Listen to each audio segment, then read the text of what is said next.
Ladies and gentlemen, dear friends, 9 European heads of state and prime ministers, 5 deputy prime ministers, 2 presidents of EU institutes, 8 EU commissioners, 172 members of the European Parliament, 750 delegates, 700 guests, 75 representatives from observer and associate parties, 200 people from international press, and more than 300 people, staff, crew and volunteers. Ladies and gentlemen, this is by far the greatest international political assembly in Europe in 2022. Welcome in the Netherlands. Welcome at EPP Congress. Welcome to Rotterdam.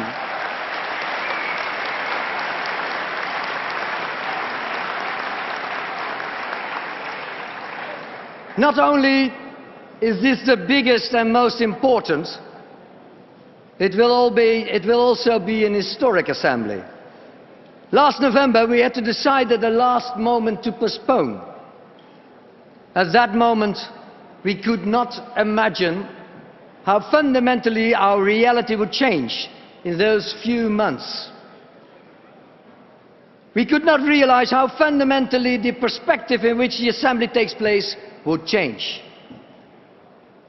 We could not realize how symbolic the city of Rotterdam, city of reconstruction after war, would be. Rotterdam stands with Ukraine.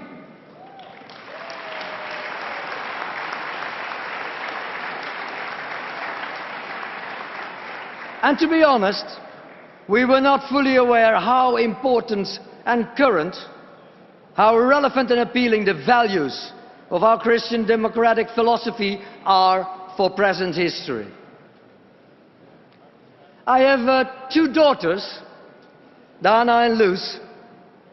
They are 24 and 22 years old. You see them shining.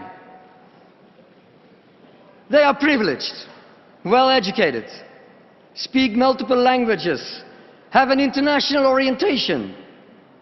They took everything for granted. Their future was always full of opportunity. And then came Corona. For the first time in their lives, some things were not possible. No international exchange, graduation online instead of celebrating together. 2 difficult years. And then there was war in Europe. For the first time, they are aware that peace cannot be taken for granted. That our freedom and freedom of speech, of press, is something we have to stand up for. That basic values, human dignity, respect for diversity and differences in beliefs and opinions are something we have to fight for. That society, the intrinsic power of human beings living together and creating a society we believe in, is something that has to be cherished and have to be defended. We stand with democracy. And, ladies and gentlemen, let us be honest. Did we not all take these values for granted? Did we not all become part of the spirit of the age of individualism, lack attention when it comes to building our society? In this society, you and me, the privileged, can support ourselves and find our way. And we assumed the government would solve the problems of others. And that government turned out not to be competent at all when it comes to facing those challenges. And the only political family that took advantage of this lack of awareness, that took advantage of our intellectual and ideological neglect, with the populists from both right and left wing. And we gave them the opportunity for political presence. They understood the lack of trust many people have when it comes to answer the society, answering government. They thrive on mistrust.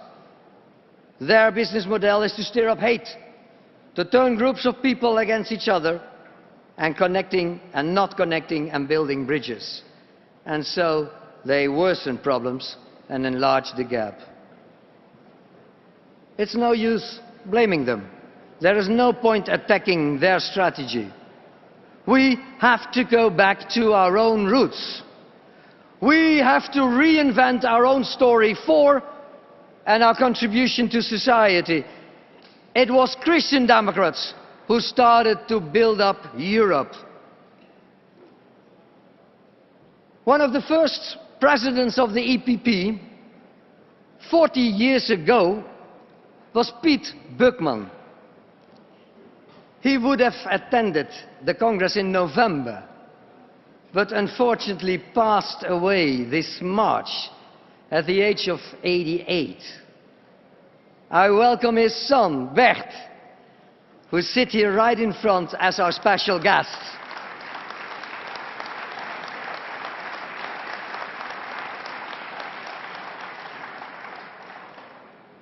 I spoke at the funeral of his father, but I also met him just a couple of weeks before his passing. Hans, he said, sharp of mind as ever, you, as newly elected president of CDA, have to bring our party back to where it comes from. Not out of misplaced nostalgia, not longing for faded glory, but because our philosophy is of this time frame and incredibly future-proof. Our story is what modern society is longing for. We are People's Party, so we have to stand next to people, shoulder at shoulder. Piet Bukman, at 80 years old, was completely right. We, as CDA in the Netherlands, we had some difficult years. We lost elections.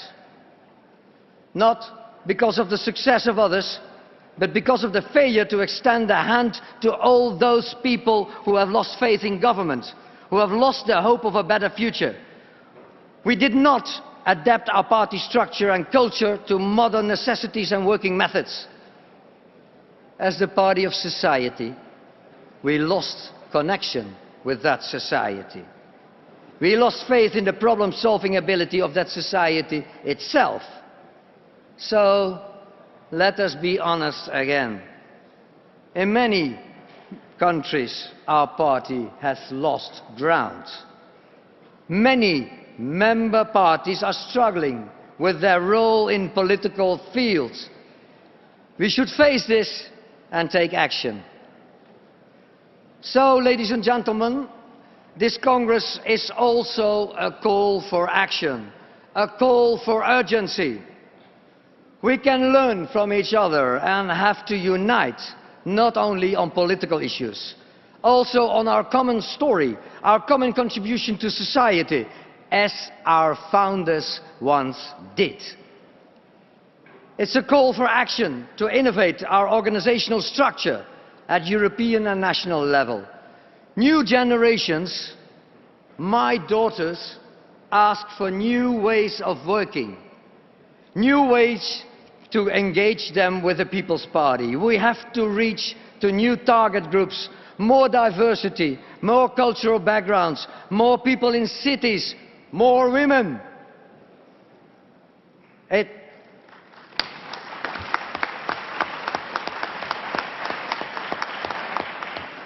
It's a call for solidarity and unity within Europe, as a family, shoulder to shoulder, especially for the leaders and people of Ukraine. We stand with Ukraine.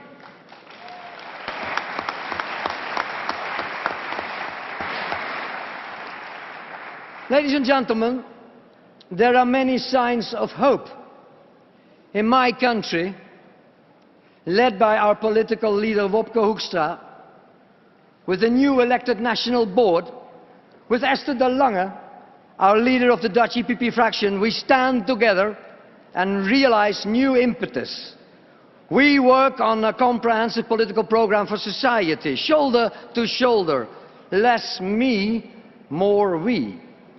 The society that unites people, builds bridges, values and norms, respect communities, associations.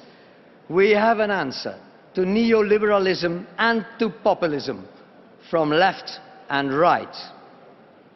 At the last municipal elections last March, out of 300 municipalities, we had 100 local party leaders under the age of 40. They all stand for that Christian democratic story in cities and in rural areas, and they were successful. So they are the party of the future and the future of the party.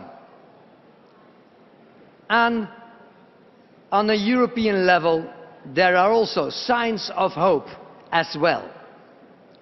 Europe was never so united as it is now. Our People's Party family was never so united as it is now. We realize that to face the challenges of the future, this is the moment to get up, stand tall, and roll up our sleeves. So, dear friends, let's make this Congress a milestone in the development of European People's Party.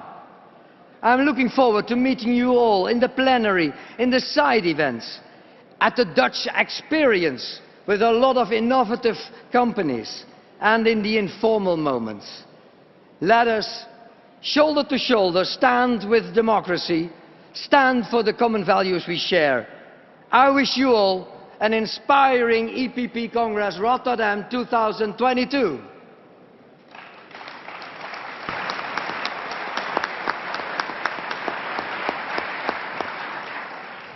And finally, it's an honor for me to introduce two people. For the first time, this EPP Congress will feature a plenary chair both for day 1 and day 2. Former CDA chairwoman, one of my predecessors, Ruud Peetoom. The plenary chair will ensure the correct proceedings of our plenary session and will have the right to intervene as needed.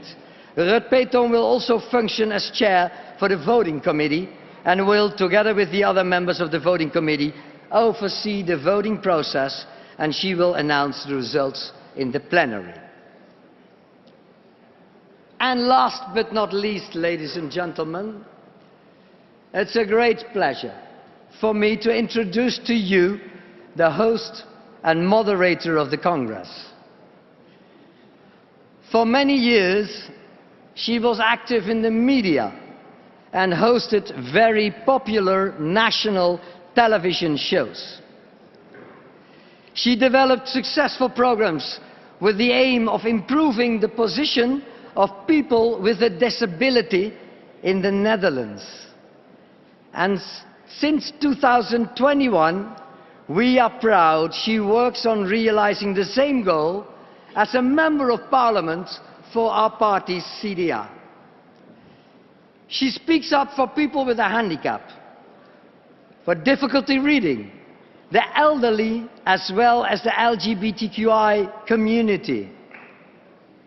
Above all, she believes that everyone should get the opportunity to pursue happiness and society should leave no one behind. Ladies and gentlemen, give her a big round of applause, Lucille Werner!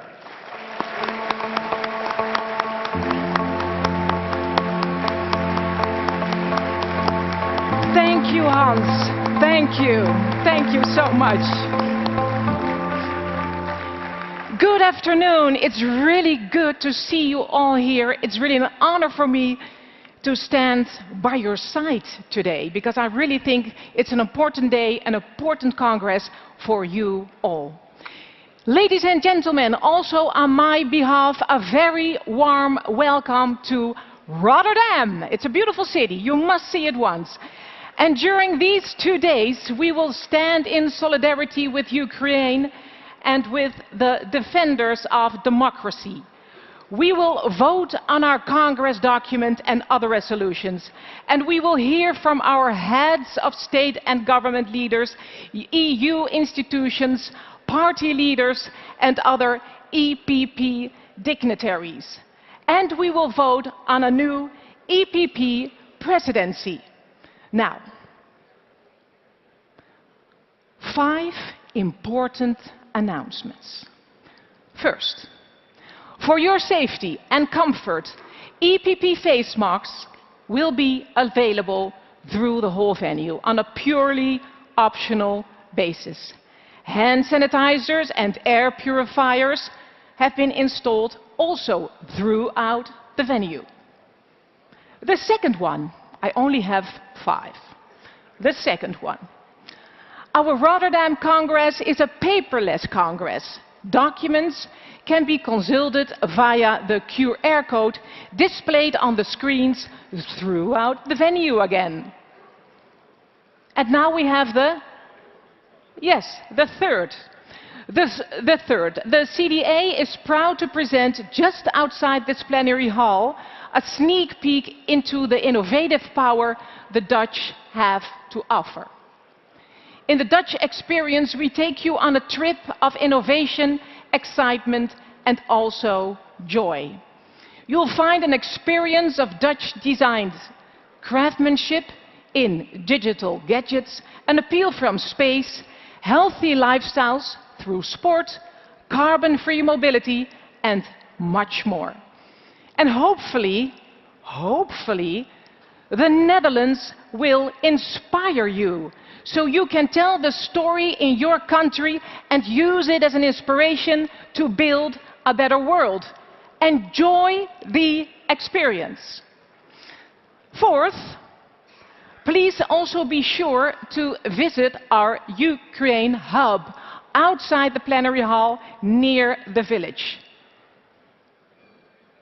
And we strongly encourage everyone to please be sure to participate together with us here in the plenary in our climactic We Stand with Ukraine rally towards the end of our Day 1 proceedings.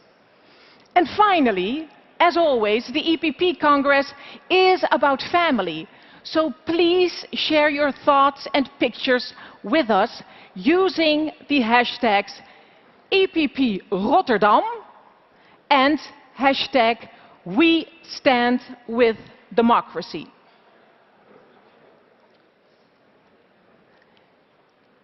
It's my honor now to welcome to the stage the President of the European People's Party. It is Donald Tusk.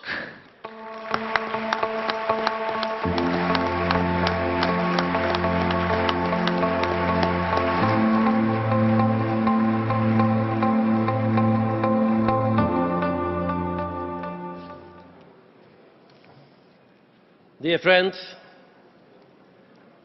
it has been 900 days since our last Congress in Zagreb, when President Daul, my great predecessor, handed over his duties and responsibilities to me. And of course, Joseph is here with us, as always. Joseph,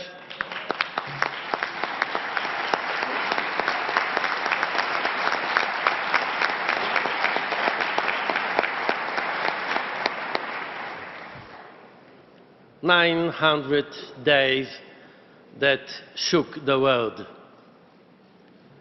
While you congratulated me on my election, none of us had the slightest idea that in some remote city of Wuhan, an epidemic was just breaking out.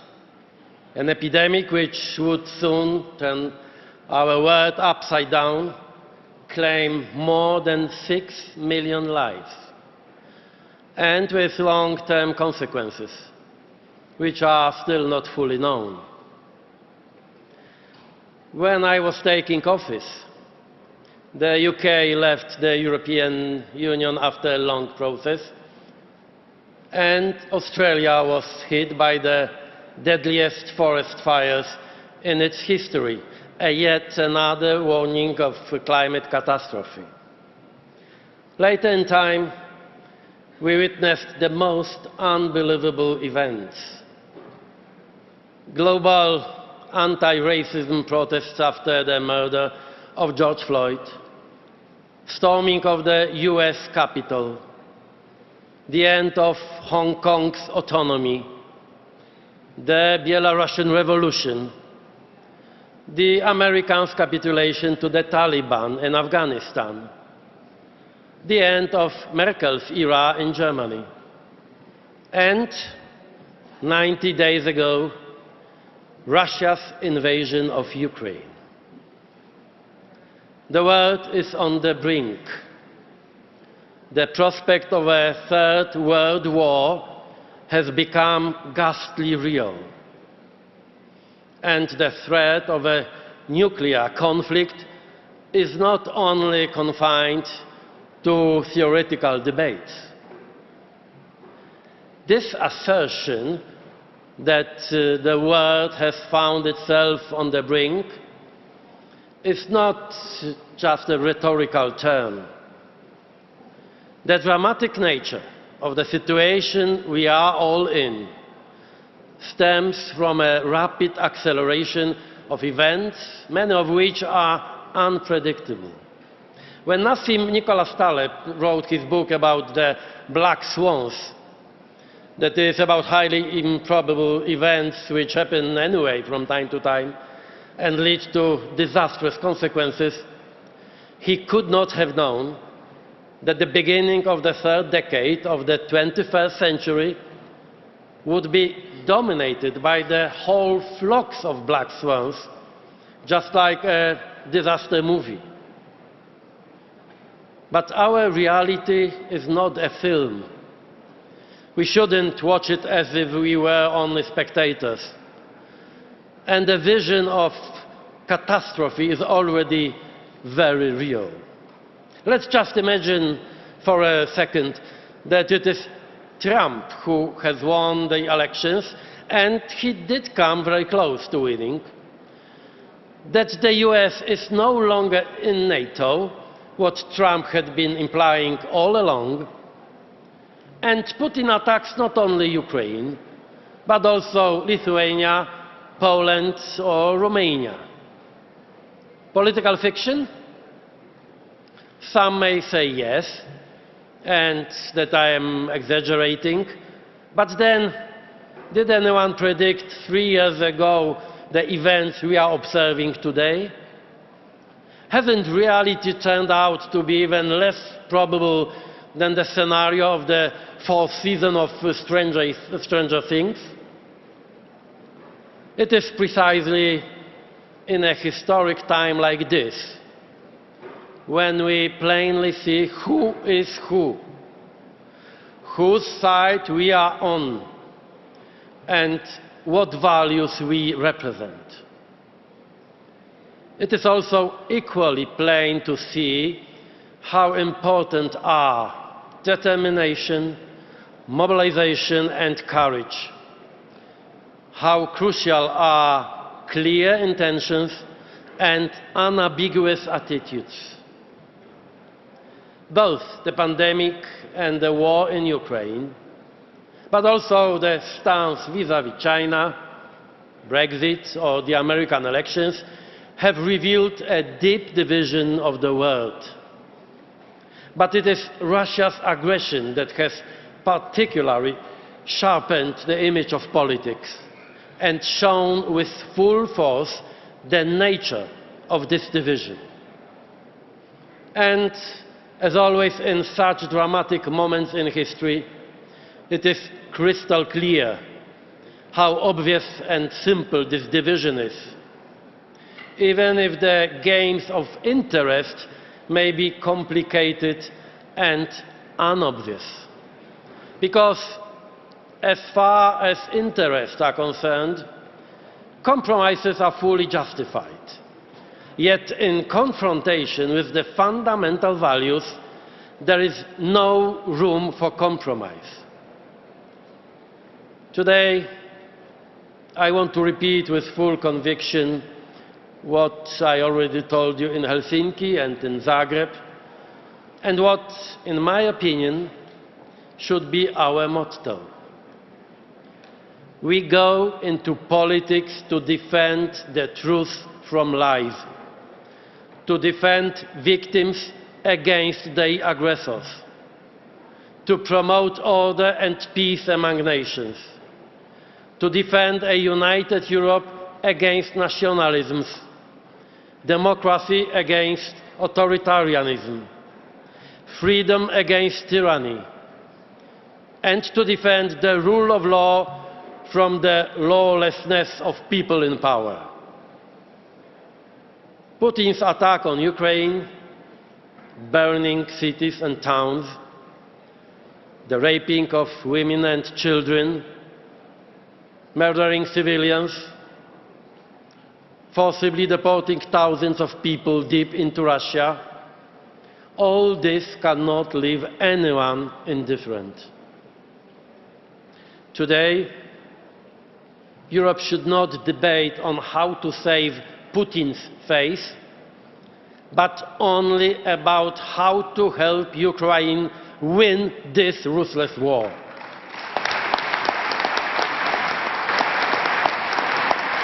Because this is our war. Right now, it is fought far away from Lisbon, Paris or Rotterdam. But the rockets and bombs are already falling close to the Polish border, 15 kilometers. And the aggressor does not even hide the fact that the attack on Ukraine is a confrontation with the whole of the West, with America, the European Union, and with NATO. Therefore, full engagement on the side of Ukraine, of all of us, is not only our moral duty. It is the to be or not to be moment of Western civilization and our fundamental values.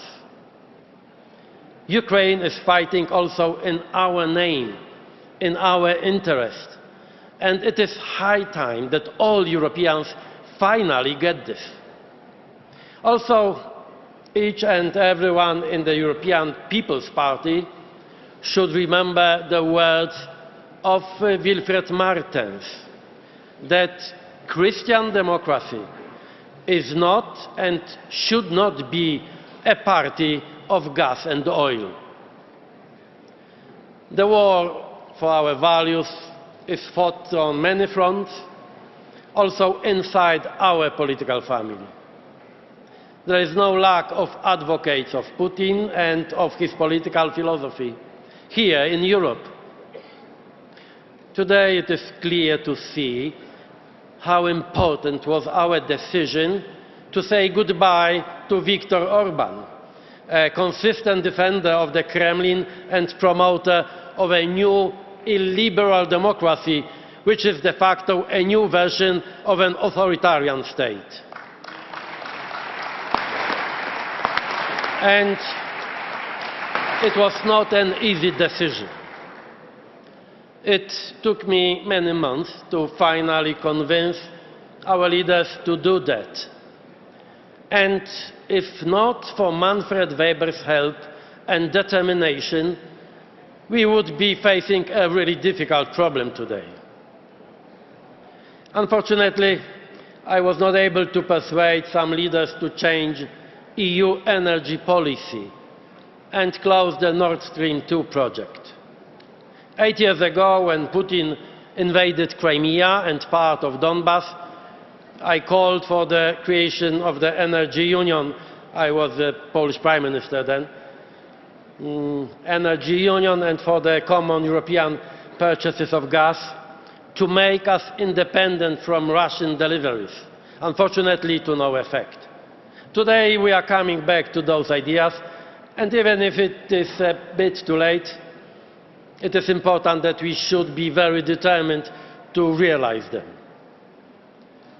The European People's Party should be at the forefront of European renewal in the spirit of our fundamental values. A firm and univocal support for Ukraine is the first and the most important test of our credibility. We must help Ukraine win this war, and we must, with equal determination, defend our values, first and foremost the rule of law, human rights and civil liberties, also against our internal enemies. In all these crucial matters, I could always count on Manfred Weber over the years.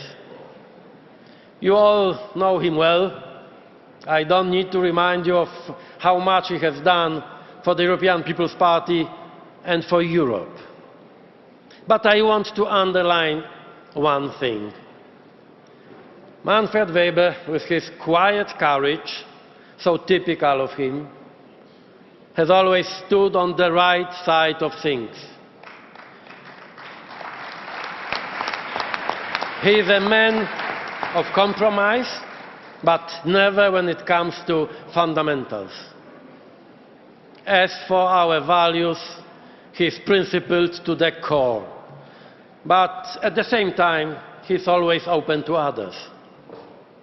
He defends the essential matters, even when he is in minority. He was the one who helped me the most to solve the Fidesz problem. He was the one who had the courage, despite his own political environment, to argue multiple times against such projects as Nord Stream 2.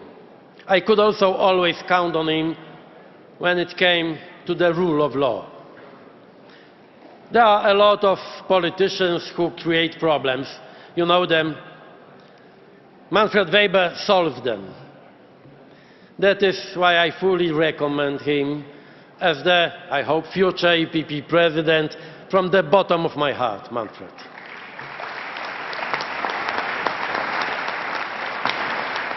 Many months ago, I took the decision to return to the Polish politics.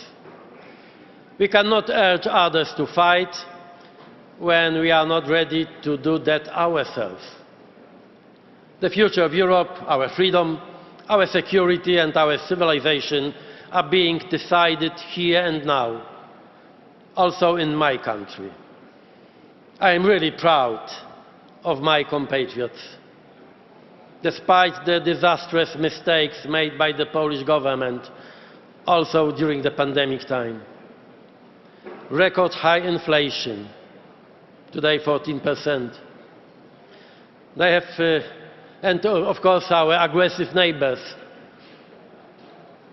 They have, I mean my compatriots, they have taken into their homes hundreds of thousands of Ukrainian refugees and given them shelter.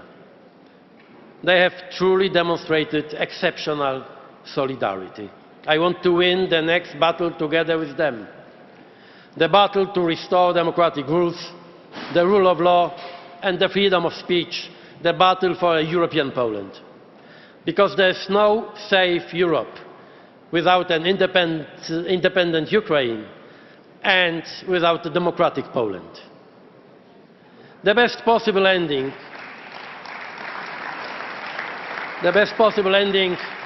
of my farewell speech will be a letter addressed to you, written by Misha Saakashvili, our old Georgian friend, who is still in prison in Georgia. My dear friends, if you allow me, I will read out this letter to you. My dear friends, from where I am, and despite the pains in my body, I feel the strength of the European People's Party family, my political family. It is always during the darkest hours that our values and our leaders show the way towards a brighter future. Today, this responsibility lies with you. Ukraine needs you. Georgia needs you. Europe is nothing without you. I have devoted all my life to fighting against the evil embodied today by Putin and Ivanishvili that undermines the foundations of our European community: freedom, democracy, and rule of law. Let us not be afraid.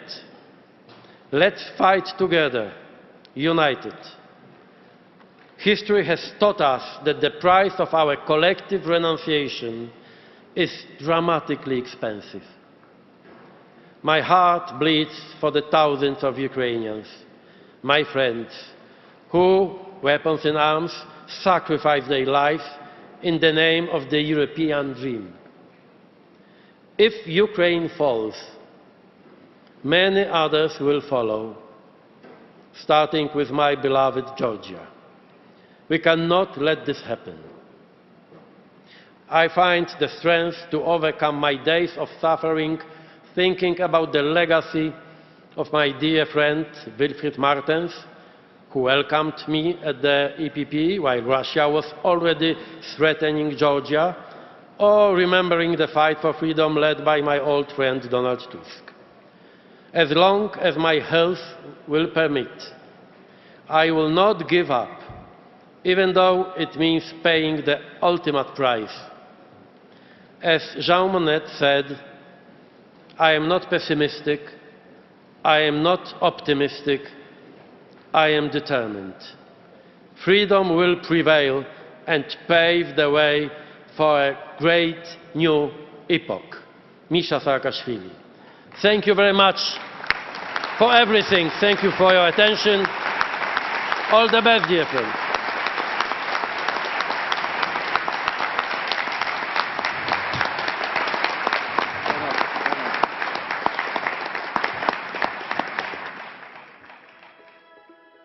To face the crisis of our time, we need courage, strength, and unity.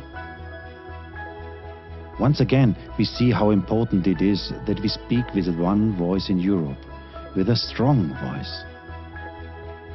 We also see once again how important it is to stand on our own feet in a globalized world, and that we must defend European, Christian, and democratic values. And what we see as well is that people care about our European way of life.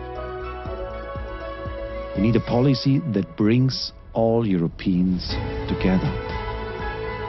We must stand firm when the pressure of fear and division increases from the outside. We must listen when people are worried. We have to act because we believe in a brighter future. And we must recall our values to provide orientation. The EPP is our home. It's the People's Party that is the driving force for our common future, for the future of our Europe.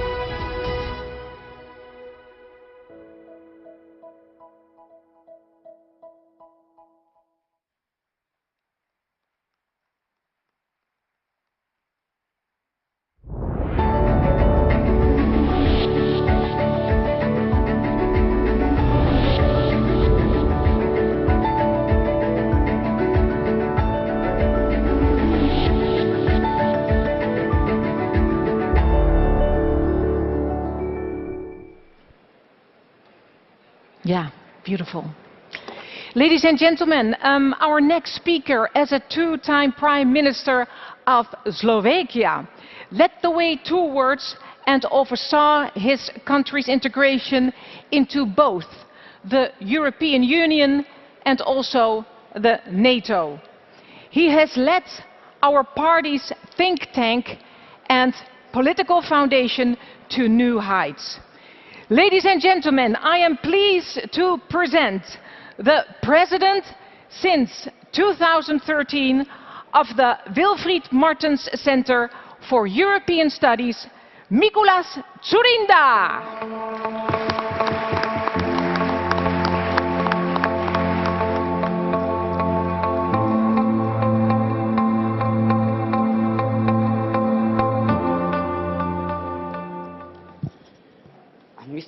President, dear Donald, Secretary General, dear friends.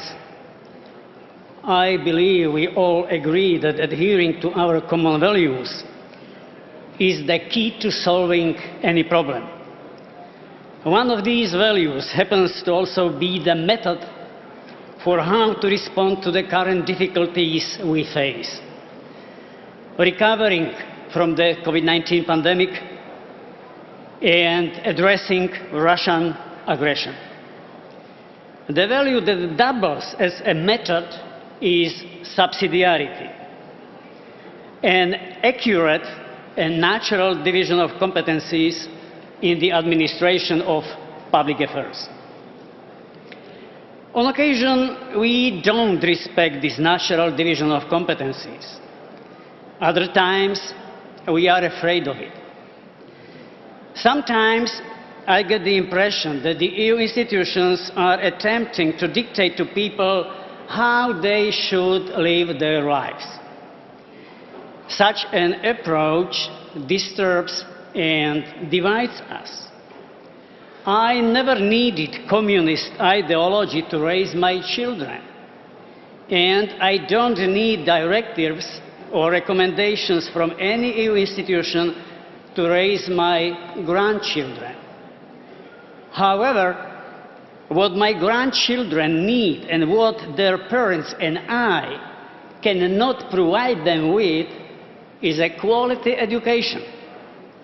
As a citizen, I expect political leaders to deliver affordable housing and low inflation. Also a sustainable environment and good public transport. But most of all, I expect peace and security. The European Union will be an even better place to live if we adjust the management of competencies at particular levels in a bottom-up direction, from the citizens up towards the EU institutions. When we respect the cultural, religious, and national identities and diversity of our citizens, and when we entrust supranational institutions with the management of those competencies which naturally belong to them. Naturally, because no member state can manage them better or on its own. These competencies are in the fields of foreign policy, defense and security, the protection of our external borders, the management of the single market, and our common currency. These are the competencies that make it possible to manage emergencies, such as the purchase of vaccines and effective defense in case of terrorism or war, but also protection of the environment. Dear friends, Russia's aggression against Ukraine has proven that nationalism is not a solution to problems, but a cause or part of them. Our countries have rallied in response to Russian aggression, but not enough. We are not united enough because the European project has not yet been completed. So let's finish it. The EPP should take the lead, because when the socialists start talking about federation, they mean a centralization. When progressives work in the same direction, they mean ideological dictates. The authentic, genuine, functioning federation respects a human being, his or her dignity, uniqueness, and his or her objective needs. Your think tank, the Martin Center, has been developing such a project and remains fully at the disposal of our political family, the European People's Party, and our common Europe. Thank you.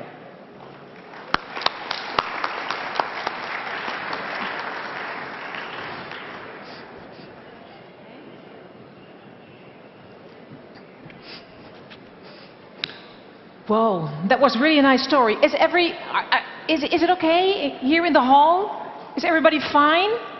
Yes? Okay, great. Because our next speaker is committed to a Europe close to its citizens. Ladies and gentlemen, a two-time governor of Greece Central Macedonia region. And since 2020, the president of European Committee of the Regions. Give him a big hand. Here is Apostolos Tzitzikostas.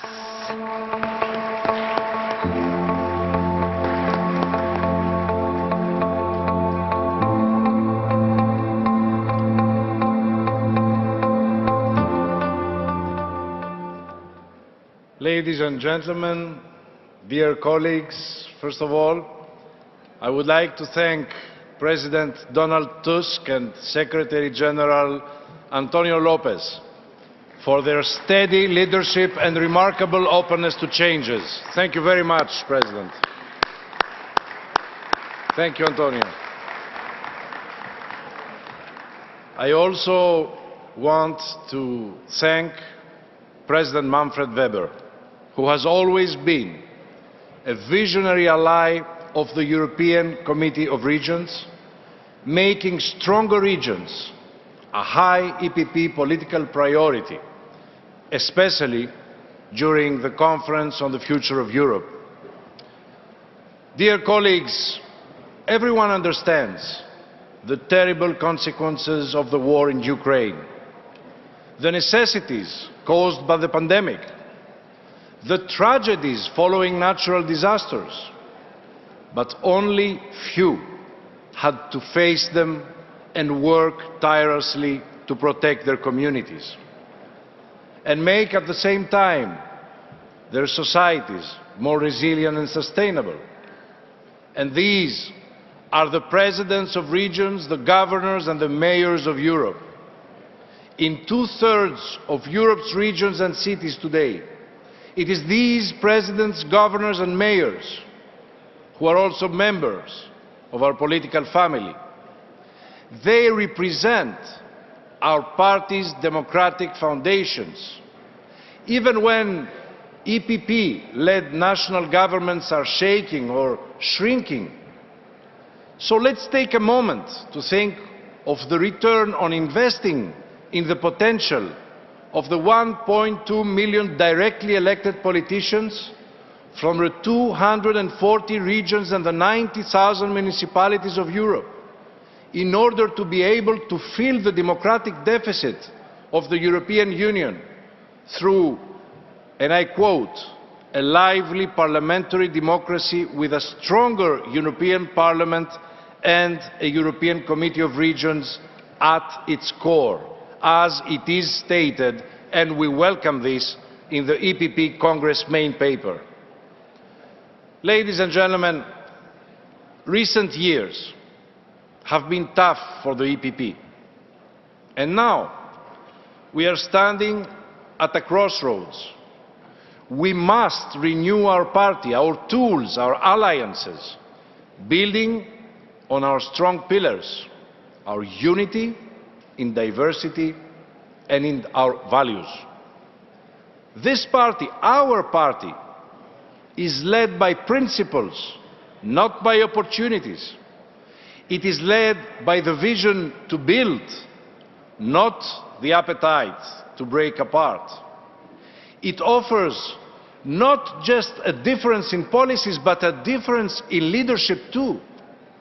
And the task we have as Europe's biggest party today, the task of leading our Union to the future, can only be met by regaining the trust of the people. The trust that has been better reflected all these years on the EPP regional and local leaders all across Europe. And now it must be reflected inside our party too, with the three-dimensional politics of the House of European Democracy. The European Union being its roof, the member states being its walls, and the regions and cities its strong foundations.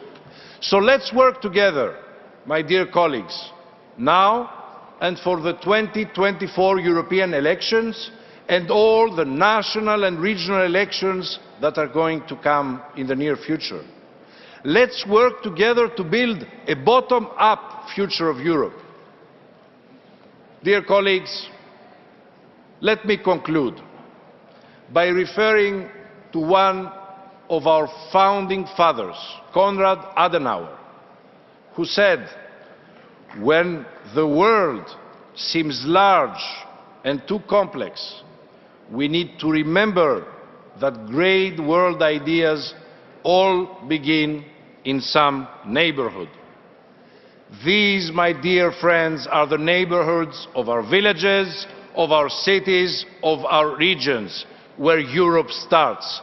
So once again, let's start from our grassroots. And I assure you that we will rebuild, we will recover, we will emerge stronger than before, and we will bring EPP closer to the people. Thank you very much. Thank you. Thank you. Thank you. A lot of inspiration today. Yes.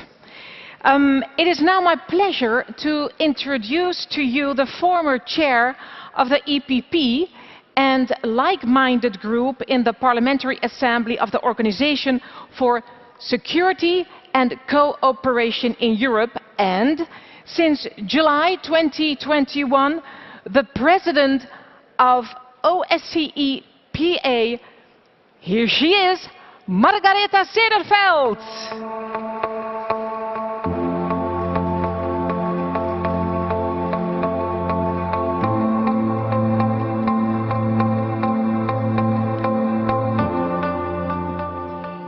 Dear President Tusk, dear Secretary General Tono, dear CDA Party Chairman Hans Huybers, dear friends, it's a true pleasure to be in Rotterdam as President of the OSCE Parliamentary Assembly. Last year, I was elected by a very tight difference, and I am running for re-election at the annual meeting in Birmingham this July. The EPP and like-minded group in the OSCE PA backed my candidacy during the winter meeting in Vienna. Thank you very much, Manfred Weber, for being present and witnessing my nomination. The Socialists have nominated their candidate from my neighbor country, Norway. But I say, we need to stay united as EPP group, and we need to fight for our values. And this year, more than ever, I need the support of the whole EPP family and presidency to be re-elected. My campaign has started today, and I do kindly request for your active support for my re-election. Dear friends, the OSCE Parliamentary Assembly remains a strong organization and key negotiator through dialogue in these challenging times. OSCE is the world's largest regional security organization, from Vladivostok to Vancouver, with its 57 member countries. And we remain the voice and negotiating table for Russia and dictators as Lukashenko, who pretend to undermine our democracies, freedom and civil liberties. We are open for dialogue, and our red line will be the principles and values we strive for in OSCE. I have the duty to seek to achieve peace in Ukraine. We have to be a driving force, but Putin's war cannot be justified if we do not set conditions of stopping the war.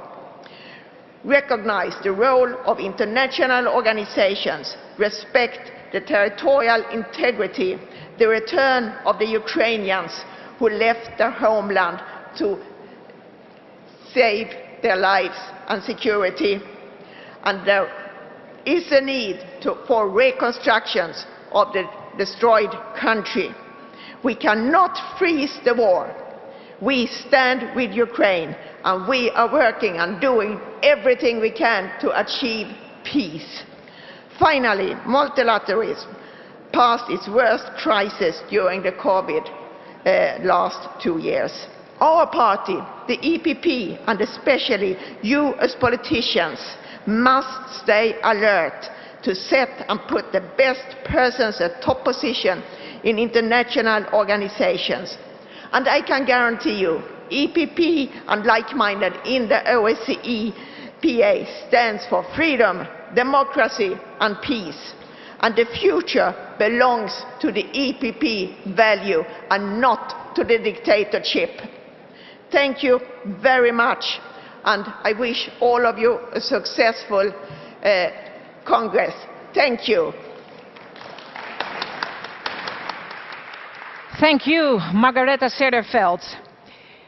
Dear guests, please join me in welcoming to the stage the chairwoman since November 2021 of the EPP and associated group in the NATO Parliamentary Assembly, Joëlle Garriaud-Maylam.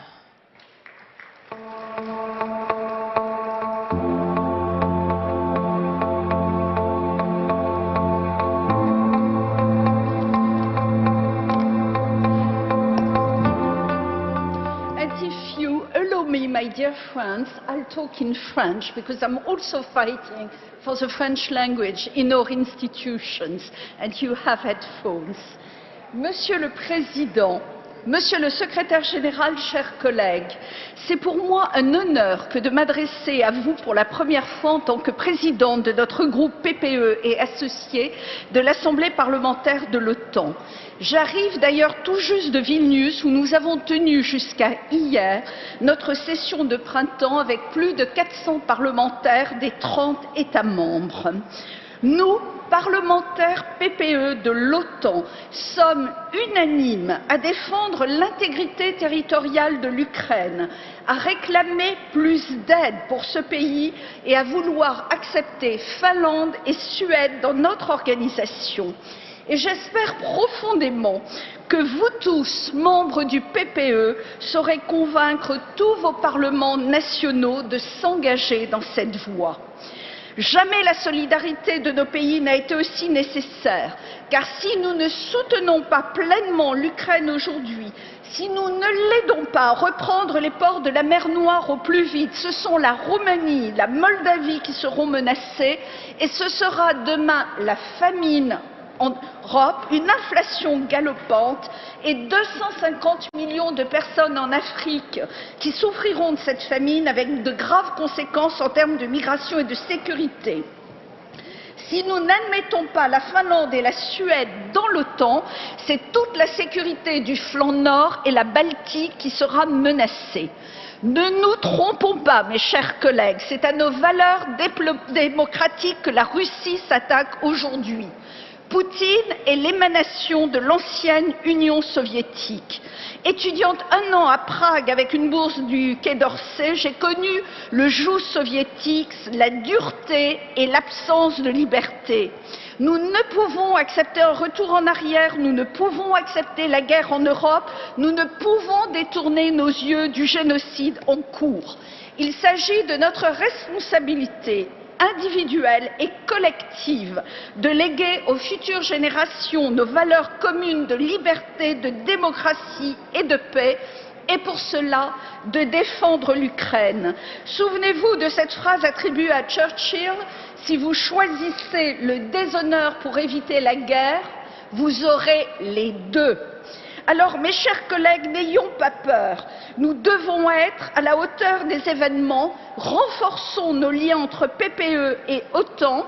L'OTAN qui, loin d'être en état de mort cérébrale, comme voudraient le faire croire certains, a prouvé être incontournable pour notre sécurité.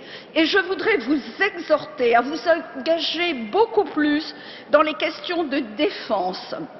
À titre d'exemple, j'ai appris que la coopération entre l'OTAN et Frontex a été suspendue à la demande du Parlement européen, une terrible erreur au niveau de notre coopération indispensable pour notre sécurité, en particulier en mer Égée.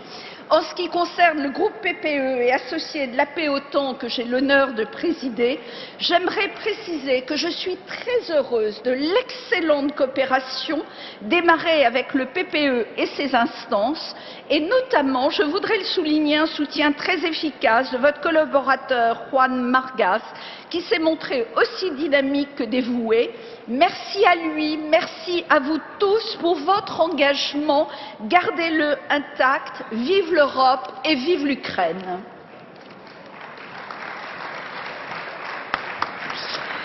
Yes, ladies and gentlemen, it's my pleasure now to give the floor to the chairman since 2018 of the EPP group in the Parliamentary Assembly of the Council of Europe. Ladies and gentlemen, Alexander Pocci.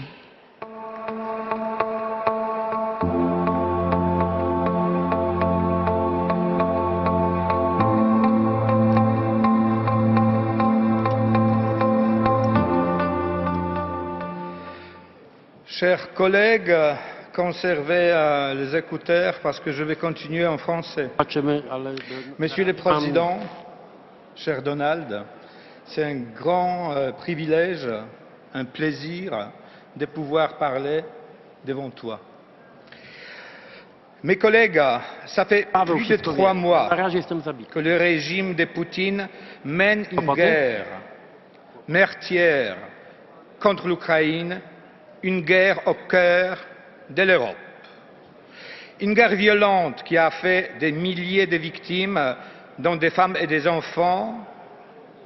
L'agression a été marquée par des crimes de guerre, des crimes contre l'humanité. Comme réponse, nous, au Conseil d'Europe, sous la pression de PPE, récemment avons exclu la Russie et nous avons proposé la création du tribunal ad hoc pour juger les crimes des dirigeants russes. Les normes et les institutions créées après la Deuxième Guerre mondiale avaient pour l'objectif de rendre la guerre impossible. Pendant plus d'un demi-siècle, l'Europe a vécu en paix. L'écroulement du régime soviétique en 1989 a créé l'illusion de la fin de l'histoire. Cette illusion a pris fin avec l'attaque russe contre l'Ukraine. Aujourd'hui, nos valeurs sont remises en cause à l'extérieur de l'Europe par la Russie, par la Chine, qui, grâce à une propagande meilleure que celle de Goebbels, empoisonne le cerveau de peuples, leurs peuples, mais aussi à l'intérieur de notre continent, par la montée des populismes et des régimes autoritaires. Et nous sommes en danger. Dans plusieurs pays de l'Europe centrale et aux Balkans, les valeurs de la démocratie et des droits de l'homme, les droits des femmes, la liberté économique sont contestés. La Commission européenne, et il faut poser cette question, sommes-nous, nous aussi, bien conscients des dangers liés à non-respect de la liberté des médias et de l'ordre juridique qui est en train d'assassiner la démocratie sur notre continent? Aider les Ukrainiens est notre devoir, mais cela ne peut pas nous servir de prétexte pour fermer les yeux devant non-respect des traités, pour remplir les caisses des gouvernements autoritaires. Je suis sûr que face à ces défis, notre famille politique un rôle essentiel à jouer. Notre manque de réaction, ou plutôt une réaction mal adaptée aux défis actuels, peut créer des monstres en Europe. Merci beaucoup pour votre attention.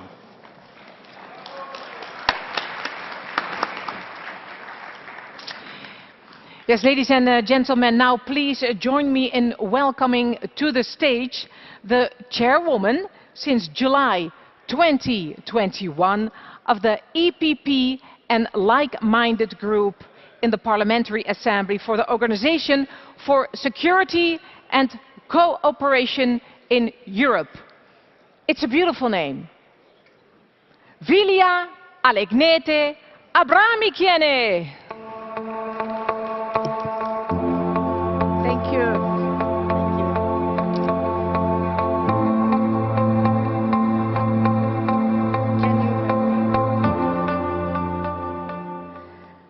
Nice music. Dear colleagues, I am very glad to address you for the first time as a chair of the EPP and like-minded group in the OSCE Parliamentary Assembly. I come from the Baltics myself, Lithuania, which has had a long and good historic relations with Ukrainian people. Today, this nation is a victim of the crime of Russian aggression. Terrible atrocities and real genocide are performed by Putin's regime. We, the Baltic people, know it from our own experience, and we urge all the civilized world and all democracies around the globe to help to achieve Ukraine's victory. First of all, on the battlefield. Ukraine's victory will be our common victory against authoritarianism and barbarianism.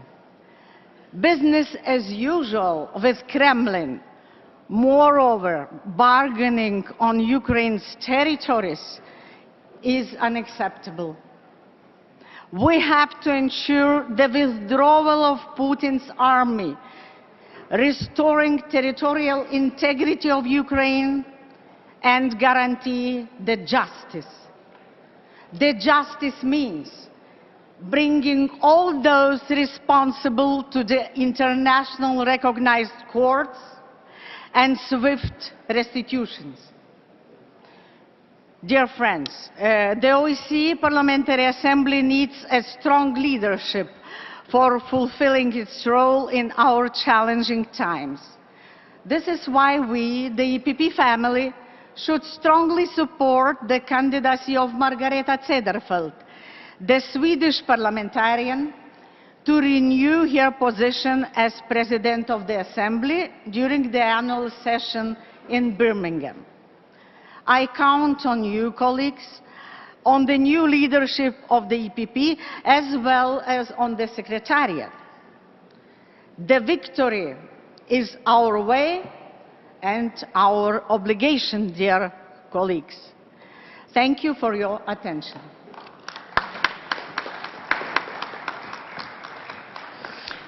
Thank you. Okay, it's an honor now to introduce the Marshal of Poland's West.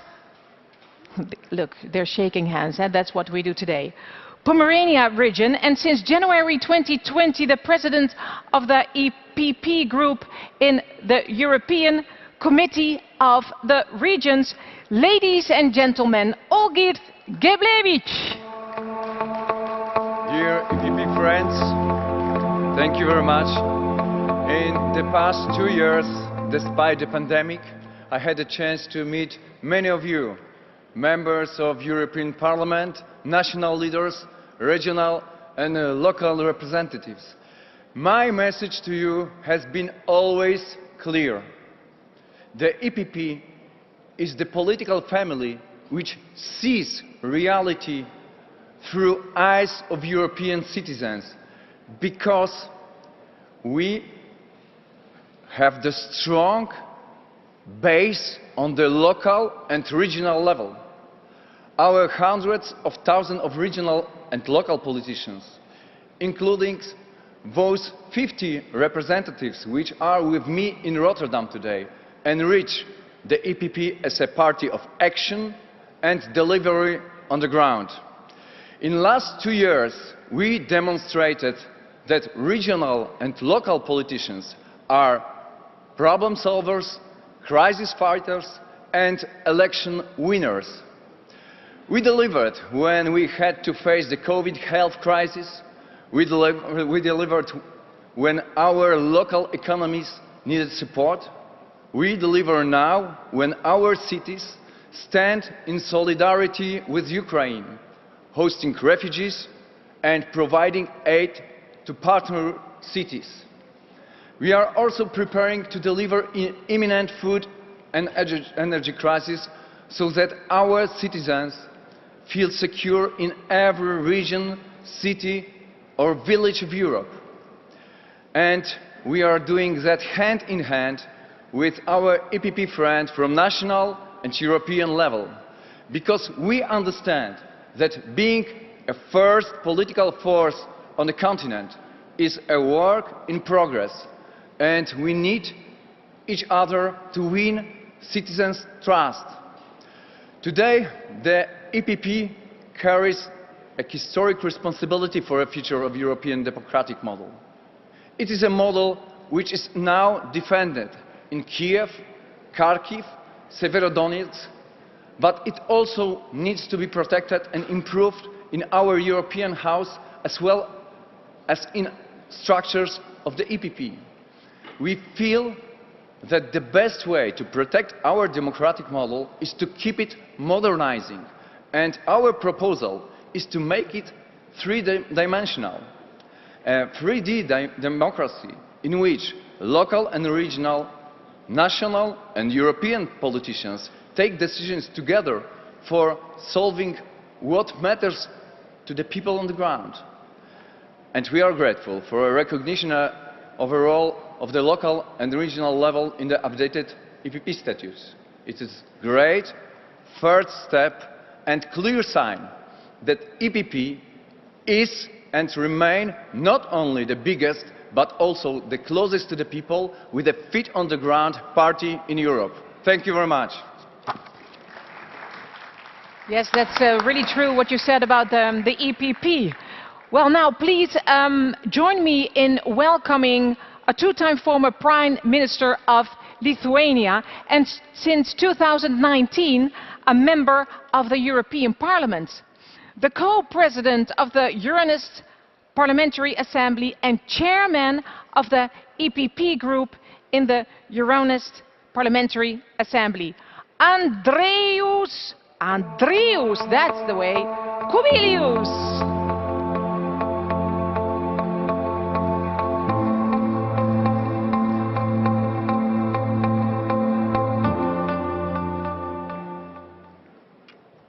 Dear colleagues, dear President Donald and General Secretary Tono, first of all, thanks a lot for your permanent support to Eastern Partnership. Now we need to understand that Russia's war against Ukraine brought a deep geopolitical crisis.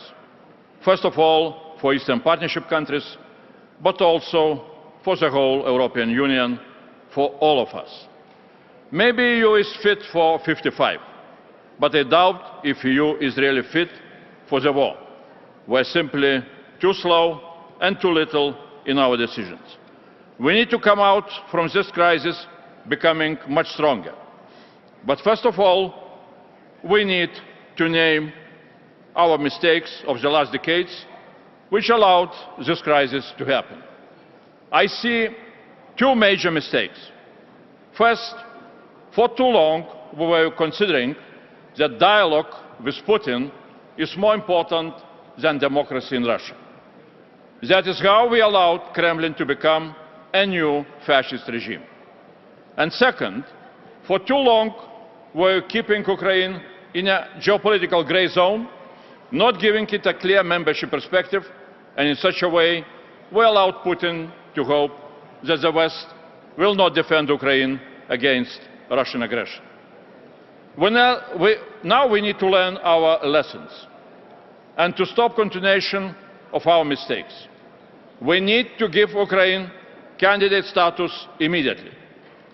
And also, in the EU, we need to learn lessons of the leadership during the war, especially some national leaders from the left or socialist camp.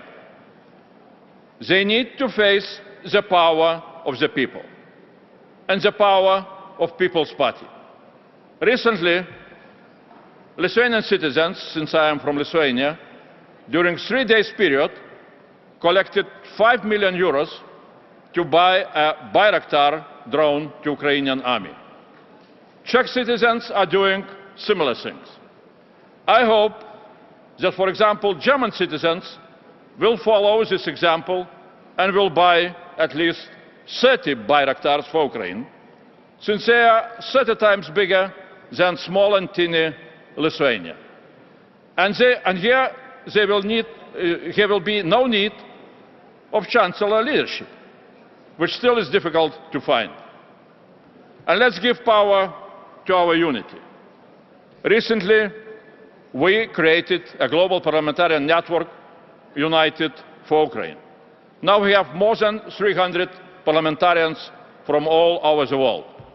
Our task is to help Ukraine to achieve victories in the second front, in the capitals of the West. This is how we can help Ukraine to win the war, for all of us. And that is why we need to say in a very loud way, Slava Ukraini.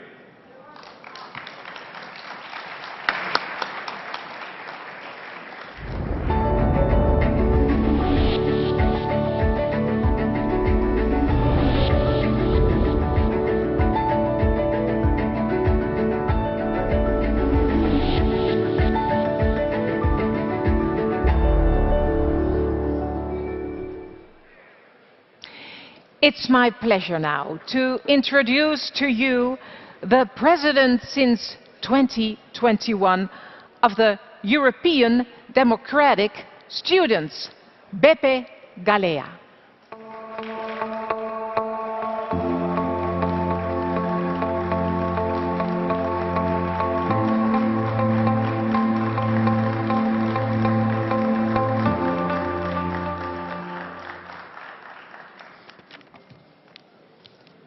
My dear EPP family, as chairman of the oldest and largest student political organization in Europe, coming from Malta, the smallest state in the European Union, I am honored to be given the opportunity to address you as one big family. This gathering brings us together in a moment when Europe is going through major revolutions, a green and digital transition challenged by an economic crisis and war. Add on top of that, a fragile job market, climate change and the pandemic. It is us, the younger generations, who will be living with the consequences of the decisions that are taken now. Despite everything, we are optimistic. We believe that we are the most equipped to meet the challenges. We have strong values and vision. We aspire for dignity for all. We are committed to peace. We provide the forward-thinking mindset for development and change in communities and societies. We are not only remaining on the forefront, but we are leading our fast-paced, ever-fluctuating economies. We hold on in our hands the enormous potential for positive change. All these things are evident to us, but unfortunately not always to others. Too often, young people are ignored, underestimated, or misunderstood. The best way to prevent threats in our freedom is to show how capable we are to stand up to aggressors. Otherwise, we risk repeating grave mistakes. We risk appeasing corrupt autocrats who saw it fit to devastate the homes of our Ukrainian neighbors in the name of greed. We risk the lives of journalists and human rights defenders who could suffer the same fate as Daphne Caruana Galizia and Jan Kuciak if they are not protected.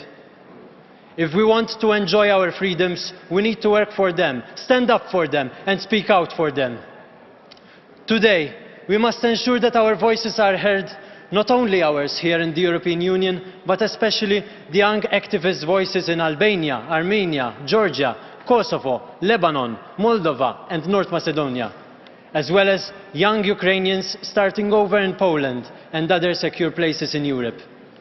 10 days ago, EDS was at the Polish-Ukrainian border visiting a wartime reception point at the heart of Europe.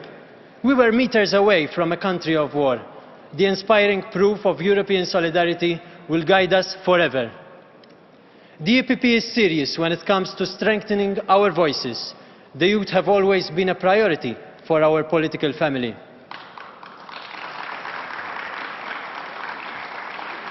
My dear friends, the youth are tired of being defined as the future leaders. These last few years have been trying for young people. We saw our dreams shattered by the economic crisis, the virus, and now by the war. Yet, we will never surrender. We will never stop fighting for our values, and we will prevail, because, my dear friends, we are the EPP students.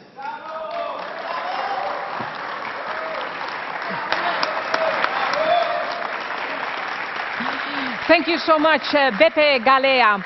Honored guests, please join me in welcoming to the stage a former member of the European Parliament and the longtime president of the European Seniors Union, Ann Hermans.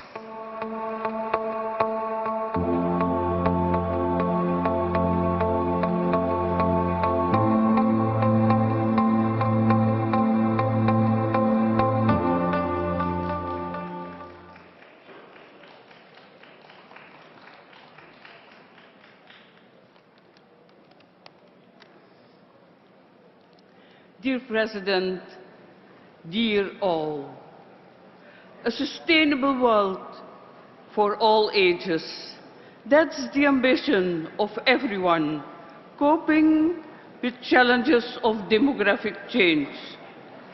I hope that you all share this ambition and also the conviction that only by creating of alliances between generations, by joining forces for solidarity, we will succeed.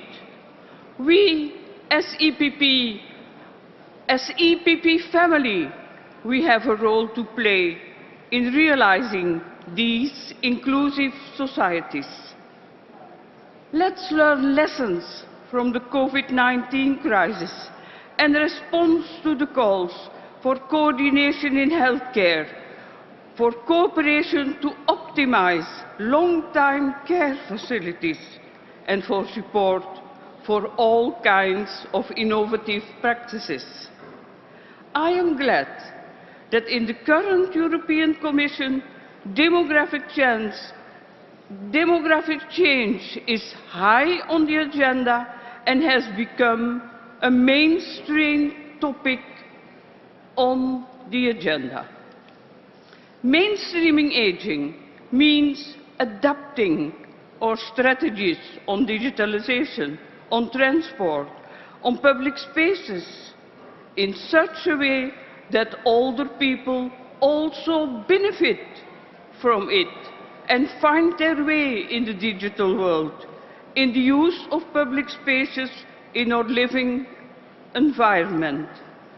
Let us create an awareness that our buildings, public spaces and transport are often painful, materialized examples of ageism.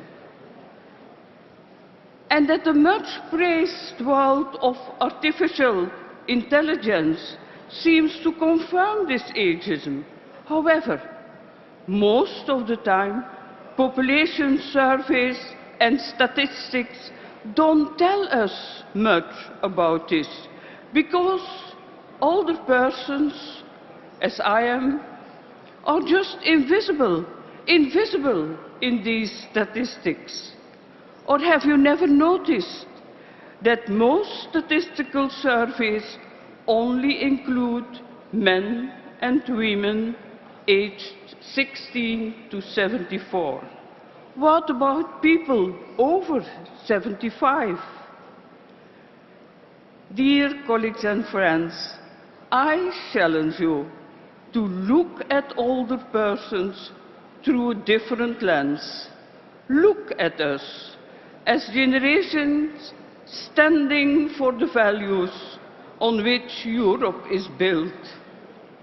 Peace, democracy, freedom, human dignity, and ready to face the future with courage, together with younger generations. Let us make it happen.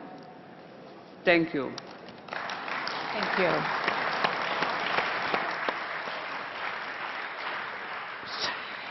Please join me in giving a warm welcome now to the President of the European Union of Christian Democratic Workers, a man who represented his fellow citizens for 4 decades as a member of the European Parliament and who has made enormous contributions over many years to the EPP family.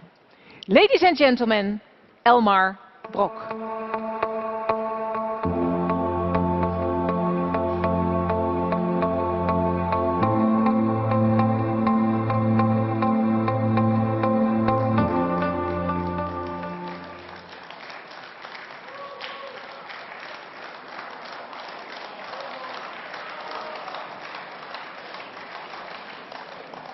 Liebe Freunde, zuerst möchte ich mich bedanken bei Donald Tusk und Tonno für ihre Arbeit.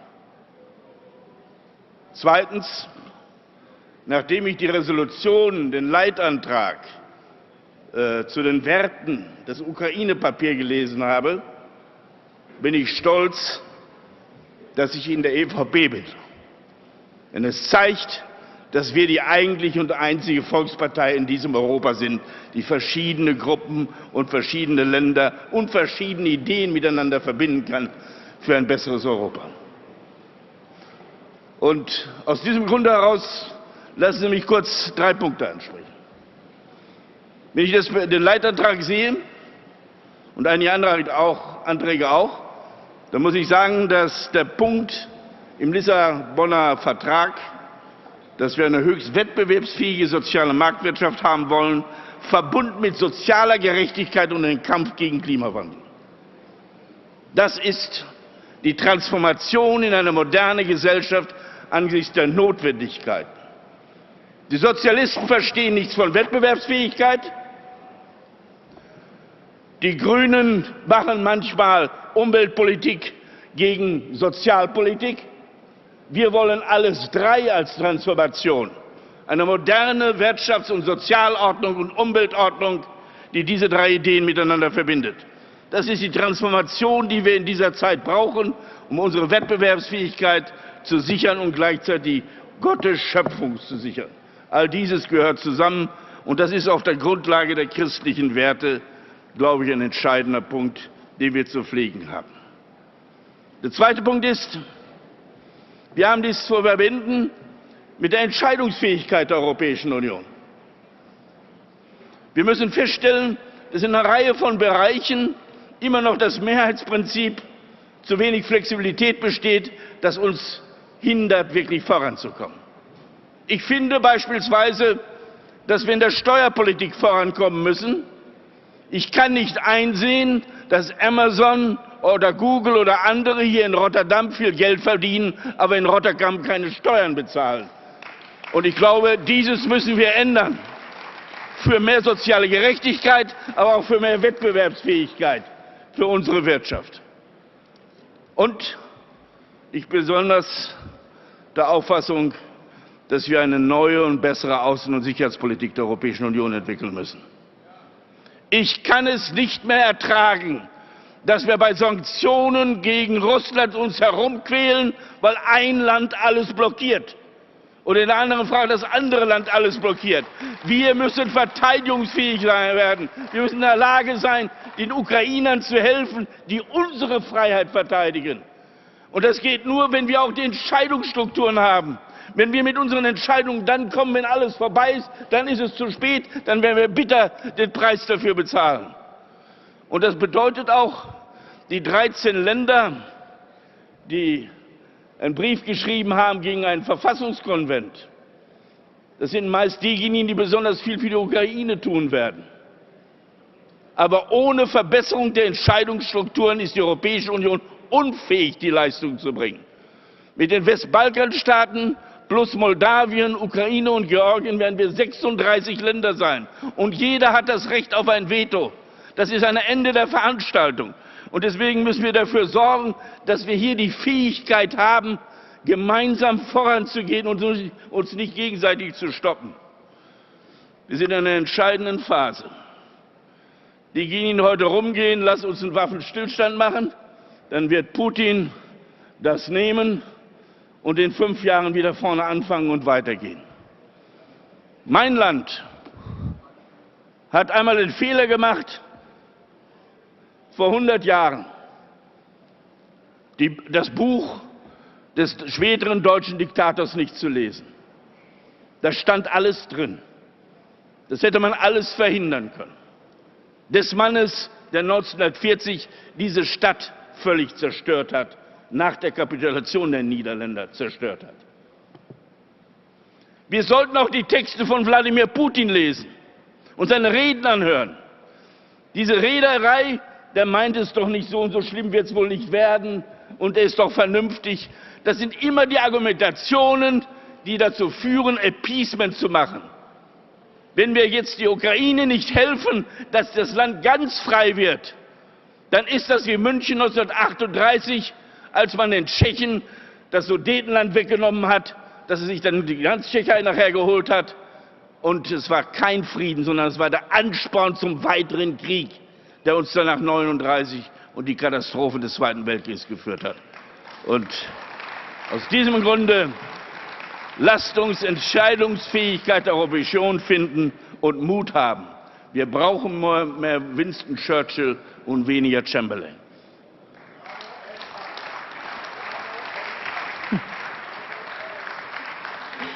Thank you, thank you. Please join me now in welcoming to the stage a member of the European Parliament and the President since November 2018 of SME Europe, Ivan Stevanic.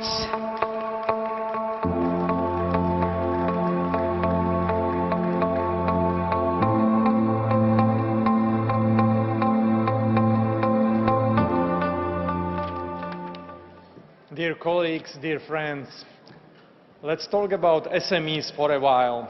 More than 90% of all businesses in the European Union are small businesses. So to talk about European economy, it means to talk about small and medium-sized businesses. And honestly, SMEs, they have really difficult times right now. After pandemic, after Russian aggression into Ukraine, all businesses, particularly SMEs, are in a very difficult situation. The objective of our organization of EPP, our organization SME Europe, is to help to improve business environment and thus to create jobs by SMEs.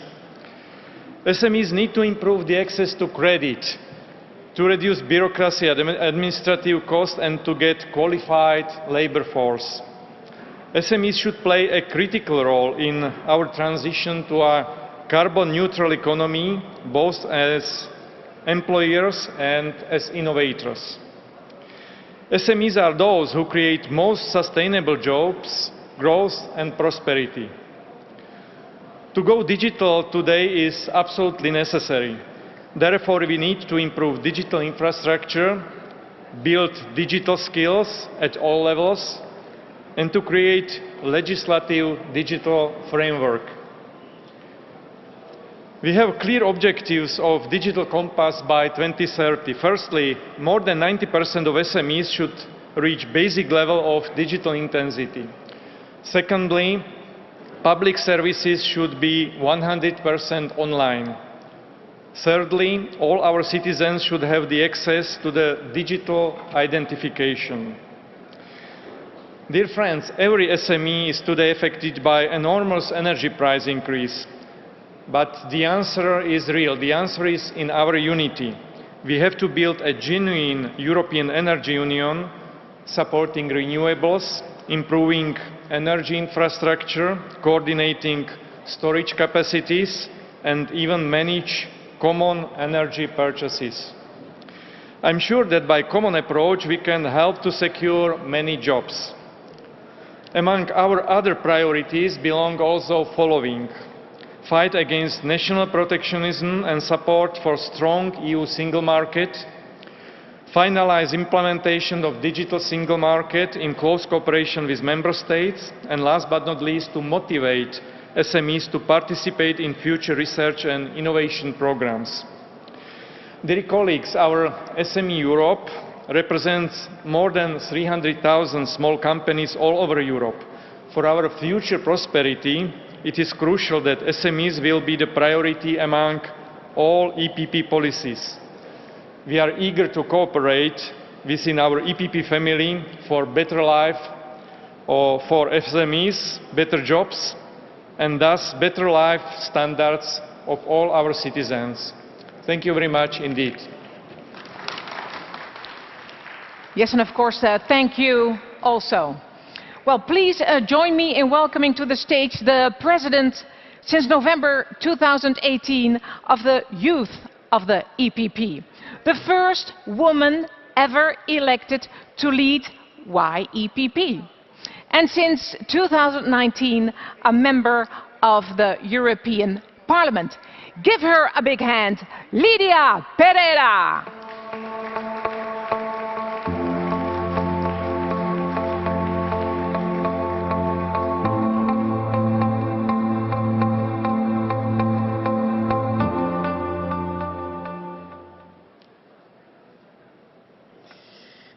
Dear President, dear distinguished guests, dear EPP family, let me start by saying how good it is to be finally here with all of you, to reunite our family and to discuss our common future, to meet our commissioners, to meet our heads of government and our party leaders, and so many friends.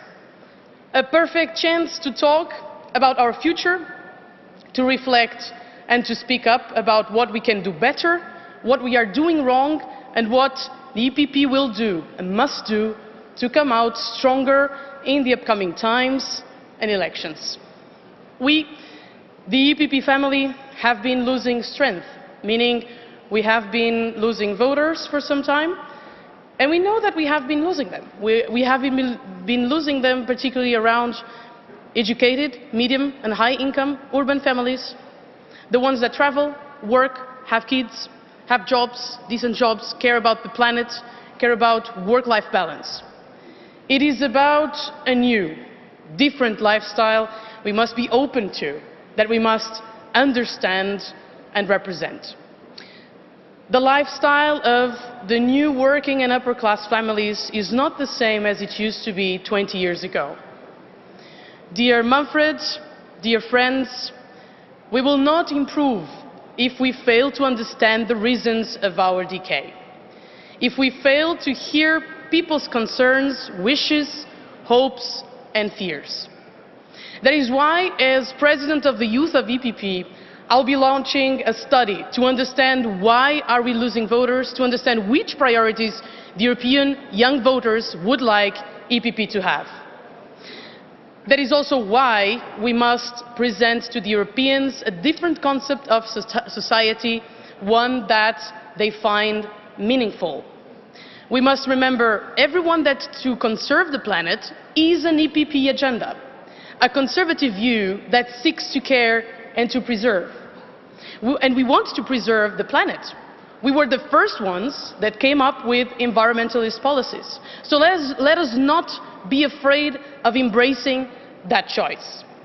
Let's promote new, clean technologies that can really make a difference.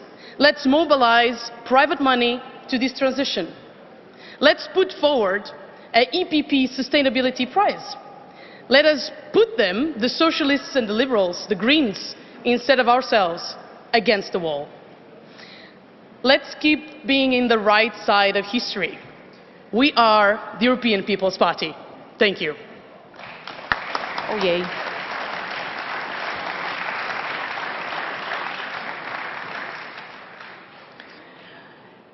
It's my pleasure to introduce to you a former member of the European Parliament and the long-standing chairwoman of EPP Women. Ladies and gentlemen, here she is, Doris Pack.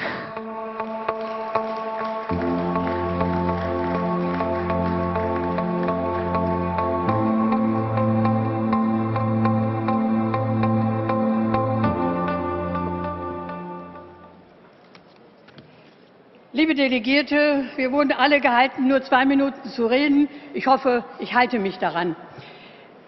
Lieber Josef Daul, schön, dass du noch da bist. Lieber Hans-Gert Pöttering, ich grüße Sie alle, liebe Delegierte, und möchte Ihnen sagen, dass die EVP Frauen in 41 Jahren sich mit unendlich vielen politischen Themen beschäftigt haben und unsere Forderungen wurden fast immer von der Partei und von Ihnen und Ihren Vorgängern übernommen.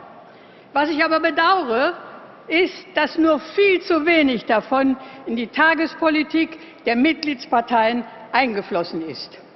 Ja, wir sind die Hälfte der Gesellschaft, das hören wir immer. Frauen tragen immer große Last und Verantwortung, besonders in den Krisenzeiten. Ich erinnere an die Pandemie. Wir ehren die tapferen Frauen in Belarus oder die mit Kindern und Alten flüchtenden Frauen aus dem schrecklichen Krieg in der Ukraine. Aber noch immer ist der Beitrag und Einfluss von Frauen nicht ausreichend gewürdigt und wird auch ihre Teilnahme an der Problemlösung nicht hinreichend ermöglicht. Hätten die Frauen in Dayton am Verhandlungstisch gesessen, hätten wir einen besseren Vertrag und hätten dort Frieden und nicht den Krach, den wir dort haben. Ja, meine sehr verehrten Damen und Herren, ohne Frauen ist kein Staat zu machen, das sagen wir immer. Aber wann endlich gibt es für den Frauen den gleichberechtigten Zugang und die gleiche Behandlung am Arbeitsmarkt? Familienfreundliche Arbeitswelt ist die Herausforderung unserer Zeit. Wir brauchen die Arbeitskraft der Frauen. Wir müssen dem Rückgang der Bevölkerungszahl etwas entgegensetzen. Aber das gelingt doch nur, wenn wir die Talente der Frauen nicht vergeuden. Wenn wir ihr Potenzial nicht nutzen, kommt uns das alle teuer zu stehen. Und unsere Parteien auf allen Ebenen müssen Schwerpunkte setzen. Sie müssen attraktiv werden für junge Frauen, damit sie eintreten, damit sie für unsere Werte mit uns kämpfen. Sonst verlieren wir unsere Wählerinnen, unsere Wähler. Wir müssen die alltäglichen Nöte unserer Bürgerinnen ernst nehmen, zuhören und dann auch handeln. Wenn wir dies nicht tun, dann gewinnen die Populisten den Boden und damit verliert unsere Demokratie an Strahlkraft und an Attraktivität und Akzeptanz.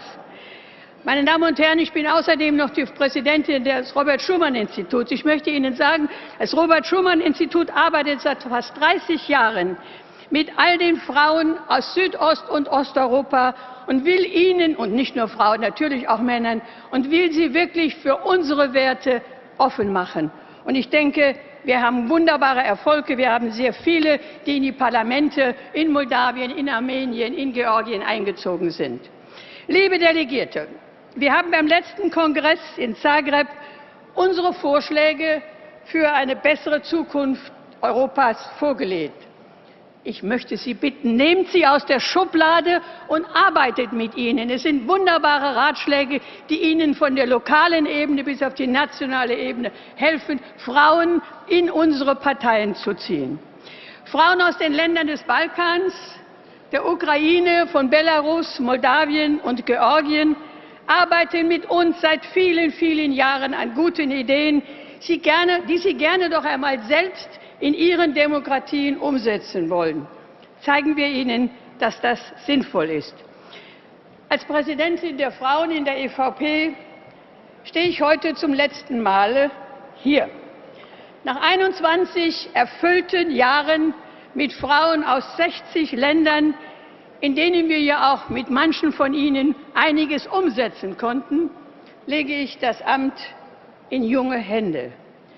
Mein Wunsch an Sie alle heute: Wählen Sie heute unsere Kandidatinnen Maria, Dubravka und Esther Und lassen Sie uns dann gemeinsam in der EVP die EVP stärken für die sogenannte Zeitenwende. Danke, merci beaucoup. Doris, I'm here. Can you please come to me? Give her a warm applause. I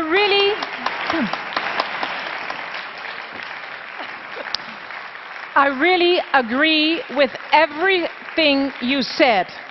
You are really a power woman. And I know, yes you are, You did so many things for women, and that's really, really great. And this is your final as a president of EPP Women, and that's why we have a present for you. Oh, that's very nice. Really. Oh, come. Thank you very much. Yes, Doris, thank you for all the years. You did so many things for women, and we are really going to miss you. Thank you. Doris Pak.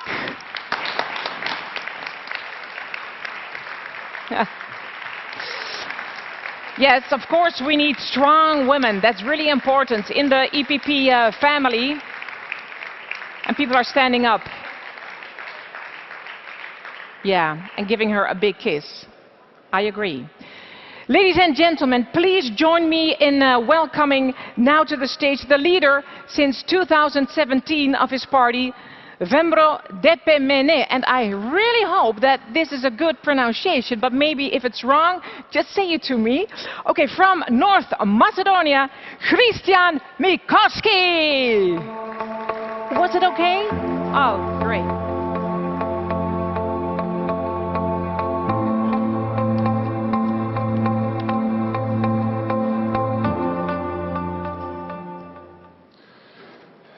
Dear delegates, dear members of the presidency,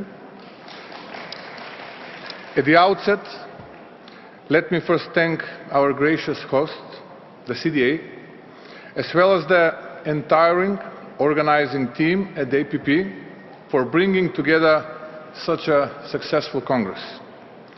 It is a pleasure to be in Rotterdam today. These are difficult times for our continent, as well as our global system of democratic values. Yet, trying times usually bring out the best in people. And it's my hope that political decision makers will understand that difficult choices now will set our future path on the right trajectory.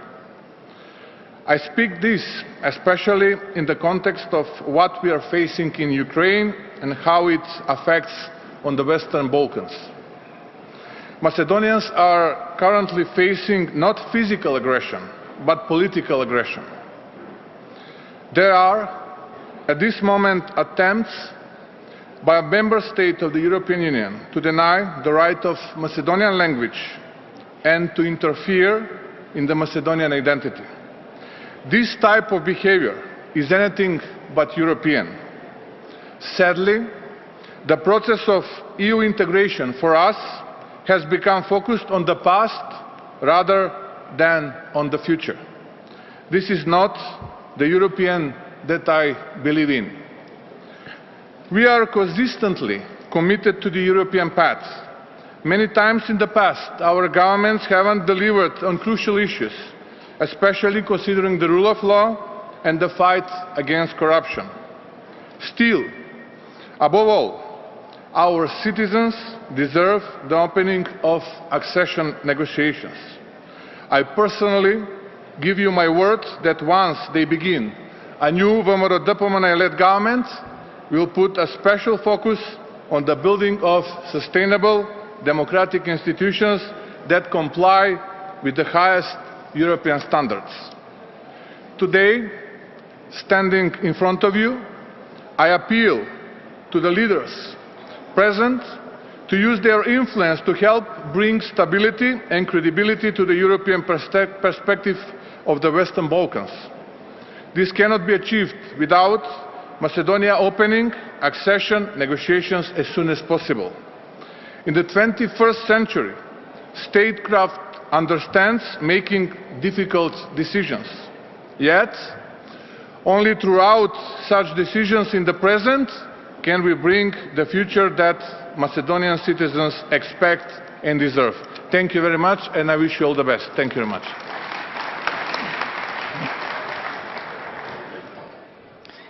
Well, thank you for your beautiful story.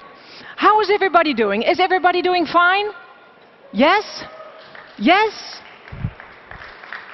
Oh, you're doing fine. Great. Thank you. Thank you. Because our next guest is a member of the Assembly of Kosovo, a former minister and the leader of his party LDK, the Democratic League of Kosovo. Jomir Abdijiku.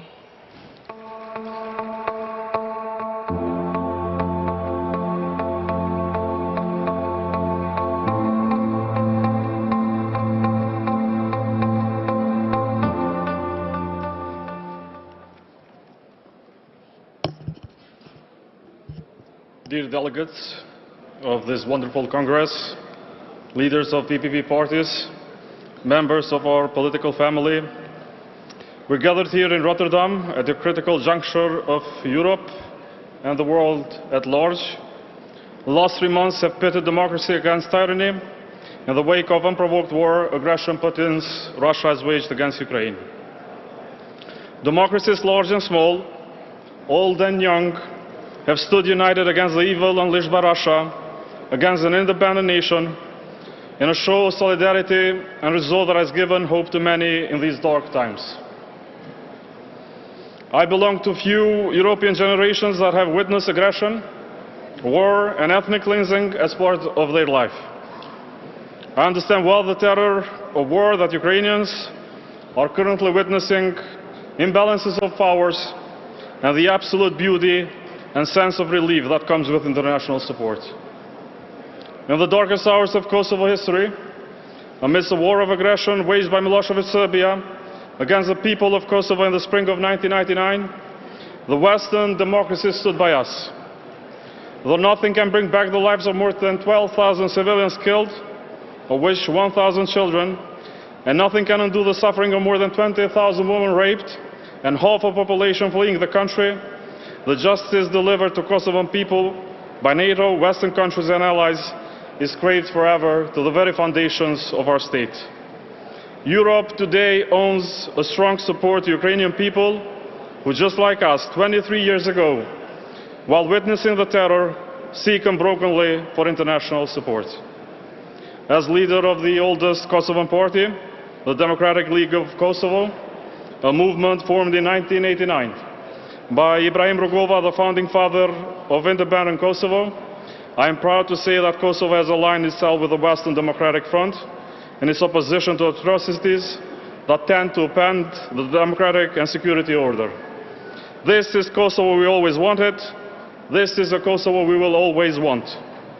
During the past 23 years of peace and 14 years of independent country, with unyielding support and generous assistance of our friends, European nations, US and other nations around the world, we have rebuilt the very fabric of our society, have built a resilient democracy, a country at peace with itself and its neighbors. Today, the new generations of Kosovo, though unfairly isolated and without possibility of free movement to, around and Europe, are thriving in quest of their dreams, as is the country in quest of international integration. The hard-won peace in the Western Balkans is centered on Kosovo and other fellow nations from our region integrating into the EU. With that in mind, Kosovo has applied this month for membership in the Council of Europe. And I use this opportunity to invite every member of EPP to support our just application in Council of Europe, but also in every other institution that serves as an altar of freedom, democracy and prosperity. Our membership there is natural, as should be the support of nations that endorse values of such council. It is also vital for our country to become a NATO member and indeed assume its rightful place in the community of free nations, becoming a full member of EU and international system one day. The Republic of Kosovo has been engaged for a long time in dialogue with Serbia to resolve outstanding issues between the two countries. The time has come for closure on our dispute with our northern neighbor, which unfortunately continues to be in denial of reality of Kosovo independence and sovereignty. The EU-facilitated dialogue, with robust support from the United States, should result in mutual recognition of Kosovo and Serbia in their existing borders. This would bring enduring peace and stability to the entire Western Balkans region and Europe as a whole. In conclusion, dear friends of the EPP family, let me reassure you that ALDK, the oldest party in Kosovo, though in opposition, will work hard to keep Kosovo anchored on the Euro-Atlantic values. The values that have sustained the people of Kosovo in good times and bad. We very much believe that you will stand by us in pursuit of our original and our traditional aspirations, a country part of the Euro-Atlantic family, a nation part of free, democratic and prosperous nations. Thank you for your attention and thank you for letting me have this speech. God bless Europe, God bless EPP. Thank you.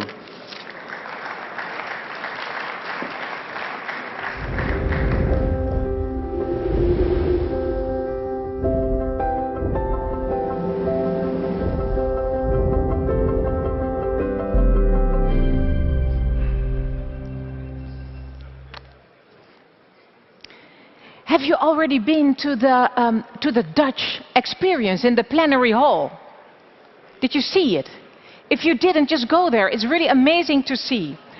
Ladies and gentlemen, please join me now in welcoming to the stage the President of Montenegro's Bosniak Party, a member of the National Parliament since 2016 and recently nominated the Deputy Prime Minister of Montenegro, Ervin Ibrahimovic.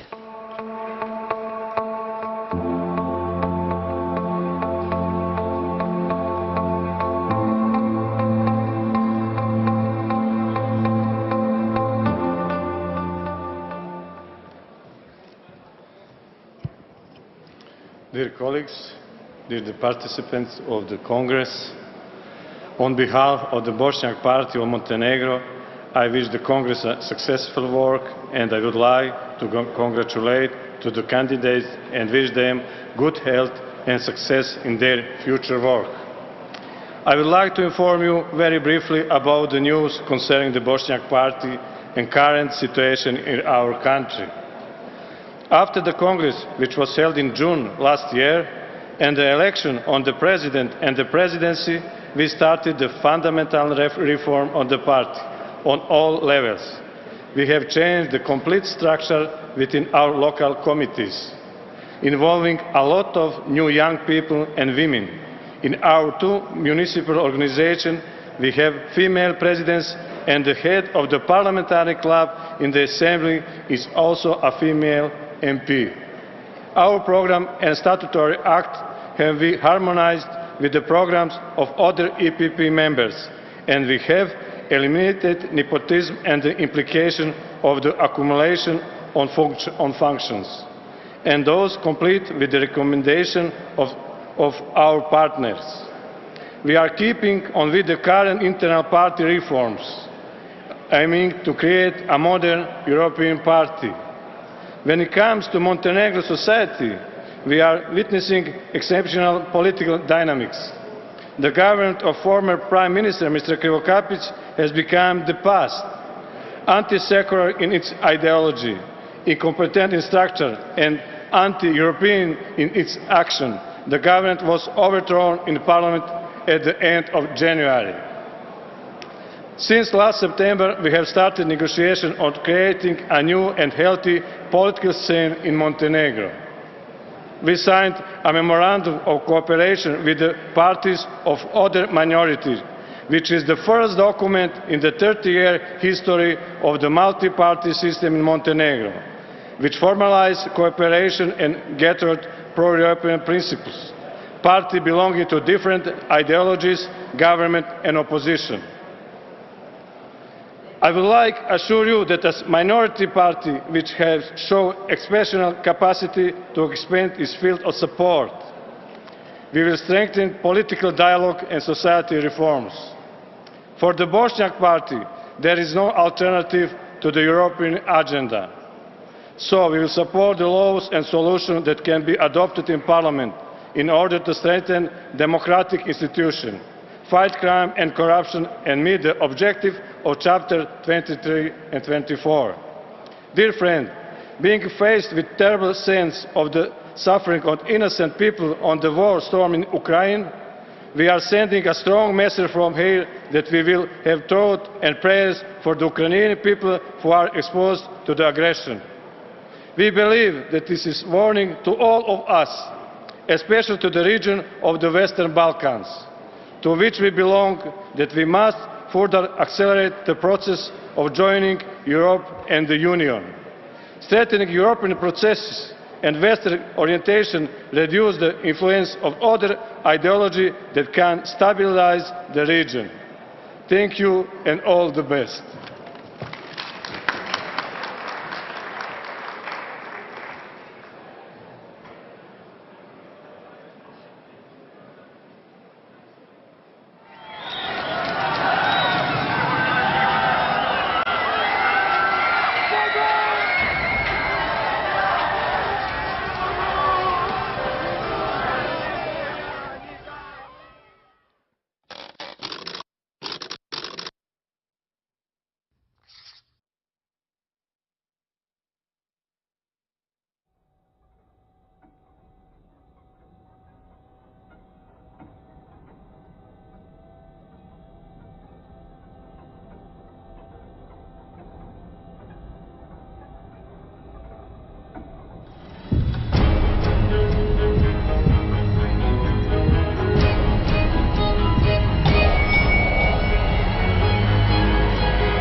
Honored guests, we now come to a very special moment in our Congress, when we pay tribute to the brave man and woman struggling for freedom, often at tremendous personal cost, against an authoritarian regime in Belarus. Our plenary chair, Ruud Peetoom, will tell us more.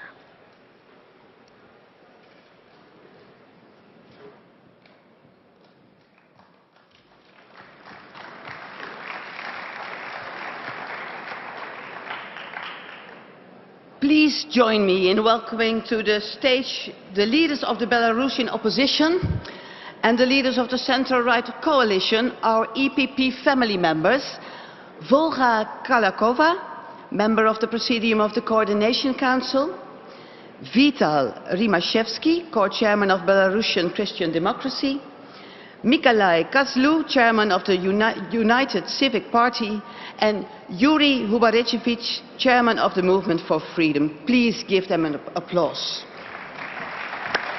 Thank you.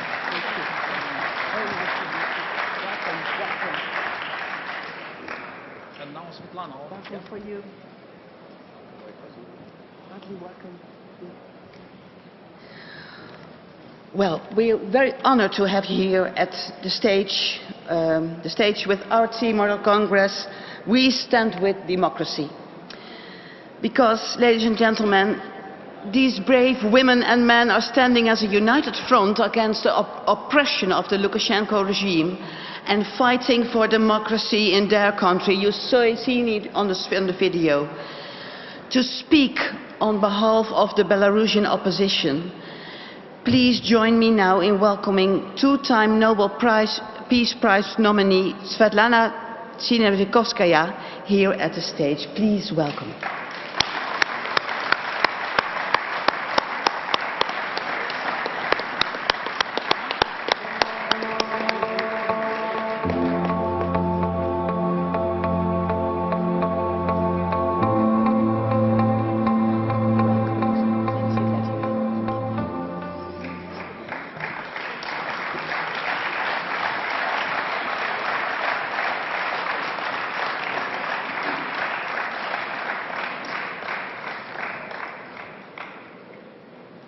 Good afternoon, dear ladies and gentlemen.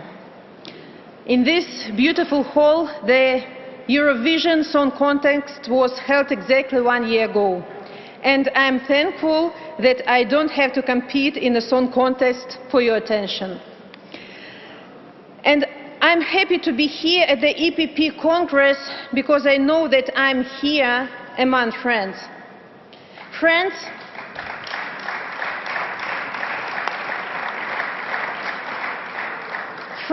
who share the same values and my belief in free, democratic Belarus. For many years, EPP was a driving force that supported Belarus democracy in European Parliament and beyond. Let me also express my admiration and respect for Belarus members of the EPP family, United Civic Party, Belarusian Christian Democracy, and the Movement for Freedom. Together, we held a powerful campaign in 2020, followed by a democratic uprising and brutal crackdown. Many of us were sentenced, tortured, and forced into exile. But never, and I say never, we gave up. Dear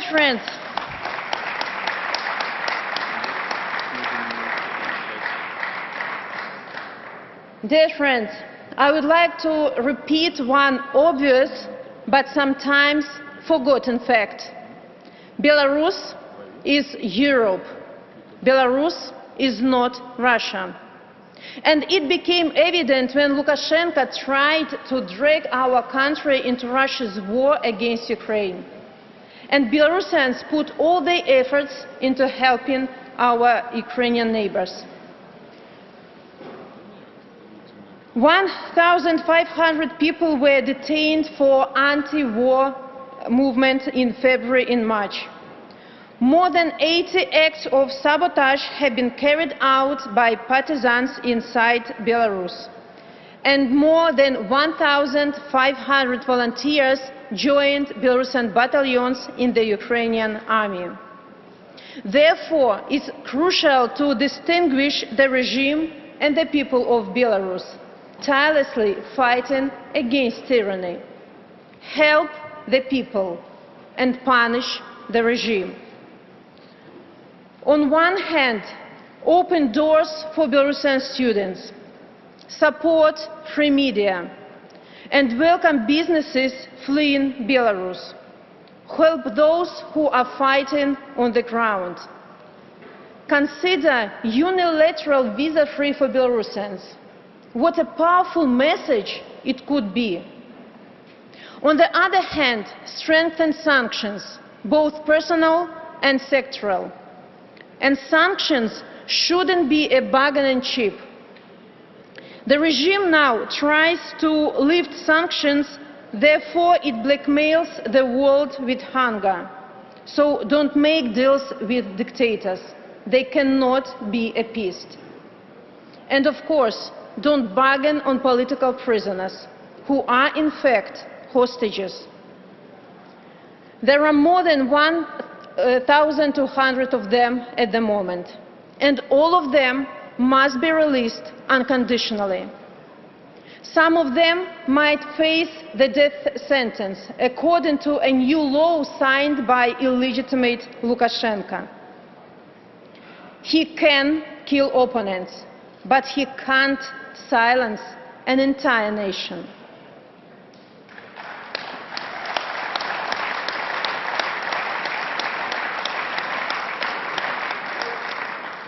In 2020, we won the right to decide our own future as a nation. We showed that Belarus is not Russia. We started our path to democracy and freedom. We are a European nation with our own language, identity, and history. And this path leads Belarus to where it historically belongs, to Europe. It also opens a question of the European perspective for our nation. We are seeking a form of partnership that would solidify our place in the European family. And I'm sure that this path to peace in Europe goes through freedom in Belarus. The path to peace in Europe leads through the victory of Ukraine. And I know it's a difficult path, but that's the only right one. So let's walk this path together, because only when we walk together, we are Europe. Thank you for your attention. Julia.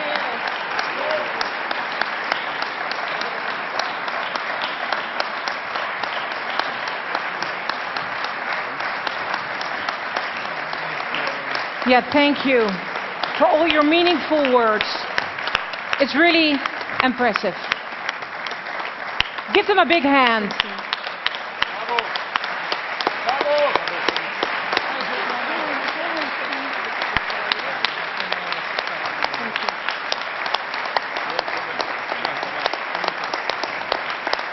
Thank you.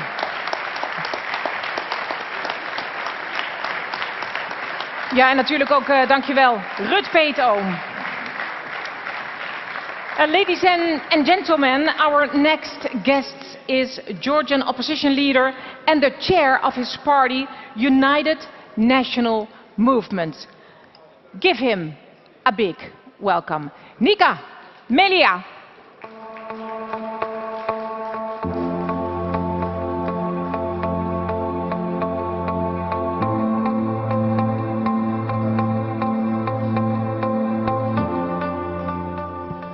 Dear President Tusk, dear members of the presidency, ladies and gentlemen, we all feel that the upcoming days, weeks and months, militarily, economically, politically, in Ukraine and beyond, will reshape the fate of our continent. And yet, we cannot say we didn't know it. Yes, we knew it would happen. We knew it would happen because Ukraine is not the first country, is not the first which came under the attack of KGB officer Putin.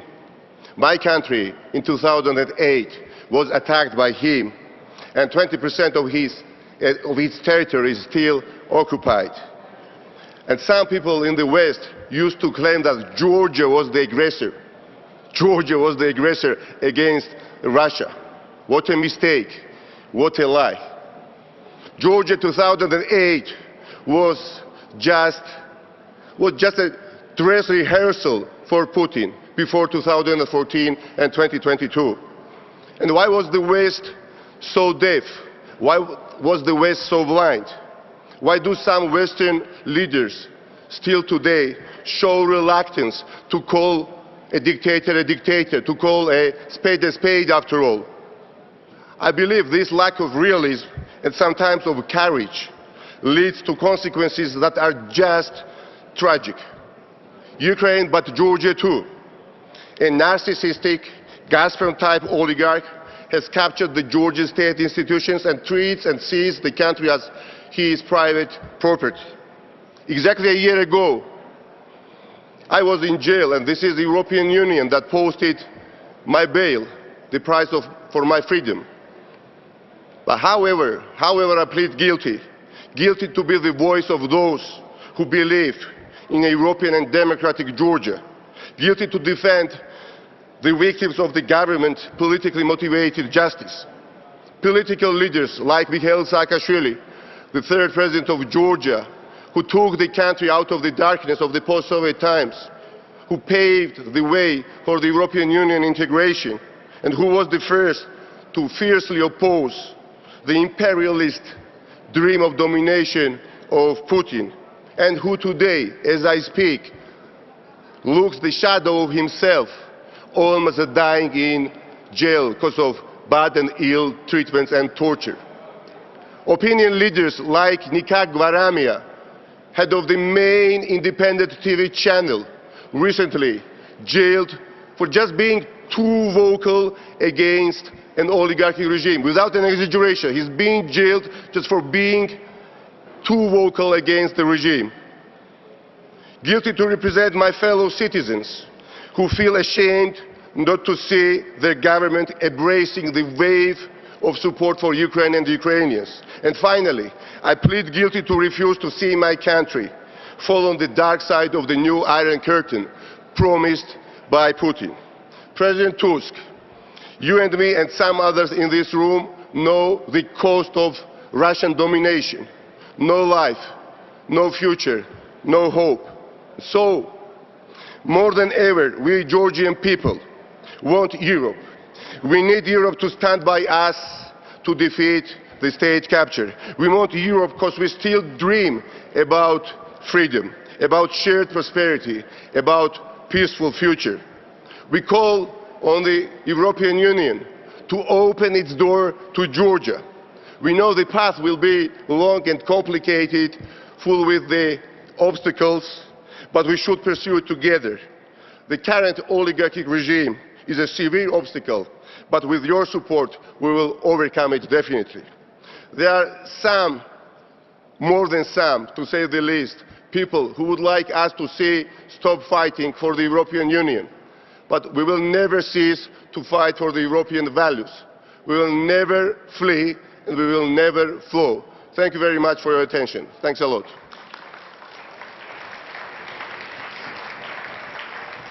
Thank you, Nika Melia. You have everything? I guess so. Okay, ladies and gentlemen, our next guest is her country's first ever female president. How cool is that? Leading her country in the face of incredible challenges, the President of Moldova, Maia Sandu.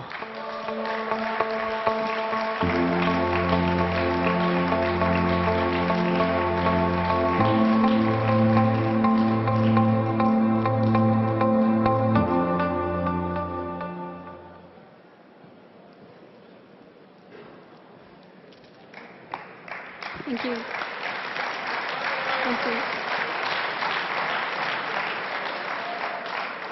Dear President Tusk, ladies and gentlemen, dear friends, it's been 5 years since I first had the honor of addressing you at the EPP Congress in Malta. Despite enormous challenges facing the Moldovan society, I was then full of hope for my country's future. I had the audacity to hope that Moldovans could defeat the oligarchic regime that had captured the state. To the surprise of many, we succeeded. We then dared to hope that we can defeat the pro-Russian political establishment. To the surprise of some, we succeeded again. We succeeded because we truly believe in democracy and in the rule of law. We believe that we can have an independent judiciary, free enterprise, respect for human rights. And we are fully determined to do just that. In this quest for a better Moldova, I know that I can rely on you, dear friends, as I have done so many times in the past. Moldova is fortunate to have on its side so many EPP friends. The support of the EPP family has been crucial to keep Moldova on a democratic course and bring it closer to the European Union. And I thank you all for this. The founders of the EU had a great vision for European solidarity, to be the foundation for long-lasting peace in Europe. Unfortunately, peace was shattered on the morning of February 24 as Russia invaded Ukraine.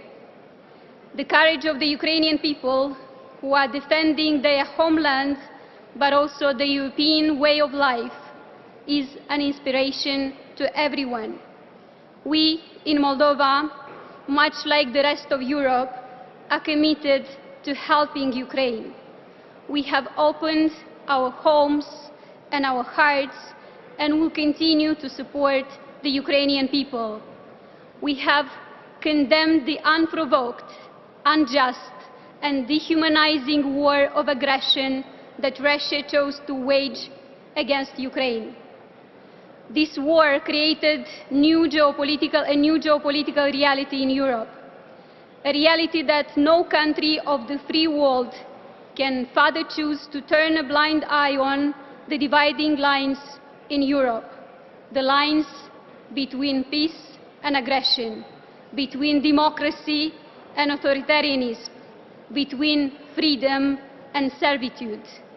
We, in Moldova, want to be part of the free world. On March 3rd, we submitted our application to join the European Union. In this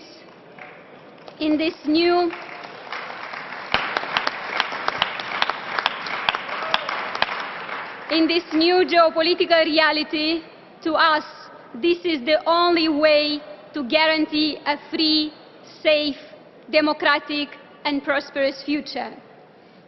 We are not looking for shortcuts, but we also do not believe that the EU is about queuing. We know that there is a lot of work ahead of us, and we want to join the Union. We are committed to improving the lives of Moldovans at home by taking on serious, in-depth reforms. Dear friends, I would like to thank you for your support, for the support for Moldova in these difficult times, including for your vote in the European Parliament to call the European Commission and the Council to grant EU candidate status to Moldova.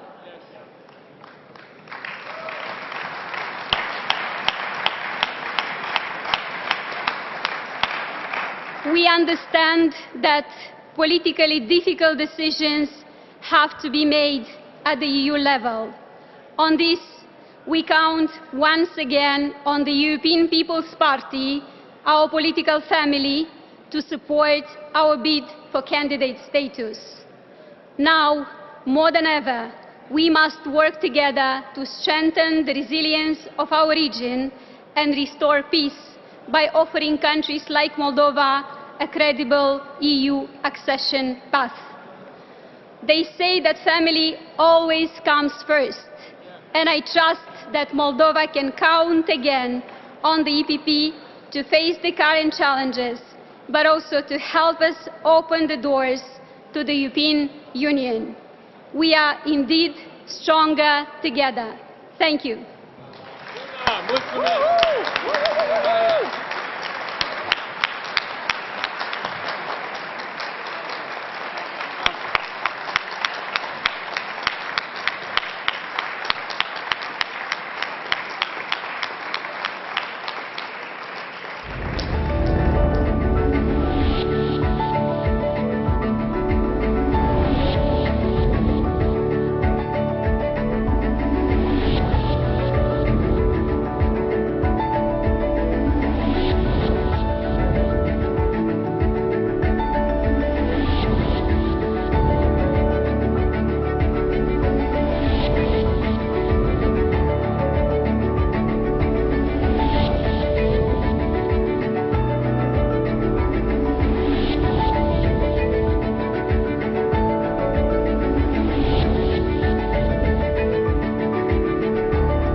Yes, we just saw a recap of all the candidates. Well, I'm really surprised. Who will be the next? Ladies and gentlemen, it's my honor now to introduce, for the first time ever on the plenary stage of an EPP Congress, the president of his party, and I really practiced on this one. The Partito Democratico Cristiano Sammarinese from San Marino. Yes, yes? Thank you. Ladies and gentlemen, Giancarlo Venturini!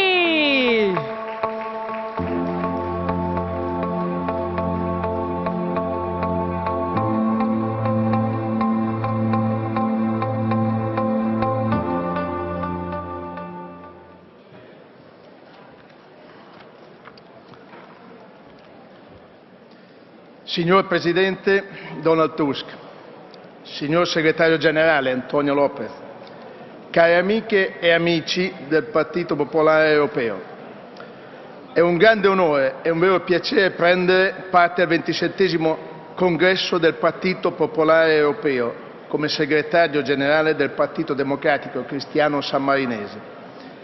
Una partecipazione a questo autorevole congresso particolarmente sentita per la grande amicizia e la condivisione di valori che legano la Repubblica di San Marino ed il PDCS a questa grande famiglia.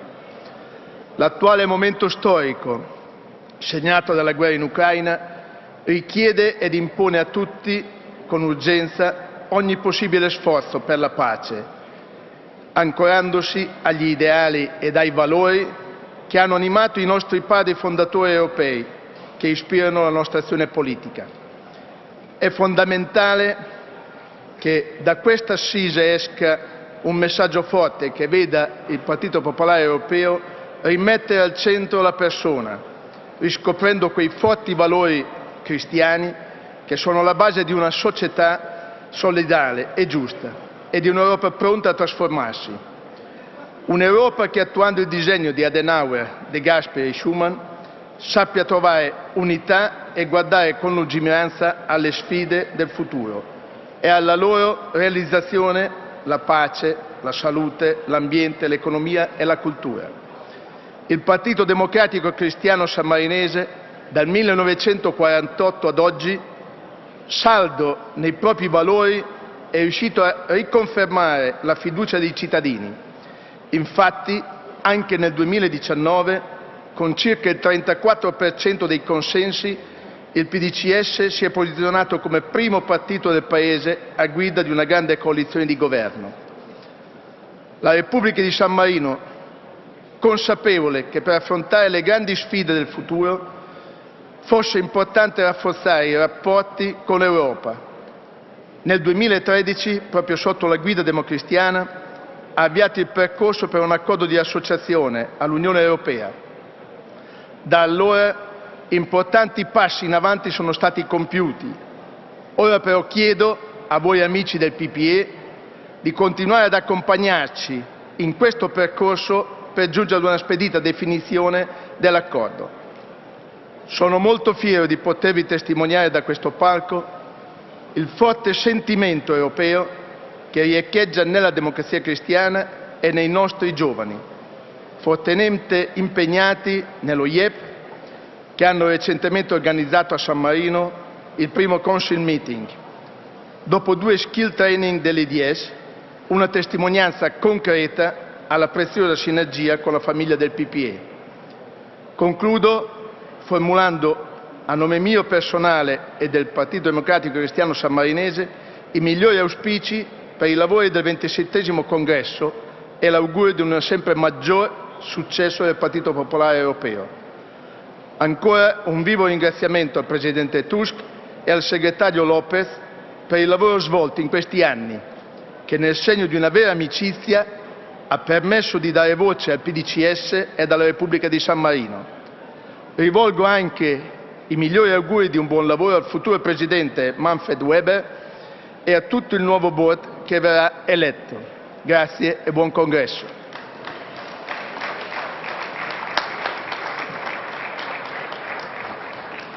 Thank you. Impressive again, all the words we hear today. Please join me now in welcoming to the stage the President since October 2020 and just newly re-elected of Malta's Partid Nacionalista, Bernard Grek.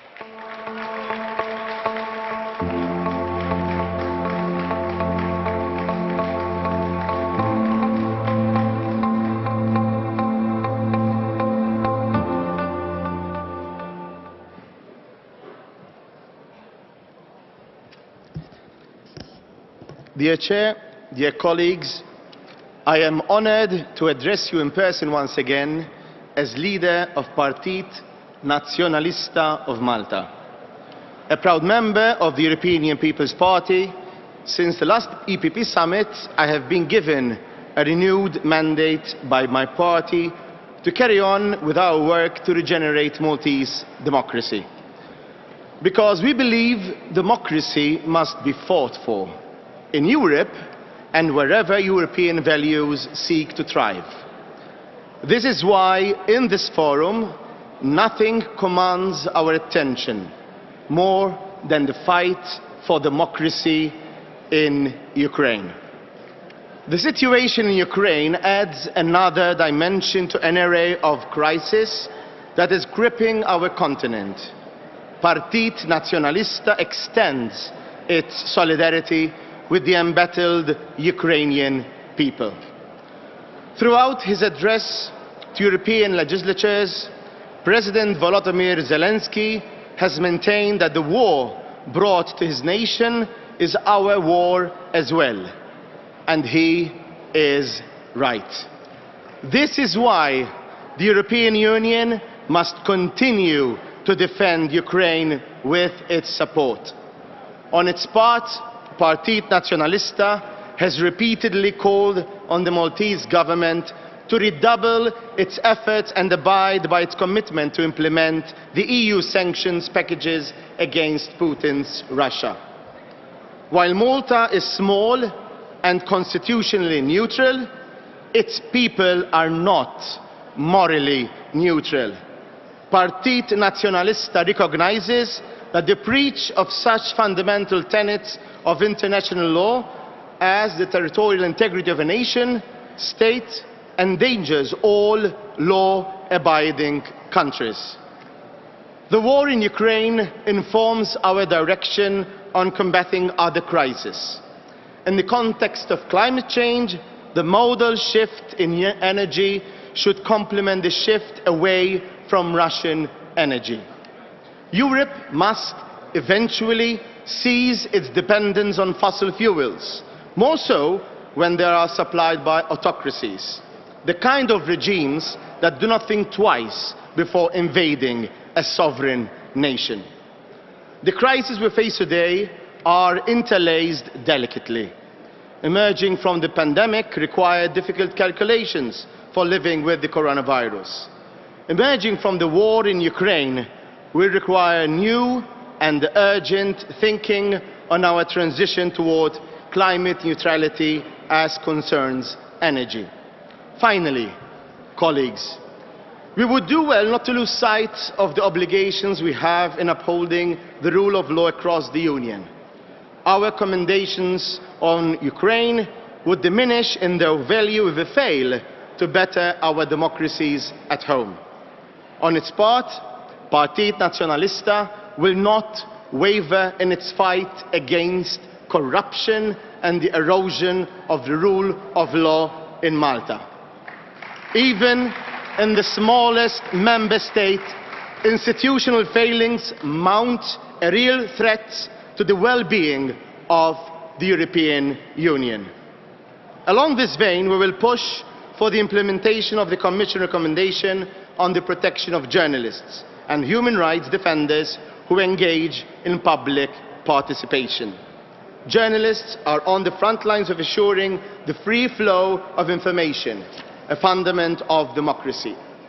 May we be swift in learning from a brutal lesson that our government in Malta has unfortunately yet to heed, that of the assassination of Daphne Caruana Galizia. The fundamental rights on which our union is premised are not an obstacle to a solution, but a guide toward it. As we prepare to lead our nations through less stormy seas, we ought to remember that there is wisdom in that well-known axiom that Europe was forged in crisis. And I believe that together, as the European People's Party, with courage and determination, Europe will not only dream to emerge from this chapter, but it will even be stronger than ever before in a future shared with Ukraine. Thank you. Thank you very much.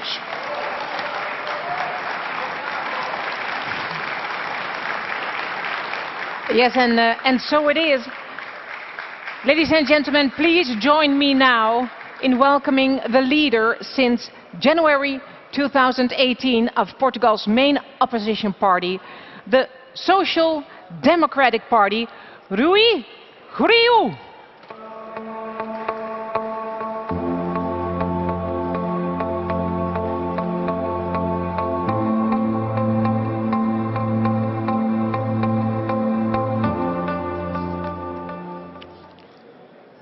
Herr Parteivorsitzender der EVP Donald Tusk ist zurzeit nicht mit uns, aber als Vorsitzender der portugiesischen Schwesterpartei möchte ich Sie zuallererst herzlich begrüßen und die Gelegenheit nutzen, um Ihre Leistung öffentlich hervorzuheben und meine Wertschätzung auszudrücken. Vielen Dank, Donald Tusk. Liebe Kongressteilnehmer, kurz vor dem Eintritt der USA im Ersten Weltkrieg hat Präsident Woodrow Wilson in seiner Rede vor dem US-Kongress die Teilnahme am Konflikt damit begründet, dass es notwendig sei, die Welt in einen sicheren Ort für die Demokratie zu verwandeln. Als Wilson sich den westlichen Demokratien anschloss, die sich im Kampf gegen die imperialistischen Mächte befanden, wies er ein sehr klares politisches Programm vor, um den verheerenden militärischen Konflikt in Europa ein Ende zu setzen: die Verteidigung der Demokratie. Wir beobachten heute, wie unseren Ländern und im europäischen Staatsgebiet insgesamt der demokratische Rechtsstaat verwittert und zeitgleich der Populismus und Autoritarismus in praktisch allen Mitgliedstaaten der Europäischen Union sowie in anderen Demokratiestaaten der Welt weiter vordringt. Gleichzeitig schauen wir zu, wie autoritäre Regime Druck aufs Ausland ausüben, wobei sich die russische Föderation hervorhebt. Heutzutage, sowie zu Präsident Wilsons Zeit, werden wir wieder dazu gezwungen, die Welt in einen sicheren Ort für die Demokratie zu verwandeln. Wir sind uns bewusst, dass die demokratische Regierungsform viele Schwachstellen und Einschränkungen aufweist. Aber sie ist immer noch das kleinere Übel verglichen mit allem, was wir bis heute kennen. Eine Reform der Demokratie ist daher von höchster Wichtigkeit, um sie den neuen Zeiten anzupassen. Diese Reform muss natürlich so umgesetzt werden, dass die konkreten Ergebnisse widerspiegelt, was soziale Gerechtigkeit betrifft, sodass verhindert wird, dass die Schwächeren durch politische Vorschläge mit demagogischer Prägung getäuscht werden. Wer unter Armut leidet, kann nicht wirklich frei sein. Deshalb ist die Förderung einer großen und robusten Mittelschicht unsere wichtigste Waffe, für die der Fortschritt sowie die Schaffung und gerechte Verteilung von Reichtum die beste Munition ist. Marktfreiheit ist der Kompass der reichsten Staaten, aber sie muss durch die sichtbare Hand der Regierung moderiert werden. Ihre Rolle ist sowohl in sozialen Bereichen wie die Gesundheit, Bildung oder soziale Sicherheit, als auch bei der Regulierung bestimmter Märkte und beim Schutz des freien Wettbewerbs entscheidend. Nach außen hin findet die Verteidigung der Demokratie im Rahmen der internationalen Beziehungen statt. Demokratien sind friedliche Regierungsformen. Ihr weiterer Ausbau erweist sich somit als ein entscheidendes Instrument für den Weltfrieden. Im Gegensatz dazu stellt das Vordringen autoritärer Mächte heutzutage die größte Bedrohung dar, was Sicherheit und die internationale Ordnung betrifft. Russlands Invasion der Ukraine stellt einen Angriff auf unsere Lebensweise dar, für die wir so hart gekämpft haben und die wir niemals aufgeben können. Wie damals im August 1914 fürchten unschuldige Frauen, Männer und Kinder derzeit um ihr Leben, um ihre Freiheit. Diese Barbarei hat als Ursache den Imperialismus und dessen klare Abtrennung von Werten und Prinzipien, die uns alle zusammenbringen sollten. Hierbei handelt es sich um grundlegende Werte und Prinzipien für den Aufbau einer friedlichen und glücklichen Welt, in der den Menschenrechten mehr Achtung entgegengebracht wird. Um diese Welt hat die PSD in Portugal schon immer gekämpft. Und den Kampf um diese Welt, da bin ich mir sicher, wird auch die EVP in Europa nie aufgeben. Vielen Dank.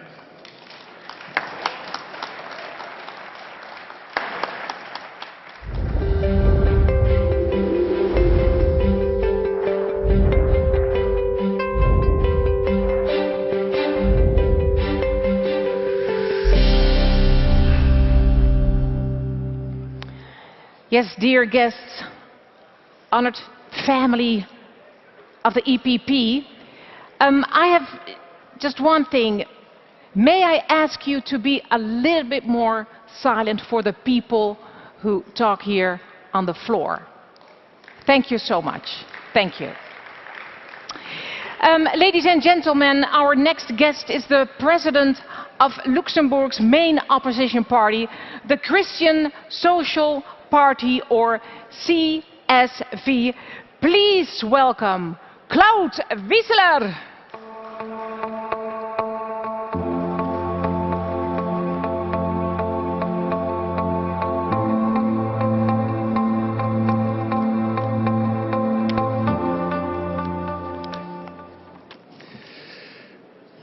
Dear friends, for more than 15 years Europe has been going from crisis to crisis.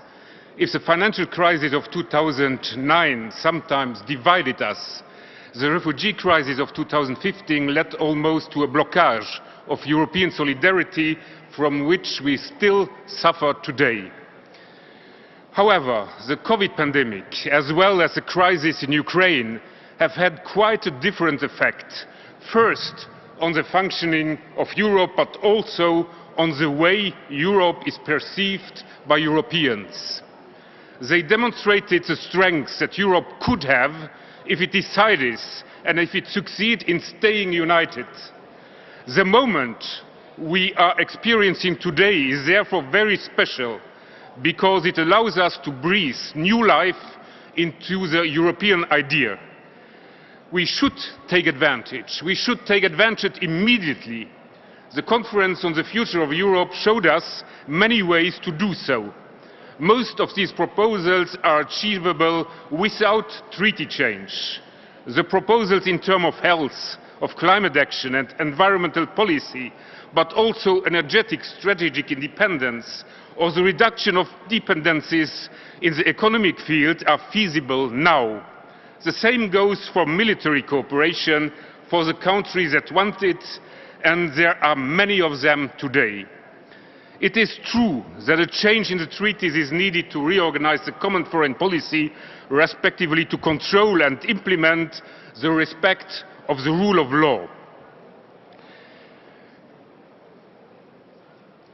But on the other time, it is just not time now to hide behind a convention and the change into the treaties, but to do today, as of now, what can be done with the existing treaties. Let's not let this moment pass. I think that the EPP should be at the forefront of these transformations necessary for Europe and desired by the population. There is another subject which is close to my heart and which I wish to raise today. It is the rise of extremes in many European countries and the erosion of some of the great traditional popular parties in the left and in the center-right. Make no mistake, it's a permanent evolution that has lasted for more than a decade, and we haven't always found the correct answers. I am convinced that these times of crisis provide us with the opportunity to find real answers, provided we go back to our roots and present a credible project. I believe that in times of crisis, people are looking for reliability and political competence, for security and trust in politics, for politicians who have values and who exemplify them, for clear positions on subjects such as security, defense, the rule of law, health, climate. These are core EPP skills. We will still have to succeed in formulating them in a concise way. We will have to embody them and, above all, be credible by promoting them with consistency. We have always been, as EPP, a party with values that know how to find pragmatic solutions to political problems. Our tradition is not to be a polarizing party, but to be an integrative party that knows how to build strong majorities. This is what also we need in the future. European construction needs stability and leadership. Thank you very much.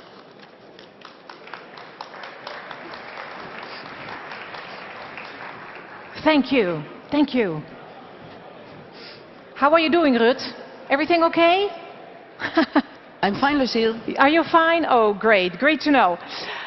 Dear guests, our next speaker is a former minister and since 2017 the leader of his country's Moderaterna, or Moderate Party.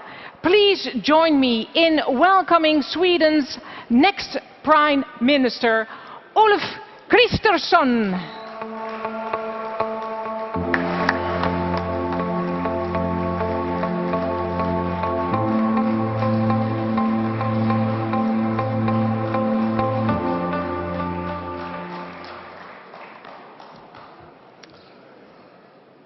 Thank you all so much, President Tusk, distinguished colleagues, and our Dutch hosts. Thank you for having us.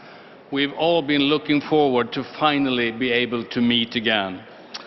Together here in Rotterdam, next to Europe's largest harbor, is a good reminder of the strength of our values and ideas as center-right parties, guided by principles of openness to trade, to innovation and to a rules-based international order. I think the symbolicism of this city, once devastated by the bombs in the Second World War, is highlighted today, while those values once again are under military attack in Europe. We all have a duty to support Ukraine's defense and to stand firm in our commitment to our shared European values and interests. In part, because of the war, citizens across our countries are facing a drastic increase in the cost of living. We all have an important role to play here, as citizens demand political leadership that truly delivers in times of need. This new situation will surely bring challenges, but it also might offer an important opportunity for the centre-right to re-emerge as the most relevant force in European politics. From our side, from my side, in the Moderate Party, we are firmly focused on returning to office after the Swedish elections in September. Despite being in opposition for 8 years, we have been able to celebrate a great number of policy victories by building constructive coalitions in Parliament. As a matter of fact, the current government is actually ruling on the opposition's budget, not on its own. But of course, we very much look forward to govern Sweden from the front seat, and we are ready for the task, well prepared for the opportunity to deliver a strong centre-right agenda for Sweden and for Sweden in Europe. First of all, we will start with the most basic responsibilities of a nation state, to restore law and order after years of mismanagement, an underfunded justice system and a failed migration and integration policy.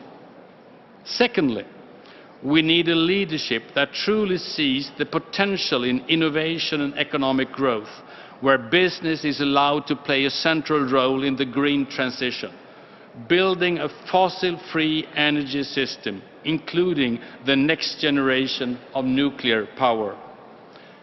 If we are able to provide our citizens and industries with reliable and affordable energy and to export electricity to the rest of Northern Europe, we can help reduce energy dependency on Russia even quicker and reduce emissions even faster. But our latest political victory in Sweden, and perhaps our major contribution right now to European peace and security, is of course the fact that we now, together with our friends in Finland, are seeking a NATO membership. A united... Thank you so much. Thank you so much. A united Nordic-Baltic region that stands together in the defense of our borders and values will strengthen the security of Europe at large. An important task for the next Swedish government will be to define our Swedish role in NATO and how to best contribute to European and transatlantic security. I will certainly do everything in my power to lead my party back to office, and I can promise you this: my government will make Sweden a more active and decisive member of the European Union. We will strengthen our ties, not least with our Nordic and Baltic friends, and, as always, remain a strong champion for all the values and interests that unite the parties in this room. We are well prepared for the European Union presidency and the responsibilities waiting for Stockholm, January 1st next year. I hope to see you then. Thank you. Thank you. Impressive words, as always. Dear guests, please join me now in welcoming to the stage a former minister and Deputy Prime Minister of his country, the President of Finland's National Coalition Party, or Kokoomus, if this is the good pronunciation. Co-host for our 2018 Helsinki Congress. Since November 2019, a Vice President of the European People's Party and the next Prime Minister of Finland. Ladies and gentlemen, yes he is, Petteri Orpo.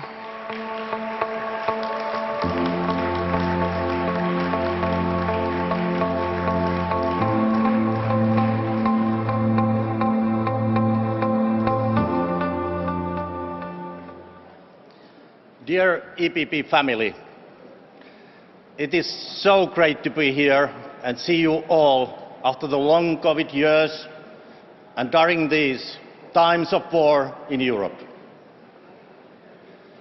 I will start with a question. Do you know what I have here in my pocket? This is NATO Pocket Square.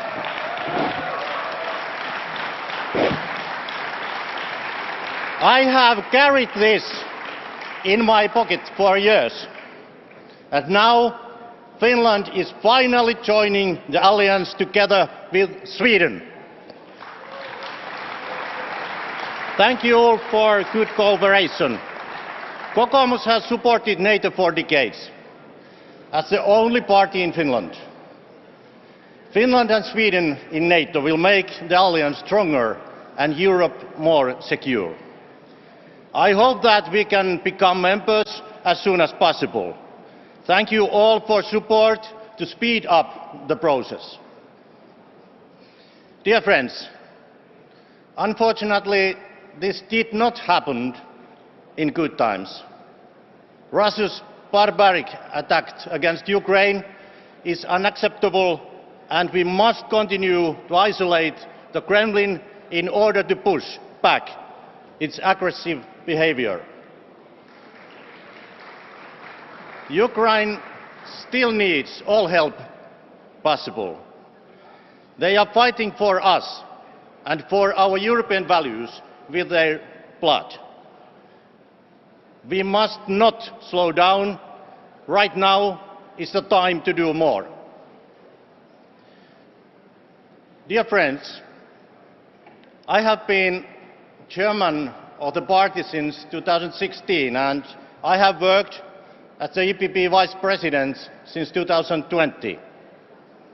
Today, my three main messages to you are: first, the role of the European Union and the West; second, the role of the EPP; and then, news from Finland.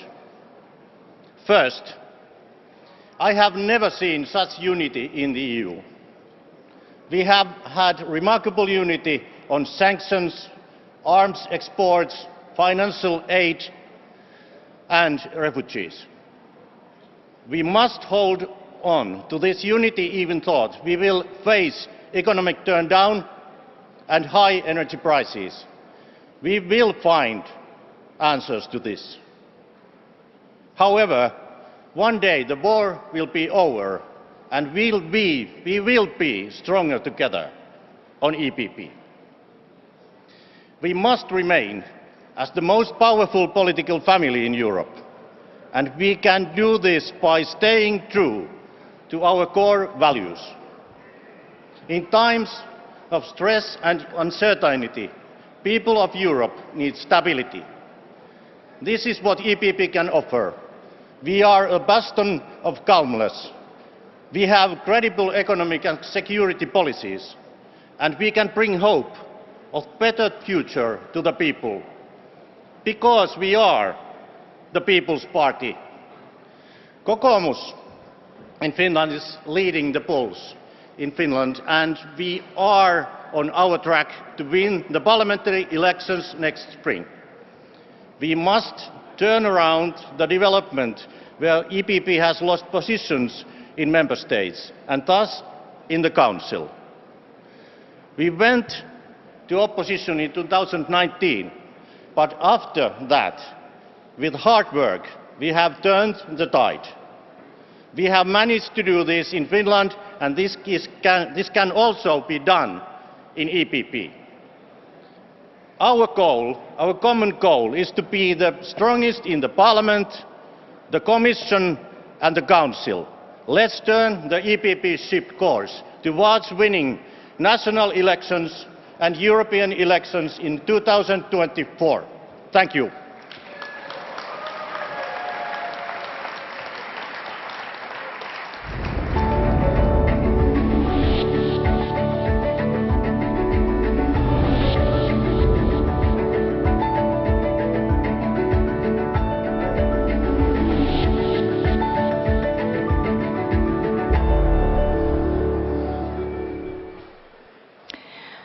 Dear guests, our next speaker has been Minister President of Bavaria since 2018 and the leader of his party, the Christian Social Union in Bavaria, since January 2018. Ladies and gentlemen, I really want to ask you for a bit more silence because he's gonna say some really inspirational words. Give him a big hand, welcoming Markus Söder.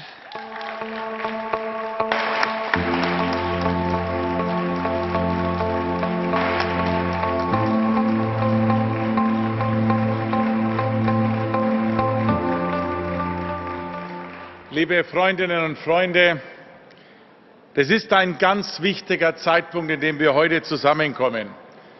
Von diesem Parteitag muss ein Signal der Entschlossenheit, der Gemeinsamkeit ausgehen.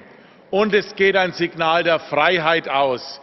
Wir lassen es nicht zu, dass autoritäre Staaten, dass Gewalt, das Recht beugen. Wir stehen zum Recht, wir stehen zur Freiheit und dafür kämpfen wir gemeinsam, liebe Freundinnen und Freunde.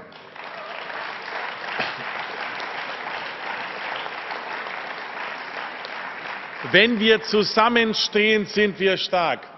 Wenn wir Europäer wollen, können wir mehr bewegen, als wir glauben. Seit vielen Jahren erzählt man uns, weil wir nicht ganz so viele in der Welt sind, müssen wir uns anpassen, müssen wir uns einfügen, sollen wir möglicherweise nachgeben. Die letzten Wochen zeigen, manch einer überschätzt sich, wenn er glaubt, Europa die Werte diktieren zu können. Und wir unterschätzen uns manchmal und die Möglichkeiten, die wir haben, wenn wir geschlossen zusammenstehen.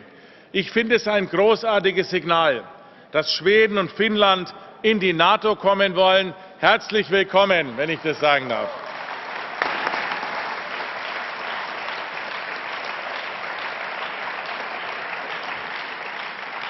Und als Bayer füge ich hinzu, wenn die Österreicher auch gern möchten, dann noch lieber, wenn ich das sagen darf. Ja? Liebe Freundinnen und Freunde, was macht denn eigentlich in dieser Zeit auch Stärke aus? Nicht nur wirtschaftliche Kraft, das spüren wir doch.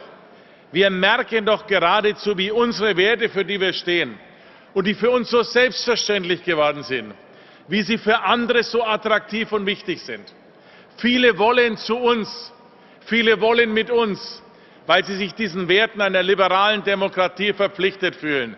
Und deswegen spüren wir doch ganz genau, wer ist die dunkle Seite der Macht und wir in Europa, wir sind die helle Seite der Macht, wir sind die Guten und das Gute wird am Ende sich durchsetzen, meine sehr verehrten Damen und Herren.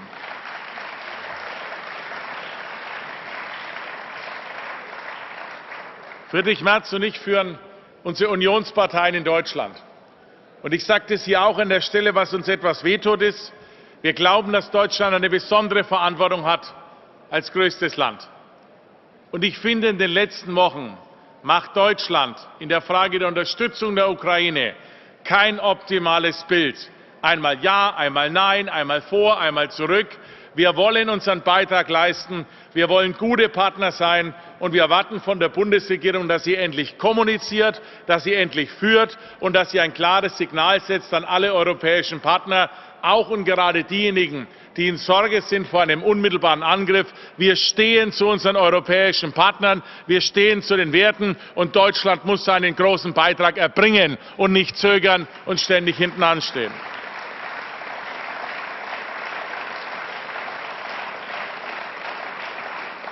Wir als CSU sind gern in der Europäischen Volkspartei.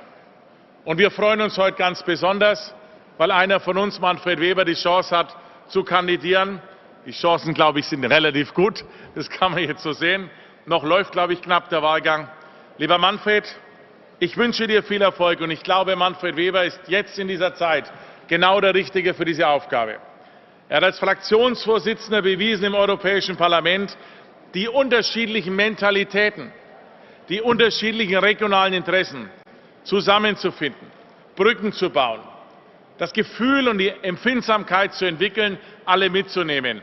Und genau das braucht jetzt die Europäische Volkspartei. Wir stellen im Moment nicht mehr ganz so viele Regierungschefs wie einmal.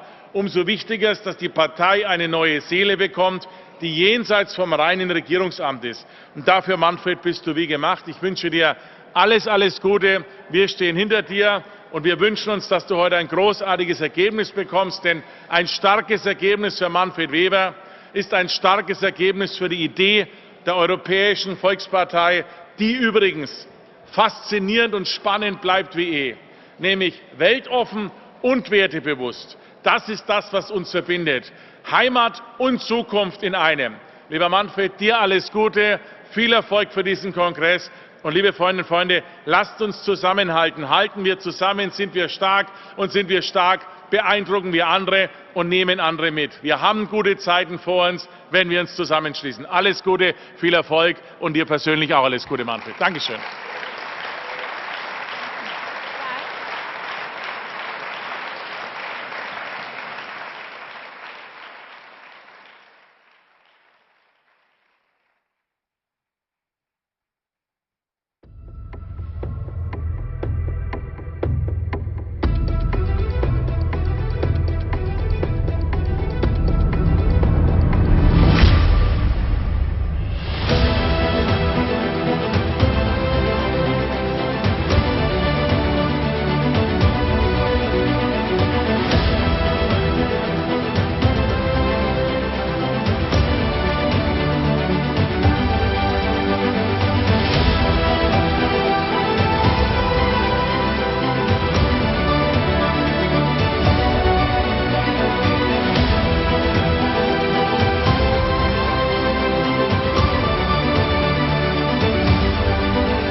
Great and beautiful. Thank you, thank you. Agnes Mulder, that's you. She's in shock now. She's my dear colleague, a member of parliament as well. Agnes, did you already share a moment of the Congress? You did or you did not? Yes, you did. If you do, please use hashtag EPP Rotterdam or hashtag We Stand With Democracy. Who already shared a moment of this Congress? Who did? Nobody? Come on, take a selfie of yourself. Let's share the moment. I really want to have more on Twitter about this beautiful Congress. So take your telephone, make a picture of your neighbor and post it online, Twitter or Instagram. And use EPP Rotterdam or hashtag We Stand With Democracy. Ladies and gentlemen, it's a pleasure to present to you now the leader since 2010 of his party, Citizens for European Development of Bulgaria. Bulgaria, the nice country. It's a beautiful country, and I have to tell you, my son was born in Bulgaria. So you have a special place in my heart, really. Ladies and gentlemen, a three-time Prime Minister and Bulgaria's longest-serving Prime Minister, Boyko Borisov.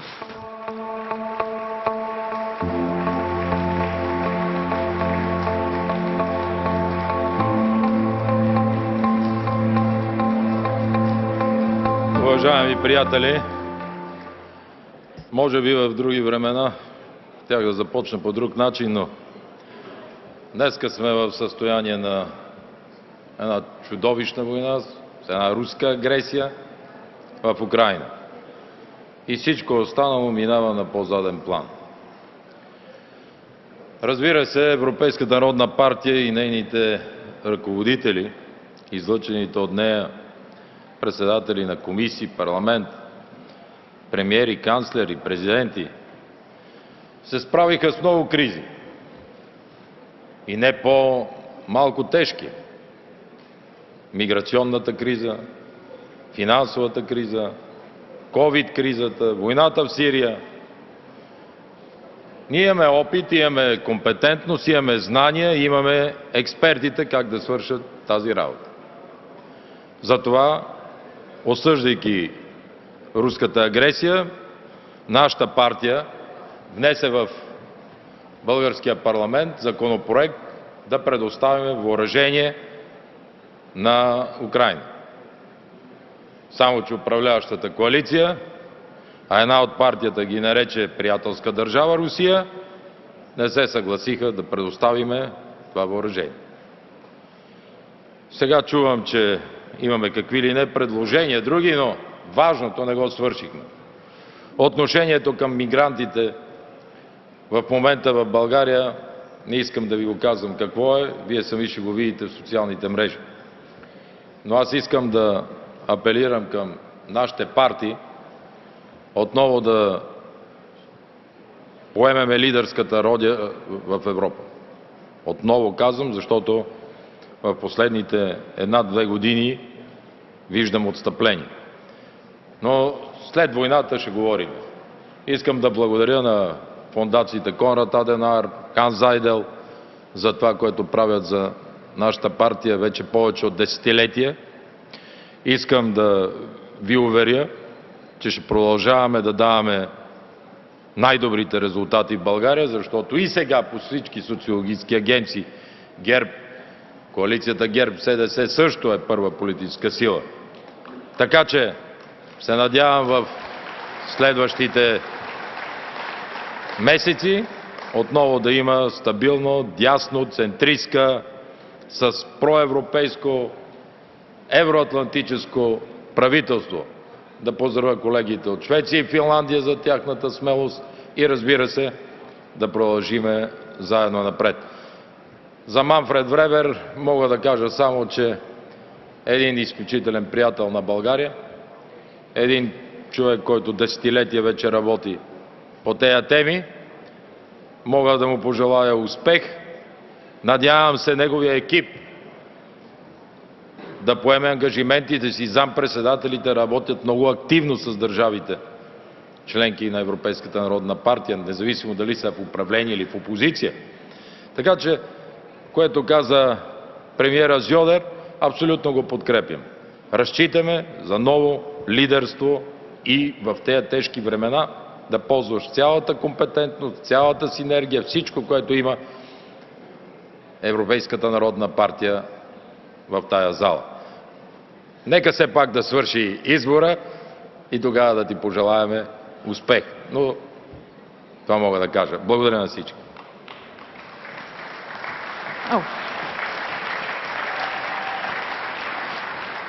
Thank you a lot. It's my honor now to welcome the former leader of his party in France National Assembly and since 2019 the president of Les Républicains. Ladies and gentlemen, please welcome him to the floor, Christian Jacob.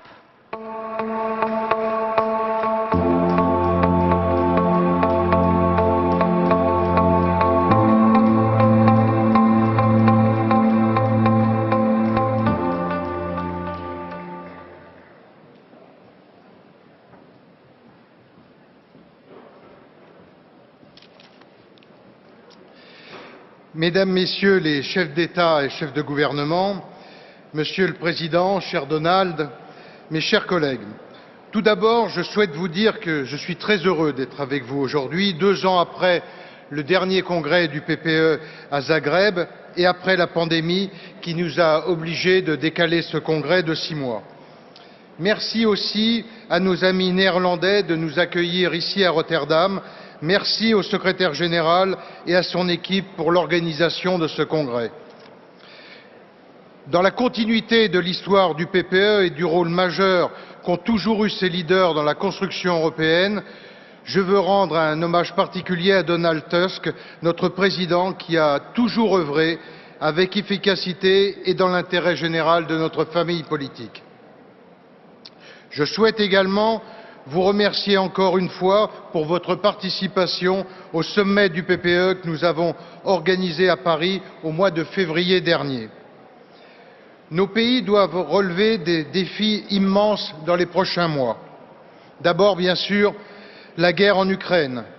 Nous devons continuer à soutenir le peuple ukrainien et à faire cesser le drame et la violence qu'il subit chaque jour. Le 6e paquet de sanctions vient d'être adopté. Il était essentiel d'arriver à un accord.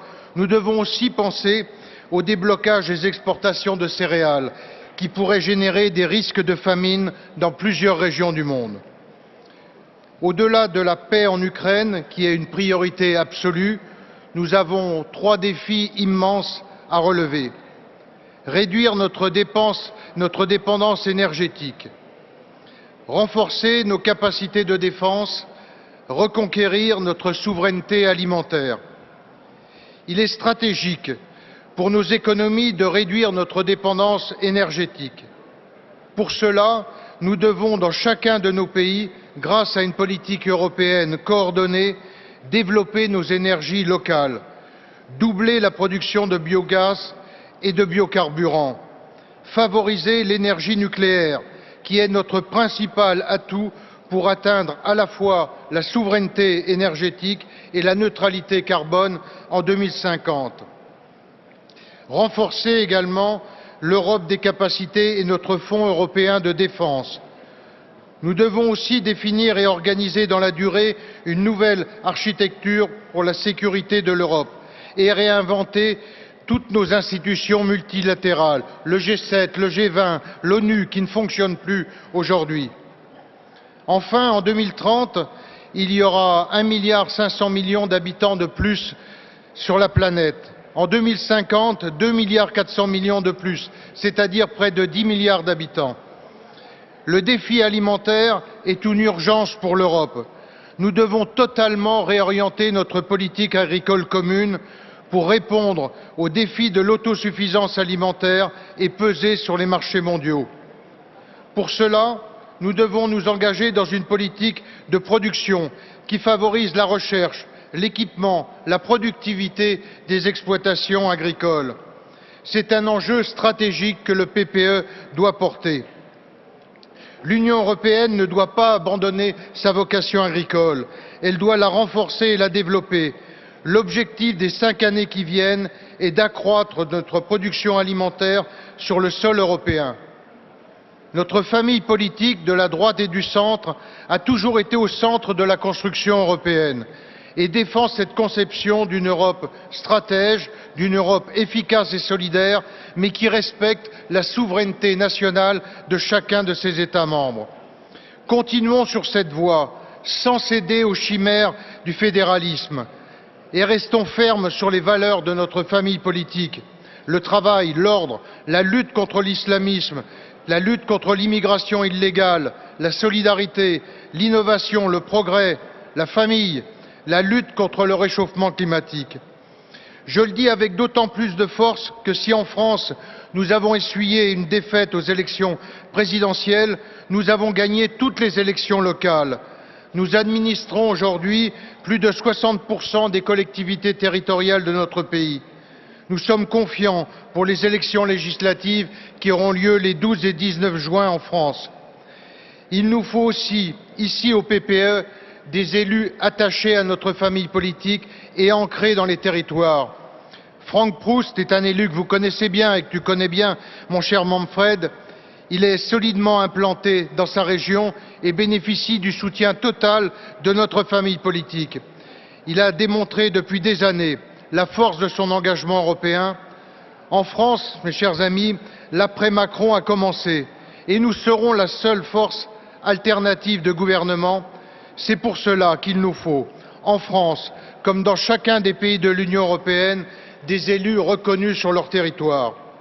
Chers amis, soyez assurés de l'engagement total des Républicains au sein de notre famille politique européenne, ici, maintenant et dans l'avenir. Merci de votre écoute.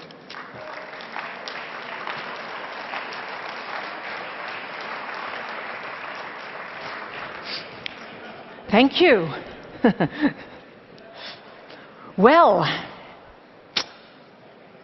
it's a pleasure now to present you the leader since March 2021 of KDU, GSL, and since December 2021, the Czech Republic's Deputy Prime Minister. She's in the house. Marian Jurečka.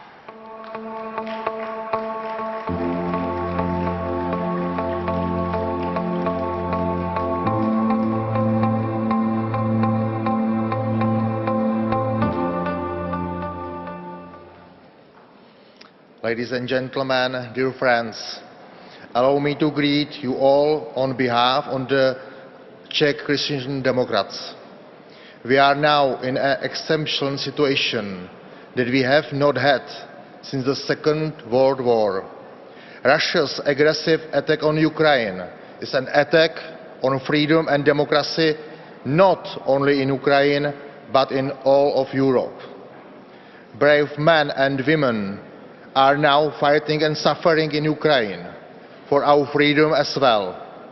We must help them as much as we can, using all our force and resources to do so.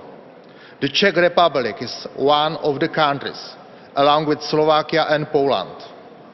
We are most of the people fleeing the war are arriving. We are very active in helping Ukraine. We are supplying arms, financial and humanitarian aid, and welcoming and helping people who have arrived and found a roof over their heads in our country.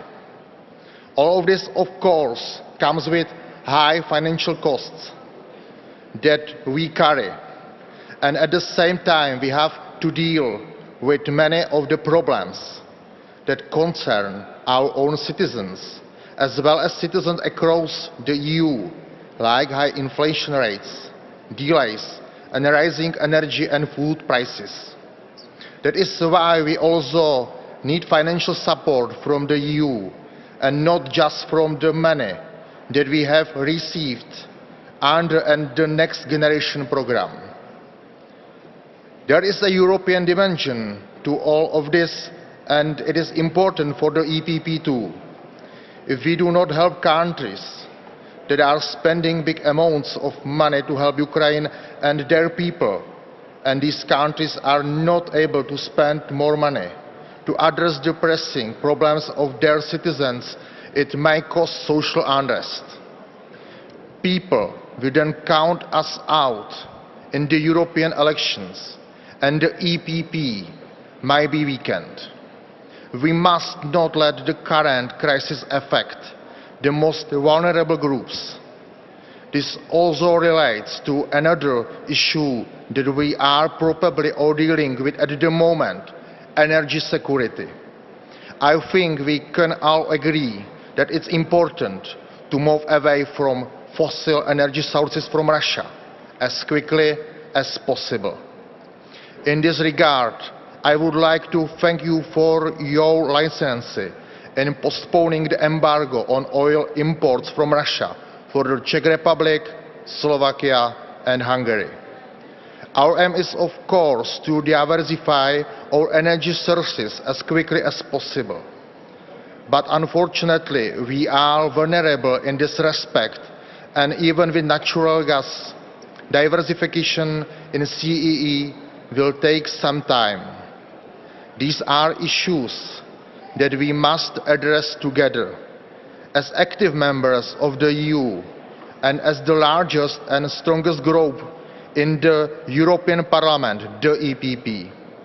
This is an opportunity for us to show our citizens that we can tackle this issue effectively as the EPP, that we are close to the people, that we understand their problems, and that we come up with concrete and realistic solutions. It is an opportunity to win our voters back by making comprehensible policy decisions. As KDU-ČSL, we support European Commission's long-standing initiatives such as the Green Deal, and we know that it's a tool for diversifying energy sources and thus energy security. But at the moment, it is necessary for our citizens to understand that our policies within the EPP are especially made for them to improve their daily lives and avoid economic and social tension. Thank you for your attention.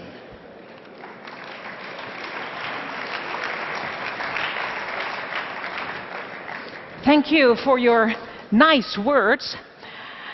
Dear guests, it's almost time for the EPP Merit Award, but before, it's my honor to welcome the leader since January of this year of Germany's Christian Democratic Union. Ladies and gentlemen, give him a big hand. Friedrich Merz.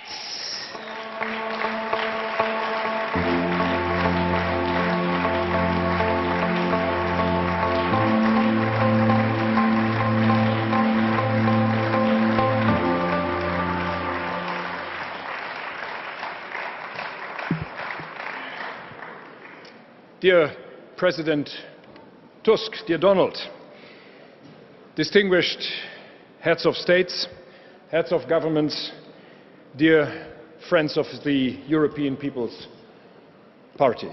First of all, let me say that this is really a great honor for me to be here today and to address you as chairman of the Christian Democrats in my country, in Germany.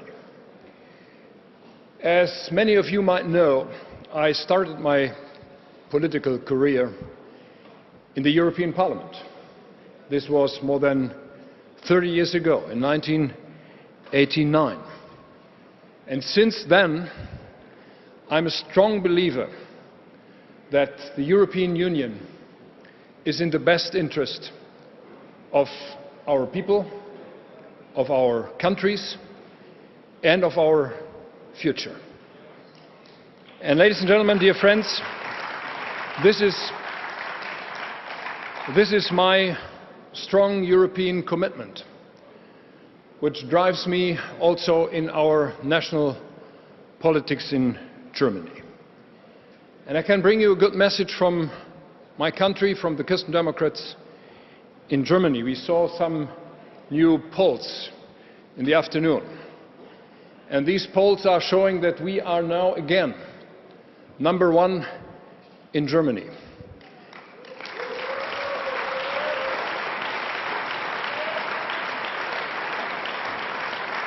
And it comes even better. We are 10 percentage points ahead of the Social Democrats. And the Social Democrats in Germany are down to #3. Between of us, there are the Greens. And the Green Party most likely will become the biggest challenge for us in Germany for the next European elections and for the next national elections. So let's be clear. We have to make our own clear statement and our own clear position in economic affairs, in social security affairs, in foreign security affairs. And this is what brings me to my first point. We are faced with an historical challenge. For the first time in our history, in EPP's history, a Congress is taking place when the biggest country in the world, which is Russia, is attacking and invading the second biggest country in Europe, which is Ukraine. This simple fact, dear friends, this brutal fact, reminds us every day that this war is not only taking place somewhere in the world, but in the heart of Europe, and that this attack is attacking the essence of our European values, is attacking the global and European political order, and is attacking European freedom and democracy. And if this is true, the war reminds us security starts with strong and sufficient defense capabilities, including strong deterrence. So we have to make this very clear. Europe, our values, our democracies can only survive if we are willing to spend money and capacities in our security.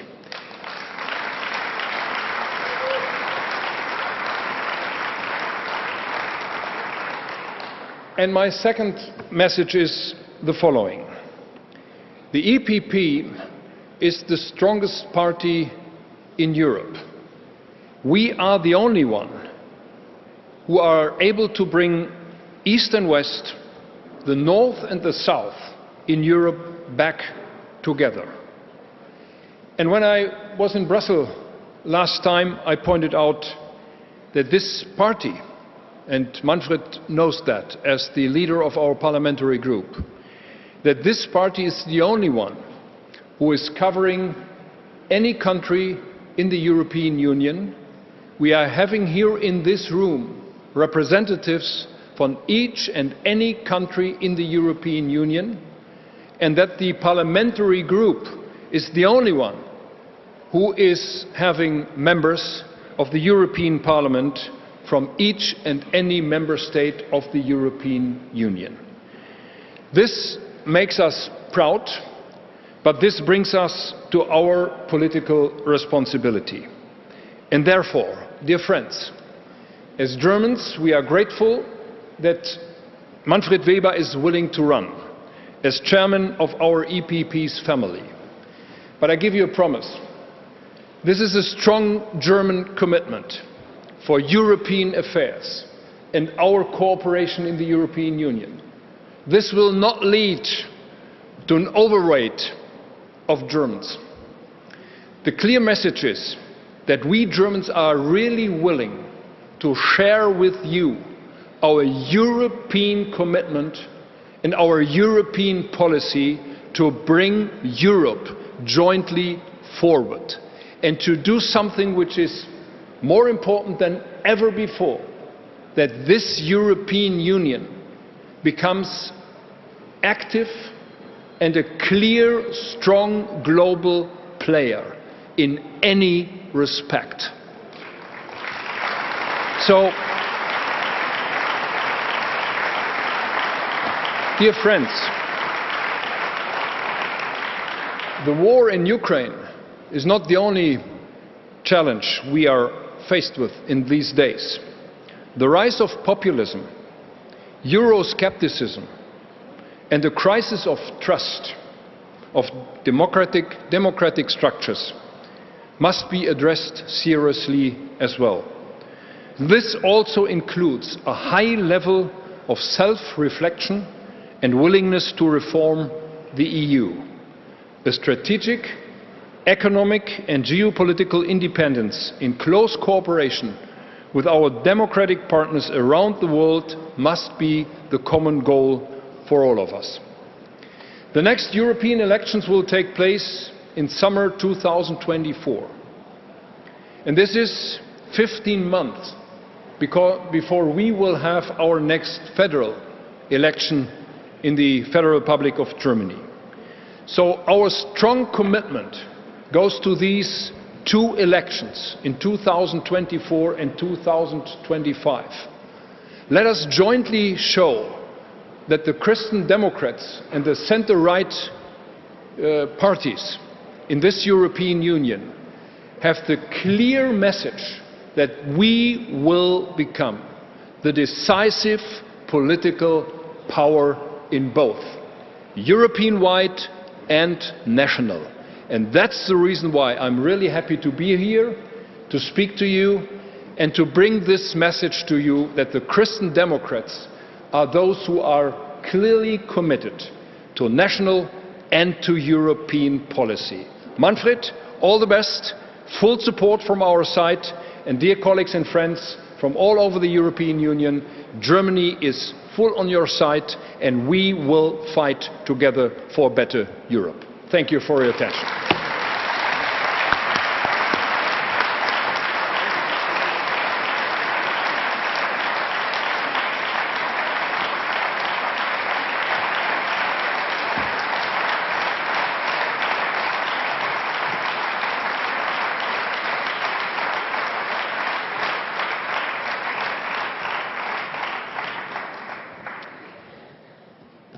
Ladies and gentlemen, please, for the people outside here, this room, please come in for this important moment that we are facing now.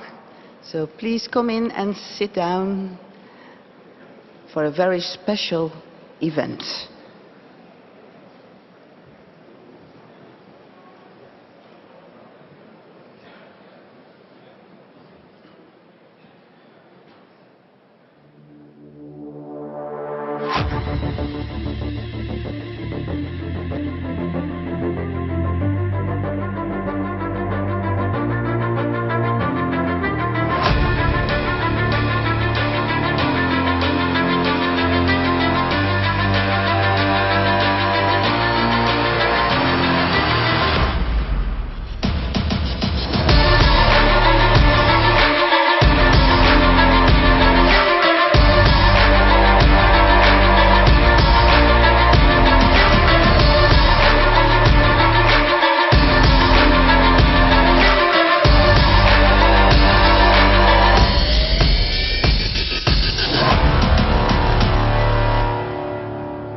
Dear guests, what a beautiful award. Do you know what kind of award this is? No? Nobody knows? Of course you know. It's the Merit Award. Ladies and gentlemen, now we come to an important moment in our Congress, the EPP Merit Award. And here to present the award is our plenary chair, Rut Peetoom. Je mag er weer bij komen, Rut. And please come into the room, because this is really a very important moment. Okay, the floor is yours.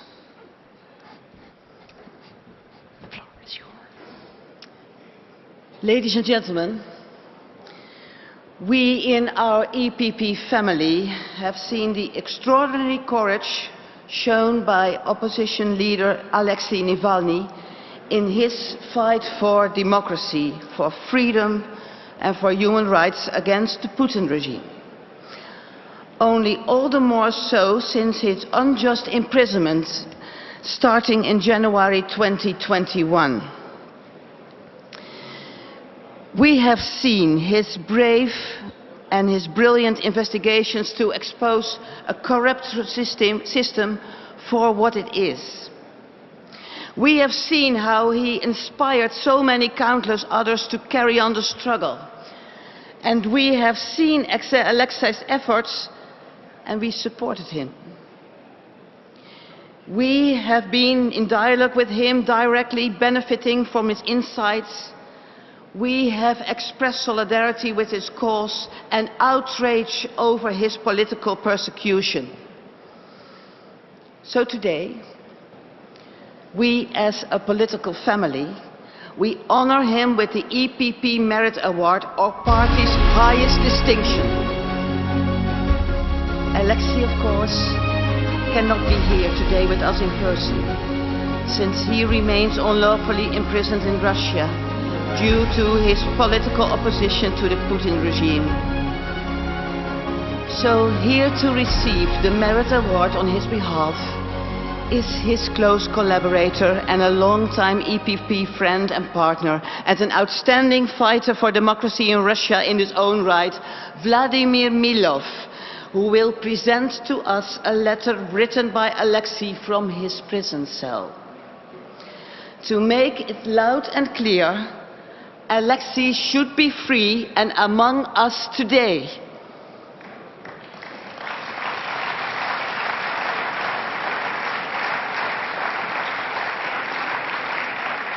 I now invite EPP President Tusk to present the award. Please do not enter the stage.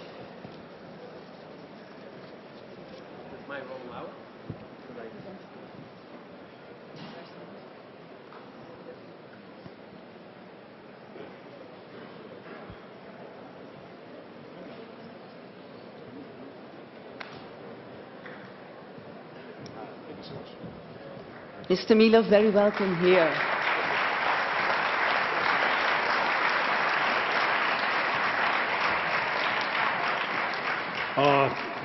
Thank you so much. It's a great privilege and honor.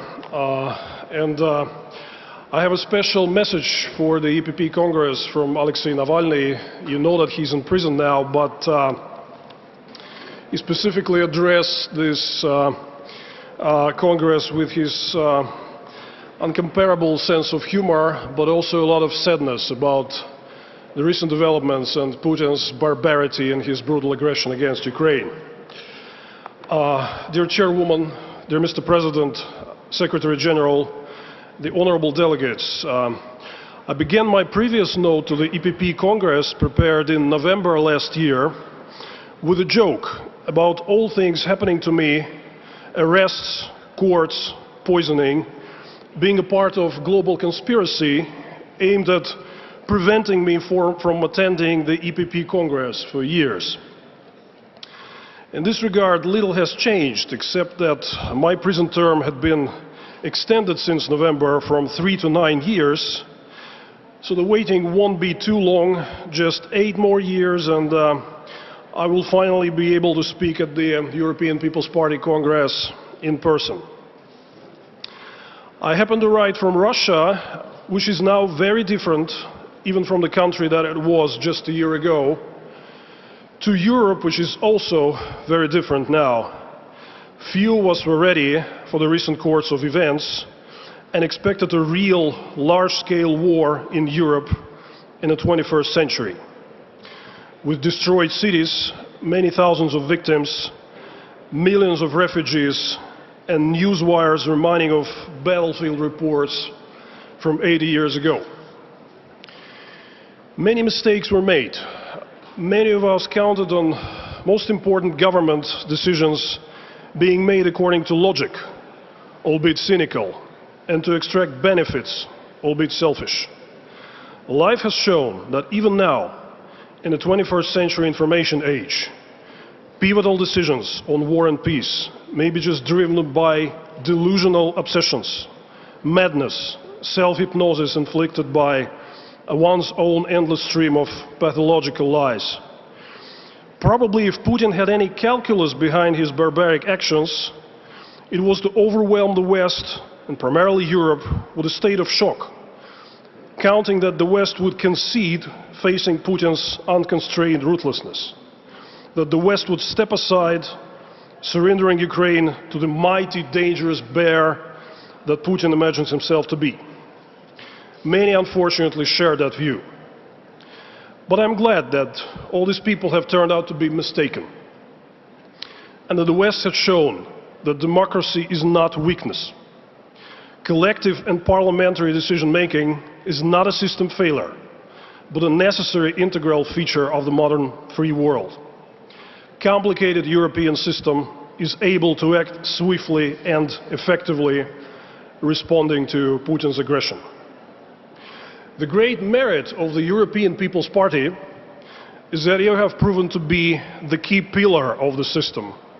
You made Putin, who attacked European peace, imagining himself to be an invincible bear, face not something amorphous, but instead a solid rock. A rock that Putin had smashed into, showing everyone that he's not a mighty bear as he imagines himself, but instead an old and witless cattle who broke his horns against brave Ukrainian resistance, against European solidarity and unity, against European faith in its ideals of freedom. I'm convinced in the coming failure of Putin's military adventurism and bankruptcy of his regime, both economic and moral bankruptcy. And I'm confident that the formula of tyrant's demise will include the key important component: the citizens of Russia. Putin's propaganda tries hard to prove that 70–80% of Russians support the war. That is not true. And even facing the threat of imprisonment, multiple Russians raise their voices against the war. Hundreds of thousands participate in anti-war actions. Tens of thousands are facing arrests and persecution for their anti-war positions right now. Thousands of military servicemen refuse to take part in this barbarity. Accepting the EPP's Merit Award with great gratitude, I consider it to be an award to all my fellow citizens fighting against the dictatorship and war, fighting in Russia. Please do not equalize Putin with the people of Russia. The anti-war movement in Russia is just beginning.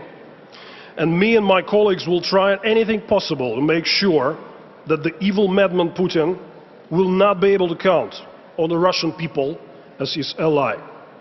Our path is with civilized democratic world.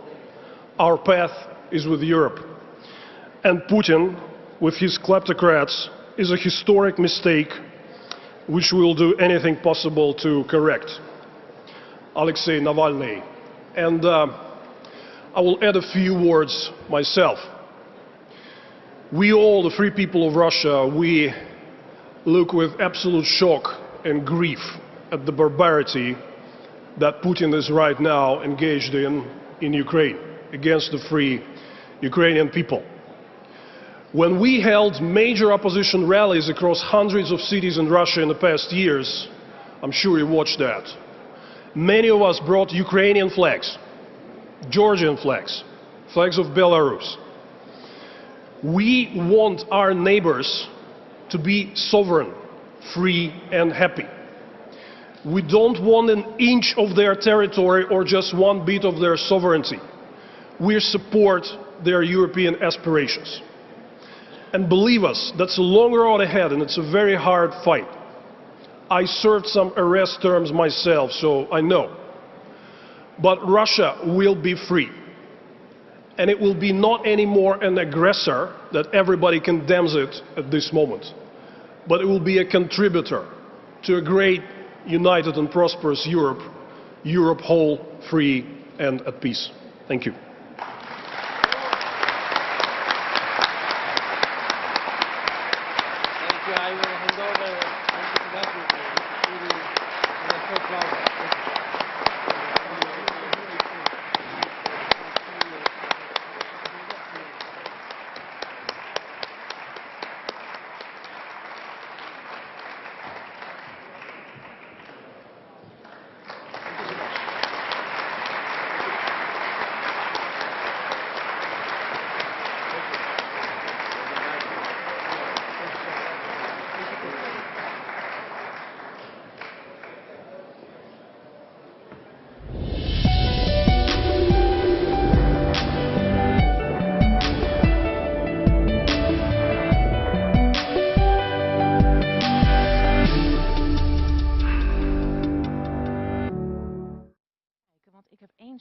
heel slecht gedaan. Hier, dit...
Ladies and gentlemen, it's time now for our plenary debate. It's United in Solidarity, Defending Western Democracy.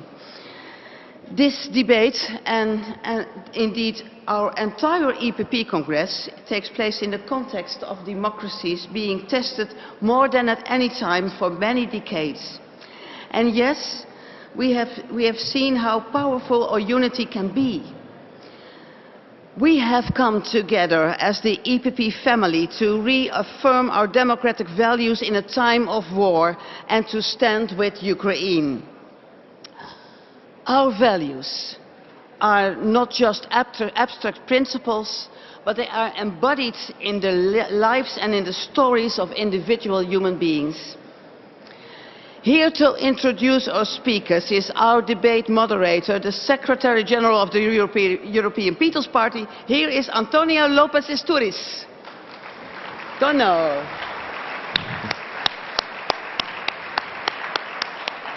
Thank you very much, Ruth. Thank you very much. And it's my first intervention today, and I would like to tell how, as you know, how happy I am to be in the Netherlands and to be with all of you, with my friends of the CDA. It is, friends, a pleasure now to introduce the speakers for this panel that we are going to discuss. I require your attention because the quality of the speakers, I believe you will understand, merits this. First of all, I have to tell you that the Prime Minister of Greece, Kyriakos Mitsotakis, and the Prime Minister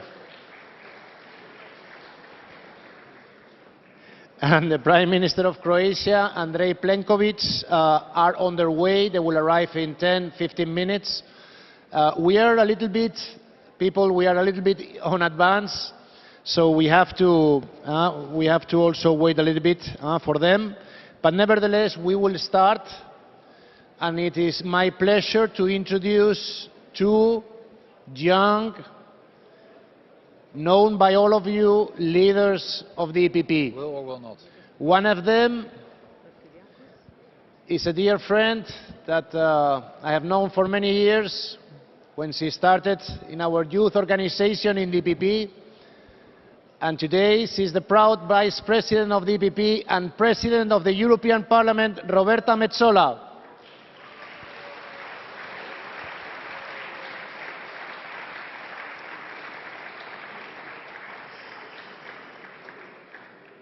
And also from the Netherlands, our good friend and Minister of Foreign Affairs and Deputy Prime Minister of the government of this country, Wopke Hoekstra.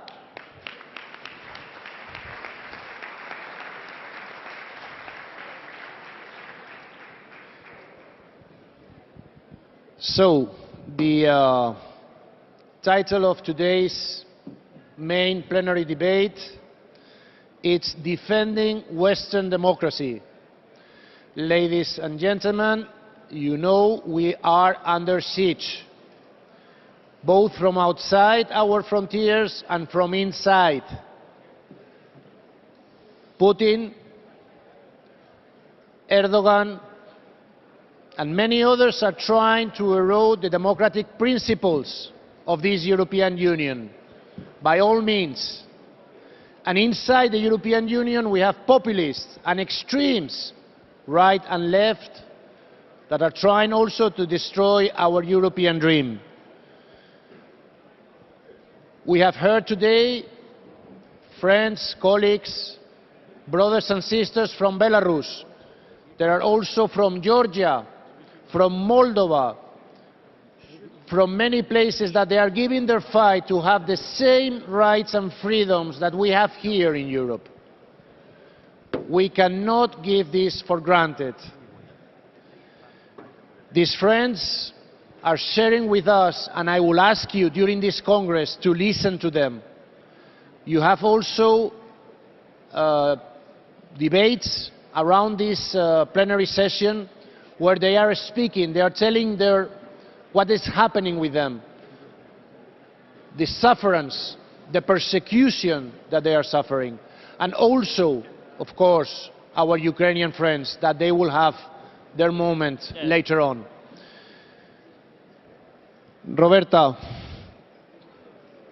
you were the first president of a parliament that was present in Kiev. Please tell us, what did you find? What was your first impression? Please share with us your personal thoughts, those moments. Let's today not talk so much about policies, but about human sentiments. What were your feelings when you arrived to Kiev? So thank you very much, Tono. Thank you for inviting me to be part of this panel. It's really an honor, and I was just thinking that I have been attending EPP Congresses for 20 years, and I'm very, very happy to be here today in my capacity as President of the European Parliament with so many dear colleagues and friends.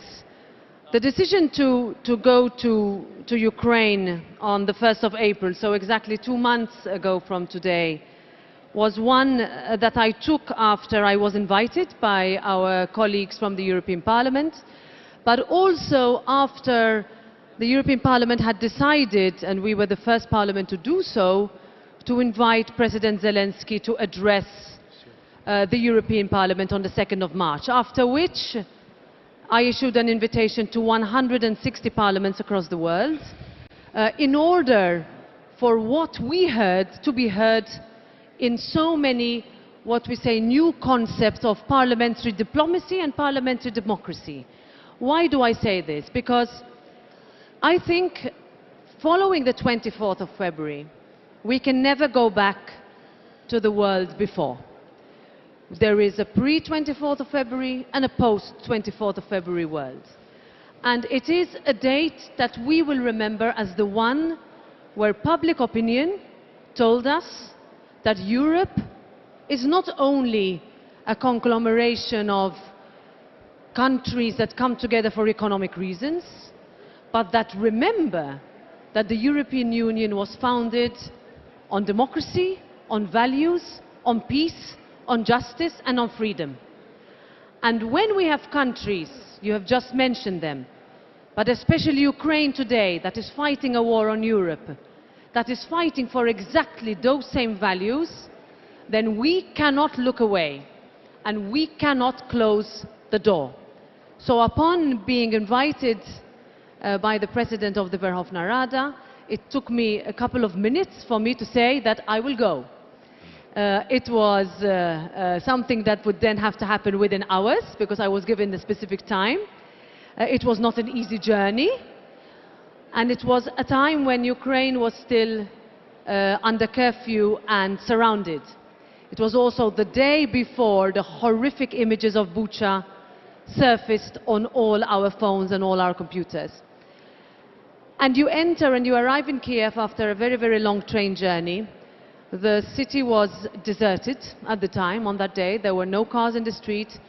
Over the 9-10 hours that I spent there, I met maybe 2 persons in the streets. But then, this is the best part. I enter the Ukrainian parliament, together with my dear colleague Ruslan Stefanchuk, and I find the beating heart of Ukrainian democracy. Hundreds of members of the Verkhovna Rada, some of them are here today, that were doing politics as we know it, you know, Tono, that you have different political groups, different agreements, resolutions, votes that were taking place, political group meetings. And I said, this is amazing, that this is a country at war, but that places democracy at its very heart of its actions. And I think that is a memory that will stay with me forever.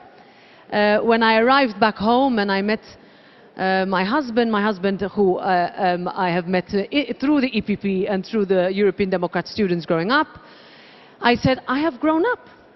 I have now learned what actual politics is. And it's a memory that I will never forget, and I'm really, really, really proud of the courage and the bravery we saw there.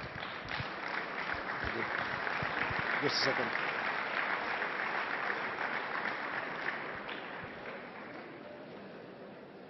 Hello, hello, please. I will ask all the delegates, especially those who are behind, if you want to go to the bar, please do so. If not, please sit. We have exceptional now speakers talking to us, and we are going to be soon joined. So I will ask you a little bit of respect. Thank you.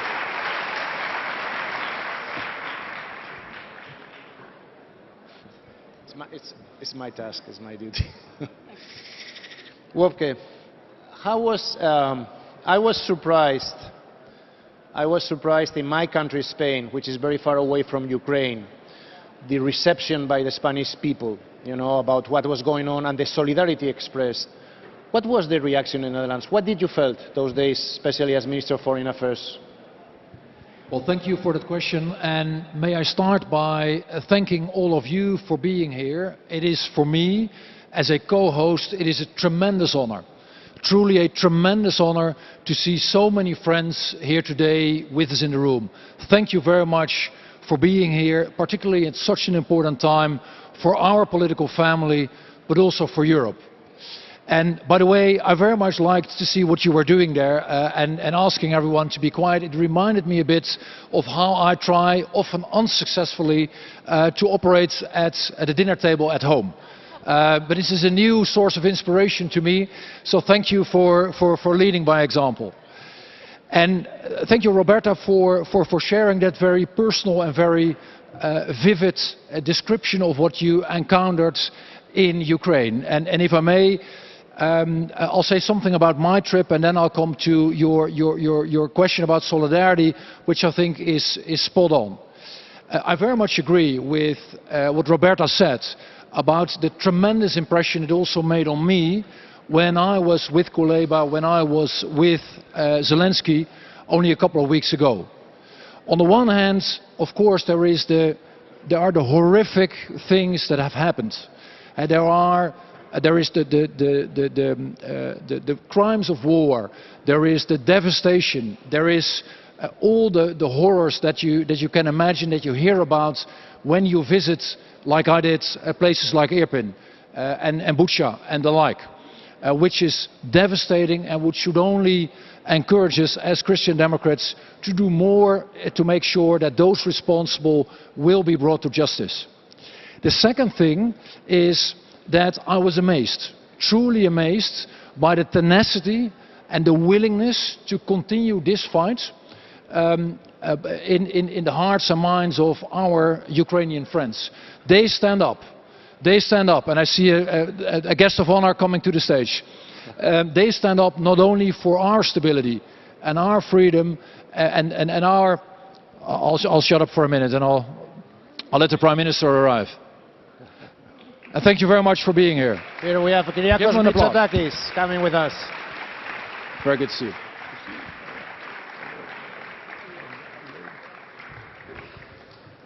As I was saying, so they're defending not only their own freedom, their own democracy and their own stability, they're doing that for us as well. And I think that is precisely, and that is why your question is so spot on, why this triggers such a huge response. Truly a huge response in terms of solidarity all across Europe. In Spain, as you rightfully mentioned. In all the other countries, including the Netherlands. And you see that citizens and governments alike are willing to do their utmost in terms of helping out with weapons, in terms of helping out with humanitarian aid, but also in terms of very concrete things like packaging stuff at school that they can then use and send to Ukraine, or do that in a neighborhood, or do that through churches. You can see that in the willingness and the desire to harbor refugees themselves, as many have done all across Europe, in Eastern Europe, in Western Europe, in Northern Europe and in Southern Europe. And I think that is a huge sign of not only politicians and governments, but also our people showing what this conflict is all about. Thank you, Wopke. Kyriakos, you are an example of a leader that sometimes you have to take tough decisions, and it has been the case in council meetings with this new situation created by the invasion of Russia of Ukraine.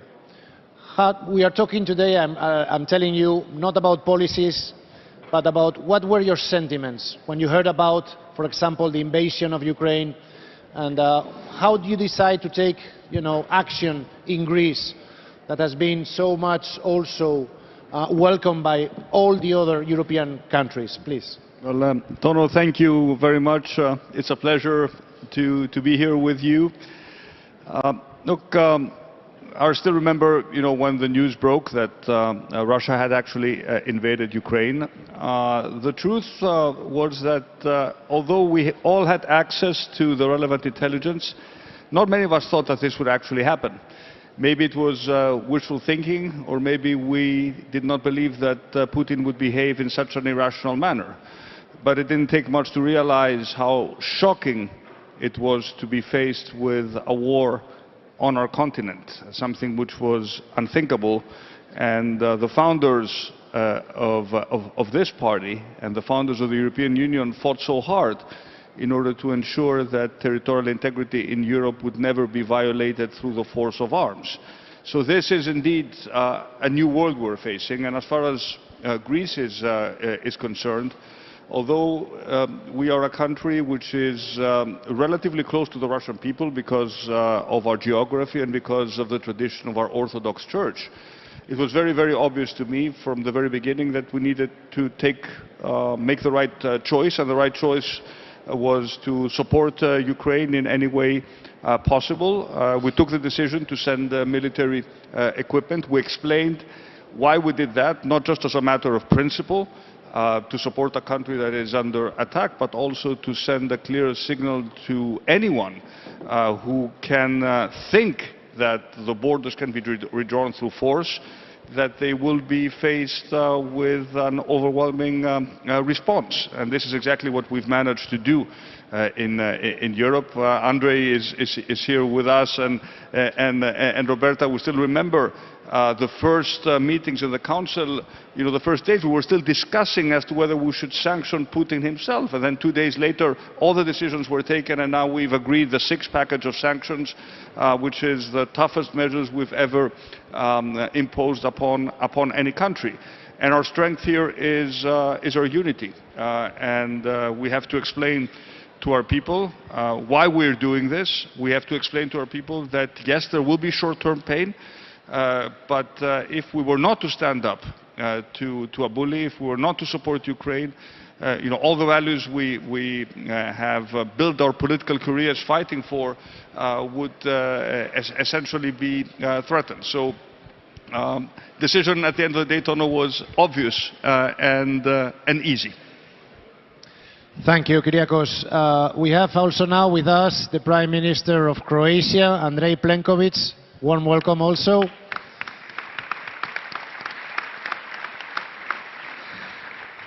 Andrej, you come from a country that's next also to, let's say, interesting area for us Europeans, which is the Balkans. How did you live the beginning of the invasion of Russia of Ukraine from that perspective, from that region of Europe? Thank you very much, Tono. Sorry for being a little bit late, but you started a bit earlier. Kyriakos and myself, having been at the European Council, were planning to be here at 6:30. And thanks to our hosts for organizing the Congress of EPP. It's so nice to see you all again.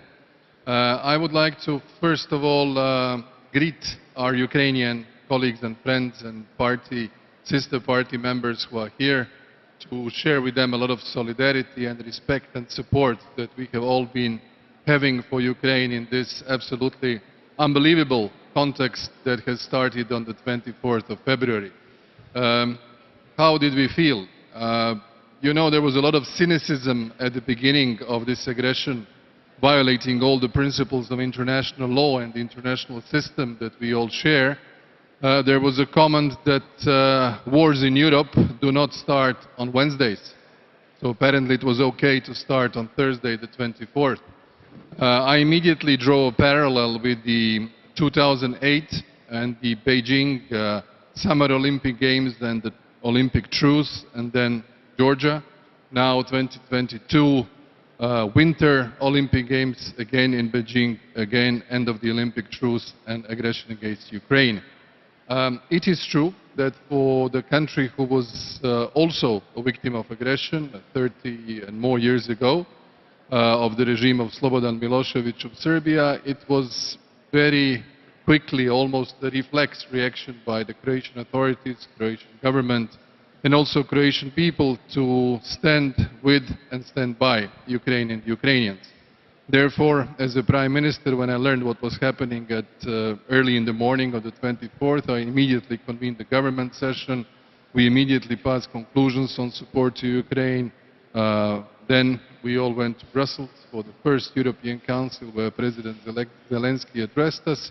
And I have to admire the courage and the hardship that the Ukrainian people, Ukrainian military, Ukrainian soldiers and Ukrainian leadership have gone through over the last 100 days. They have demonstrated how one loves his own country. They have demonstrated how one fights for the freedom and the values.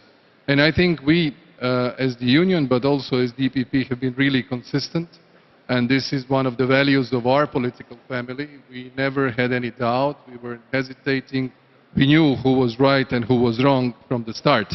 And I think we should remain as such in the course of our taking of positions and concrete actions to support Ukraine. All of us were in Ukraine basically as leaders in the last couple of months. I was there even before in December. And I think coming from Croatia, we understand very quickly what's going on, and we know how difficult it is. I will come back to Kyriakos because I was thinking, your country has suffered aggression from Turkey several times. How have you dealt with that? I know, Greeks know, but it will be good for all of us to listen, how with moderation but also with firmness you have reacted to numerous provocations. The truth is, Tono, you don't choose your neighbors, but you're destined by geography to live with them. And it's of course much better to live in peace and solve your differences through the only commonly accepted framework, which is that of international law and good neighborly relations. This is what we've always tried to do, and this has always been my approach since I became Prime Minister with President Erdogan. Unfortunately, that approach has not always been reciprocal. We were faced, do you remember well, in March 2020 with the first attempt to weaponize migrants on a systematic and on a large scale. We defended the European border. At the time, the leadership of Europe, the President of the Council, the late President of the Parliament, David Sassoli, the President of the Commission stood by us to send a signal that the borders of Europe have to be defended and that desperate people cannot be weaponized in such a brazen manner. And since we've had good periods, now we're again faced with a period of tension. But we will do what we've always done, make our case through rational arguments, make our case to our allies, and I'm very thankful for the support we've always received at the European Council. We probably will debate this issue again in June should the Turkish aggression continue. Thank you for the support we've received, Roberta, by the European Parliament. It means a lot to us because what we cannot tolerate is a new version of historical revisionism, fantasies of lost empires and a projection of power that is not in line with a rules-based international order. So I think this case that we make allows us to have lots of allies in Europe, in the United States. The last thing we need today, Tono, is another source of instability on NATO's southeastern flank. I'm sure maybe some people in Russia would be very happy if that were to happen, but we're going to make sure we're not going to allow it.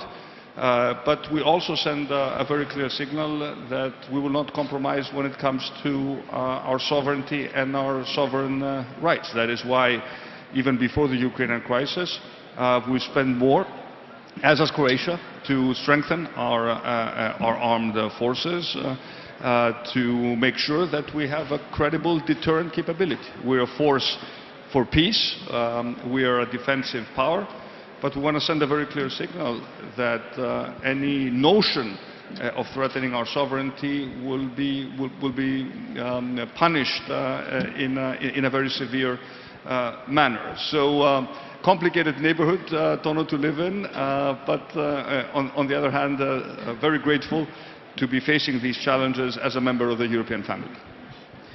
Thank you, Kyriakos. I'm afraid I'm going to have to be a little bit rude now. People that are standing behind, please leave the room or sit. Please take your seats or go. Yes, please. We have two prime ministers here. We have the President of the European Parliament and the Minister of Foreign Affairs. At least we can show some respect. Right. Thank you. It's part of the job description. Sorry for that.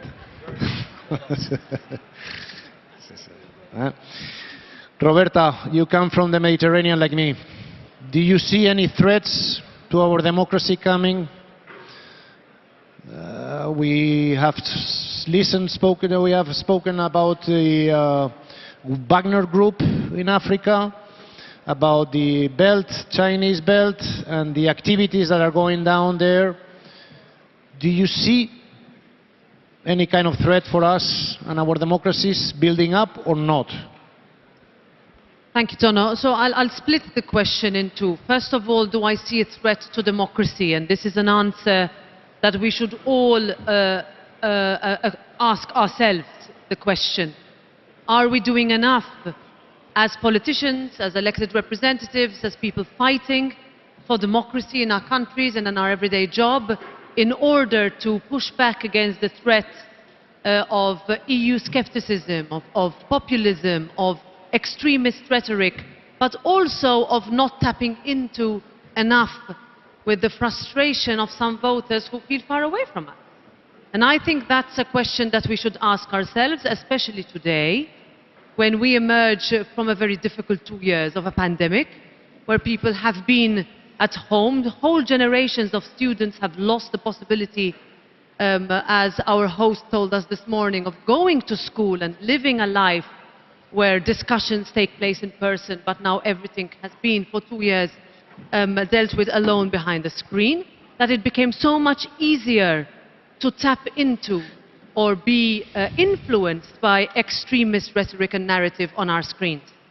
What have we done as a Europe, and what can we do now as a party to push back against that growing? I think that that is an existential question that we should all, whether our parties are in government or in opposition, fight against, especially in the run-up of the elections in 2024, which will be a test as to how we can encapsulate once again the hope and the vision for Europe in those generations that have not yet voted. As regards what is happening in our neighborhood, so I come from a country right and bang in the middle of the Mediterranean, very difficult neighborhood, big challenges traditionally, historical challenges, violence, autocracies, doing away with elections because it was convenient, corruption, politicians thinking they're above the law, that the rules don't apply to them.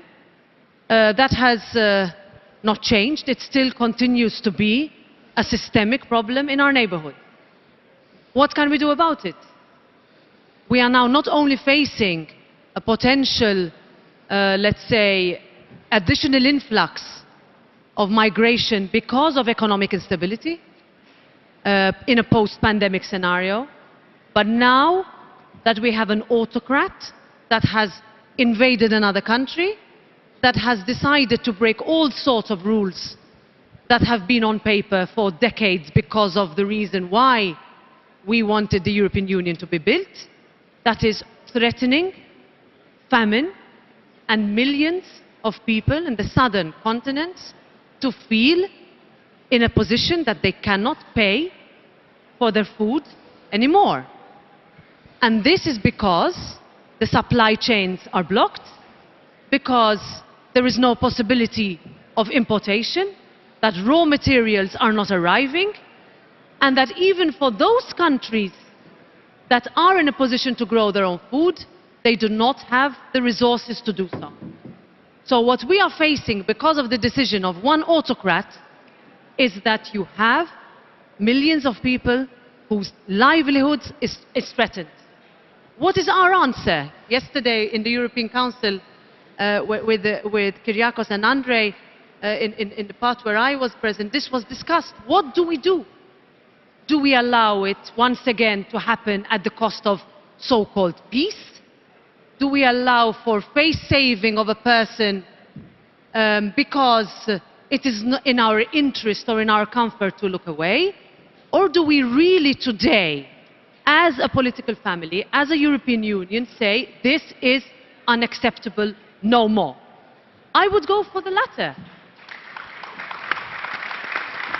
Because if Putin did not stop in 2008, he did not stop in 2015, do you think he will stop now? No, he won't.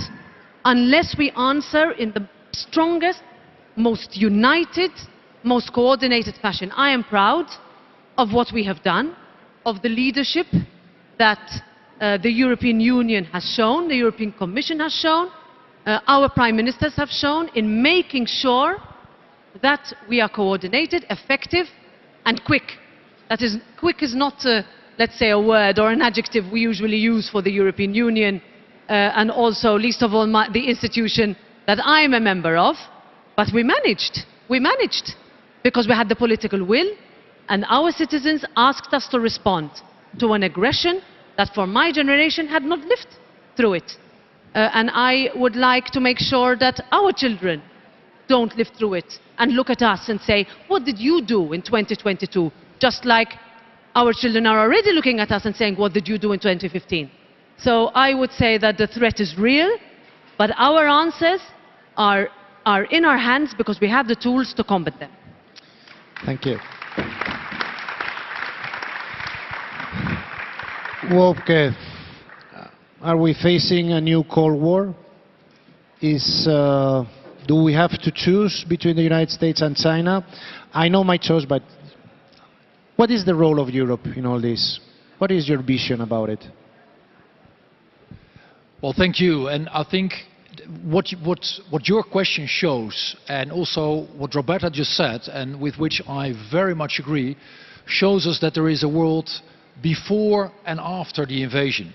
And if you look at what is there on the wall, and I think we can all read it, we stand with you, we stand with Europe, we stand with Belarus, we stand with freedom, Ukraine and democracy. Friends, this is not just about Ukraine. And this war is the most extreme thing that we have seen recently from Russia. But let's also accept that we have been too naive in the decades that are behind us. We have thought that the peace dividend would always be there.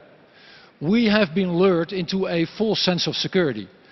And I don't want to sound depressed about the world, but I do want to be realistic. We are in this for the long run. This conflict, this war will take longer, but also the values like freedom, values like democracy, values like human rights, values that are inherently belonging to us as an EPP, those values are not being taken for granted all across the world. And we have thought that it would only be a matter of time until others outside of Europe would accept these as the best recipe for their citizens. But that is not the case. That is not the case. Other countries, first and foremost Russia, but Russia is not alone, are actively challenging these values that, in my view, should be the centerpiece of the 21st century. And it is up to us, in this specific war, but also beyond that, to defend and protect these values, not only for our citizens in the European Union, but also for all those citizens across the globe who actually have the exact same rights to democracy, have the exact same rights to freedom, have the exact same rights to all those things that we as European citizens often take for granted. So we have to stand up, we have to live up to that promise and defend what is most dear to us. Thank you. Thank you, Wopke. Andrei, you have come with Kyriakos and we're very grateful that you have come straight from the Council. Is there anything you can tell us from the Council? In terms of internal debate? Maybe something secret. Well, I think that the entire reflections and the decisions that we have been taking do take place in a global context which is critical for us as a party to understand. We are in the moment of rivalry between authoritarian regimes and democracies. We are at the moment with a different view on the concept of the way the world is governed. On the cooperative manner, the one that we are trying to advocate, and the conflictual ones that is happening right now. And in such a posture, what do we do as the European Union? What did we do as the European Council today? Roberta mentioned the speed. I think there are two tremendous velocities that we should acknowledge in the post-context of Russian aggression against Ukraine. One is the speed with which the European Union has reacted, or the speed with which Western democracies, as our panel says, have reacted. This has been unprecedented. And second is the overall international mobilization for Ukraine. I'm speaking this as someone who comes from a country who was also a victim of aggression, but in the beginning of the 90s, not that we didn't see such a mobilization of the international community, we had to defend ourselves under the United Nations embargo and sanctions on import of arms. So what I see here is a tremendous aid to Ukraine. This was part of our debate, which you asked Tono yesterday and today, and there is a very strong commitment. There was an agreement on the package of sanctions, sixth package of sanctions in 100 days. This has been an incredible achievement. I think that the consequences for Russia will be felt, because we can't accept that the war and the war campaign is financed by selling fuels, selling fossil fuels, selling oil, selling gas, and thus profiting and being able to finance the military machine. And I think this unity of the European Council yet again has shown that here we can do a lot when we are committed, where we have a clear political will, clear guidance, and the overall historic responsibility. Because this is a moment when no one can afford to be silent, no one can afford to neglect what's going on. We should speak up, stand for our values, stand behind Ukraine, and act accordingly, whether it was political engagement, economic assistance, financial assistance, humanitarian support, military assistance, or the overall special treatment that Ukraine has now in its relationship with Europe. I don't recall anybody else who had so many special dedicated programs, measures and support as Ukraine has had over the past 4 months. Of course, it is due that is like that, and I think we should keep up this effort and continue. This is the message I would say was the most important from the European Council, including of course all the other issues, security, food, not to have a protracted crisis, for instance, in the Northern Africa or the Sub-Saharan Africa with a lack of food that might happen, or the overall issue that Kyriakos just mentioned, and that is strengthening our defense and military capabilities. We as the European Union, whether we are part of NATO, whether we should become part of NATO, should strengthen and pool our resources. And for instance, my country this year has the biggest defense budget ever, and we will continue in a sustainable manner to invest in our military capabilities. Thank you. Thank you, Andrei.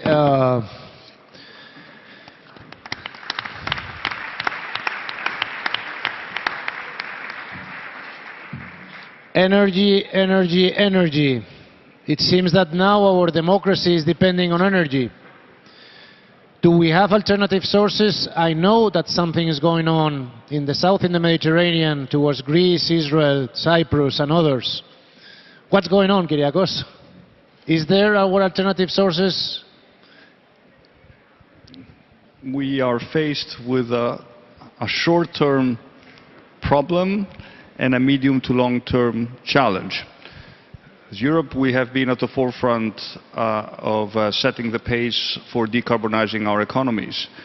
And even before the Ukrainian crisis, a big part of our next generation EU package was directed towards investments into making our economies greener, and in the process not just reduce our CO2 emissions, but also make our continent more energy independent. The second dimension was sometimes lost in the general debate about climate change. But after the Russian invasion in Ukraine, we understand how urgent it is to ensure our own energy independence. So now, at the Council, we've tasked the Commission to finalize the detail of what we call the Repower EU plan, which is essentially repurposing the unallocated loans from the RRF and channel them again towards projects that will make us more energy independent and will pave our way towards reducing our emissions. In Greece, we are by nature blessed with solar and wind energy, and we know that now the cheapest energy that we can produce in Europe is from wind and from the sun. That was not the case unfortunately, when our energy markets were designed. So coming back to the short-term challenge, Tono, all our governments, there's not a single colleague at the Council who is not struggling today with high energy prices. There's only that much we can do in terms of national subsidies. That's why we've been advocating for European-wide solutions and to take a very close look at how the energy market itself is designed. The truth is we're paying very high prices for gas in Europe, Tono, now, much higher than anybody else in the world. And this is a distortion that we need to address. We first of all need to recognize that it is a distortion and that it needs some sort of intervention. And we also link our electricity prices to the gas prices. So the marginal unit which determines the price of electricity now is gas, whereas in the past it was renewables. So the system is not properly designed to address these challenges. That's why it is very important. It is a technical discussion, Tono, and we also want the European Parliament on board in this discussion to really look at the design of our electricity market and to understand that right now we're the victims of a distortion. We're paying more money to Russia than we should. We're essentially contributing towards Russia making more money from gas, and at the same time we're imposing very high energy prices on our citizens. And my concern is that if we don't do this quickly, we risk, there's a risk here, and the risk is that the support in our societies will start to erode, because people will look at their monthly gas bills or their monthly electricity bills, and then they will realize that we're paying a higher price than we had anticipated. That is why, on top of the national initiatives, we've taken quite a few in Greece to alleviate, as has Croatia. All countries are to a certain extent spending money to subsidize in one way or another energy bills. It is imperative that we also need a short-term intervention. I have no doubt that we will move towards making ourselves more independent. In Greece, for example, we are planning to construct an electricity cable that will connect Greece to Egypt and to Cyprus and to Israel. For example, from Egypt we can import very cheap electricity. So these are the types of projects that take time.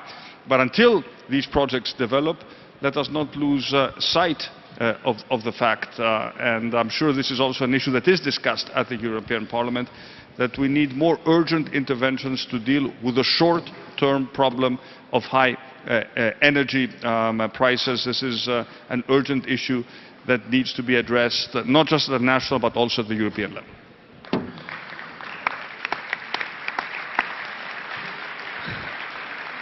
Roberta, do you think that we are ready in Europe from a defense point of view for the challenges that are happening in the world today? Should we do more? I think that the time has come after many years of, again, looking away, or perhaps lack of willingness to do things together for a proper defense union. Keeping in mind certain specificities of number of member states in terms of neutrality, etc. But we have seen over the past weeks and months the pooling in of resources that we never thought possible, or we never wanted to think possible. And I think this is also something that we should look back over the past years in the way we handled the pandemic, where we realized that more Europe was suddenly a good thing. We spent years saying, no, let's leave it at member state level, this is a federalistic thing. But during the pandemic, the day after, when we realized that the instinct was to close borders, the instinct was to look inwards and blame the externalities, until we realized that without each other we could not have vaccines for everyone. We needed to rely on each other for medical equipment, medical attention, and today we're in a position to say we are ready to create a proper European health union. So I think we are in a very crucial moment, where in the context of talking about the Conference on the Future of Europe, and we can discuss at length about whether we open the treaty or not. Position of the Parliament is very clear in that we want to have a convention, but we also need to see what tools we already have.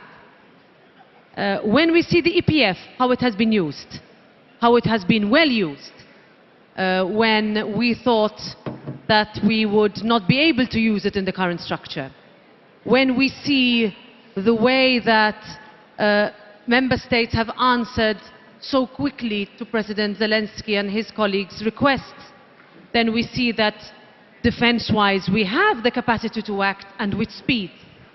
But also Kyriakos, we have had this conversation earlier about what we mean by our external borders and the possibility to actually strengthen those external borders through the agency we have, which is a union response to a question that has been pushed by our political family for many years, because we have also not to forget that after the March 2020 incident at the external borders, which got a strong response and once again called for the securitization through defense means of those borders, we had the hybrid attack by Belarus on our Baltic countries and on Poland.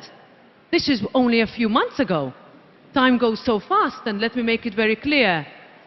This is no time to try, as Putin would want, for us to look away from Belarus, because that is a country that has been fighting an autocracy and a dictator for decades. And that is exactly what Putin would want us to do, to look away. So my answer would be yes, absolutely. We are not well equipped. We need to be more. We need to have a true and proper defense union. We should not be afraid to see where the gaps are and be ready to fill them with solutions at the European level. But now I will flip the argument over. We have had many solutions at our fingertips. We have had tools in our hands that we could have used with majority voting, etc., but we didn't. When the word solidarity was not used, when it could have been used with countries that needed it. And I think we should also look a little bit internally over what happened over the past 10, 15 years, that it is sometimes not only about inventing or creating new tools, but about how we use those that we already have. And I'd like to mention one anecdote which I wanted to bring back earlier. We are a party that has always focused very much on the regions. And I'm sorry, I'm seeing Apostolos in front of me. And I need to recognize, and we need to recognize, as a pro-European party and group of parties, that without our activity at the regional level, what we have seen in Europe would not have happened. Would not have happened. And I see this because we have so many mayors, also among you, so many colleagues that are active on the local level, that opened their homes, that organized the possibility of hundreds of thousands of refugees, of Ukrainians traveling. That was one experience I will never forget as I was boarding the train to Kiev, that there was a group of refugees boarding a train to Prague on the same platform on the other side. And I saw it happening with my own eyes, and I said, this is Europe in action. So we have the tools, we can do more, we have shown our human side. I think now we also need to show our defense potential. Thank you, Roberta.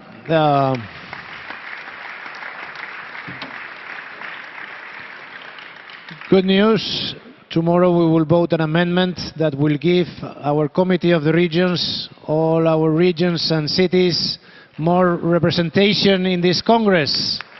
Thanks to Apostolos and Olgierd.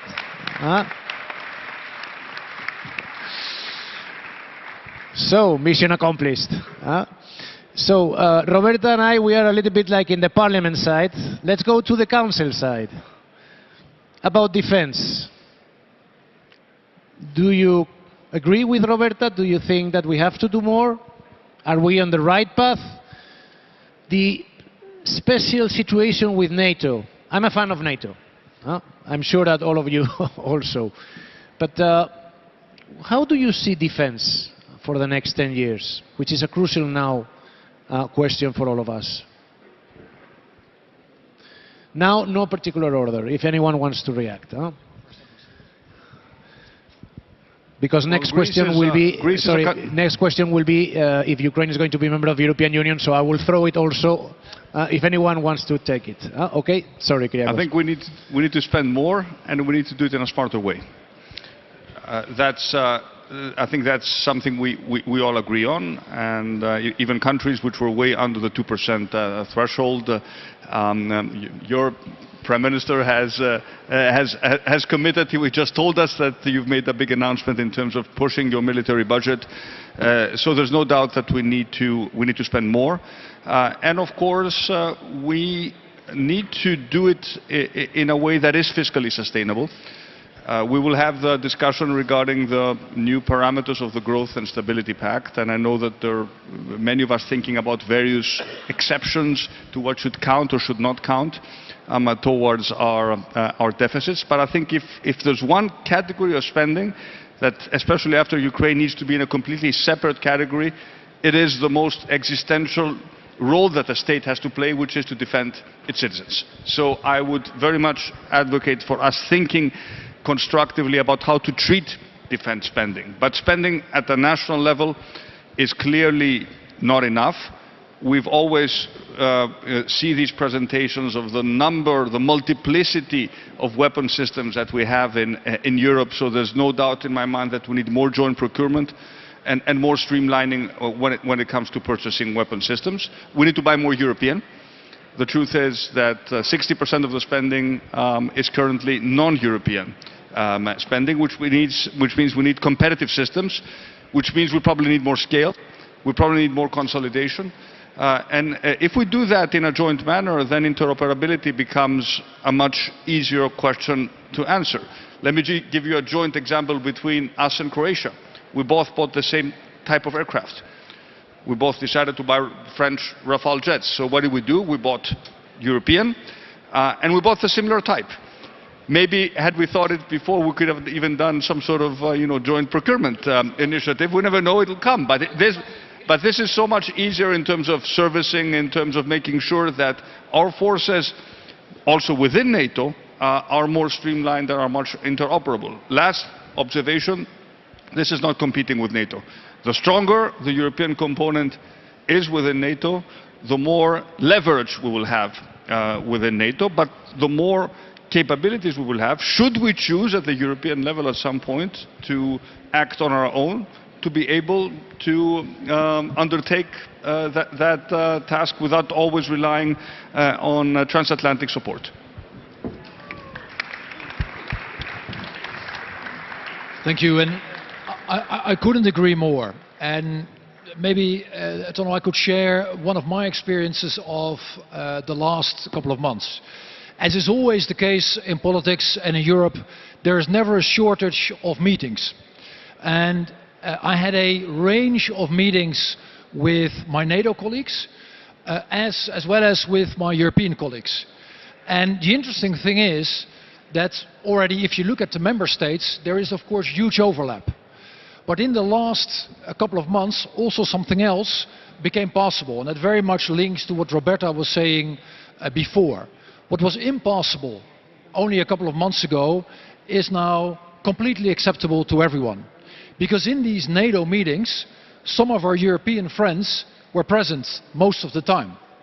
And then our EU meetings, there was the Secretary General of NATO, and our Canadian and American friends were present there as well.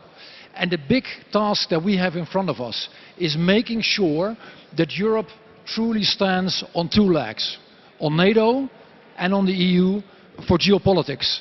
And of course defense is primarily the objective of NATO. It is the cornerstone for many of the European countries. But if you think about the future, and you think about the geopolitical position of the European Union, there is a lot of work that we have to do. We are an economic superpower, and we have to make sure we translate that capability into geopolitical savviness. We haven't done enough, and there's much more that we can do. And let me close on by saying that I would very much welcome, I think as we would all do, our two friends that are already part of the European Union, Finland and Sweden, in NATO as well, because it would further show how seamlessly these two organizations can, will and should work together. Thank you.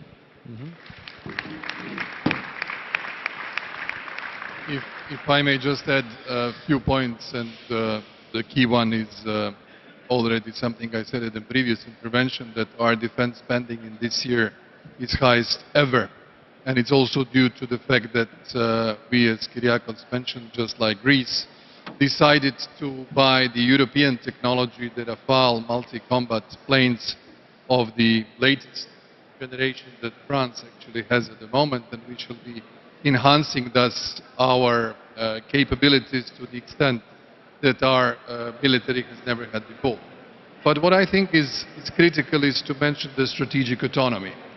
We are facing challenges in terms of energy, but we are fully aware that it's not any more affordable to go along the road of sort of silent European disarmament. This was mentioned in the debate today during the debate on security and defense at the European Council. And I think everybody has been aware of this. We can't be sleepwalkers if someone else is discreetly very active. That means that we need to strengthen our capabilities, combine the investments which we do at a national level with the various European funds that we have created for such a purpose, and also invest in our technological and industry base, not forgetting the small and medium-sized enterprises, especially the industry in the smaller member states, because we clearly differ here. The big countries, they have a very large, gigantic, compared to some of us, their defense industry, but I think we should strike the right balance in this respect. And also, as Wopke mentioned, this NATO-EU interaction.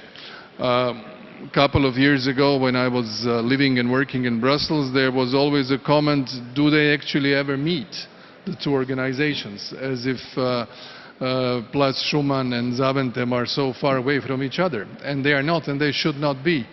And therefore this compatibility and complementarity of the two organizations has really been clear in the last couple of months more than ever before, and therefore I think there is a very clear consensus. We shall all be strengthening our defense capabilities individually, jointly, pooling resources and making better use of what we actually spend for defense. Croatia is now above 2% of our GDP in terms of defense spending, and out of this 2%, more than 30% are allocated for modernization. This is the right answer in the right time. Thank you, Andrei. And now comes a tricky question. Ukraine, Moldova. Do you see them as future members of the European Union? No deadlines. No deadlines. Future members of the European Union. We will have this debate in a month. And I can tell you it is not going to be an easy one, because we already sense that there are diverging views within the Council. I will just make one point. First of all, pointing out that we're expecting the avis, the opinion of the Commission. But if indeed there is a world before and a world after the 24th of February, that needs to be taken into consideration in our thinking and in terms of how open we want to be to extend candidate stature to these countries. On the other hand, we should not forget about the Western Balkans. This is a topic that is very close to our heart. We need to make sure that we do not send a signal that the order of procession is significantly derailed, and the first priority we have there is to make sure that we resolve the outstanding issue between Bulgaria and North Macedonia, so that we can start proper negotiations between North Macedonia and Albania. So I think we need to recognize the singularity of what happened and the desperation of Ukraine and the need for them to be anchored within the European architecture, while not forgetting also about the fact that there are other countries in the process that are also eagerly awaiting to make their own progress based on their own merit. Okay.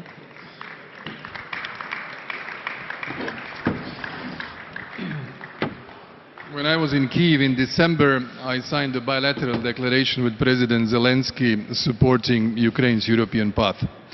And as the latest member of the European Union in terms of stage in the organization, having joined only on the 1st of July 2013, we would be the last country to say no to anyone.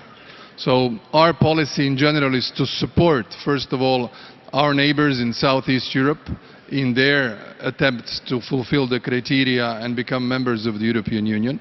And I'm happy that Kyriakos has mentioned the Balkans. I mention here in particular two countries which have not yet been granted a candidate status. One is Bosnia and Herzegovina, and the other is Kosovo. Kosovo is not recognized by 5 member states of the European Union, and that poses a serious obstacle. But Bosnia and Herzegovina certainly should not be the last wagon in the train towards the European Union. And in this respect, I think that we should, as the EPP, try to fine-tune some of the elements which are standing on this way, not only the 14 conditions that the Commission has outlined towards Bosnia and Herzegovina a couple of years ago, but also to settle the basics. And the basics are major and elementary democratic rights of fair electoral system, of constitutional reform, and thus enable that all the 3 constituent peoples, the Bosniaks, the Croats, the Serbs, as well as all the others, feel well and comfortable in Bosnia and Herzegovina. And therefore, I appreciate the efforts after the European Council conclusions in March that the President of the European Council, Charles Michel, has undertaken in direct talks with the highest level of political leaders in Bosnia and Herzegovina to come to a consensus to alter the electoral law, which is, in our view, inadequate because it doesn't end up with legitimate representatives in the institutions. And we shall continue to insist on this issue because we feel it is essential. On Ukraine, on Moldova, on Georgia, all 3 countries have applied for membership. We are waiting for the Commission's avis. The process is always the same. The country applies, the Council sends the dossier to the Commission. Commission, before writing the avis, sends the series of questions to the country that is aspiring to become a member, and then the answers come and are evaluated. So I think it will be very important what the European Commission will say on this membership application demands. It's an early stage of internal debate, but I sense it's not going to be easy. This is a far-fetching decision-making process. Some of the member states do look differently at the enlargement in general. Some of them look differently in different parts of Europe. Some of them look differently in the future concepts of how we should organize the European Union and its neighborhood.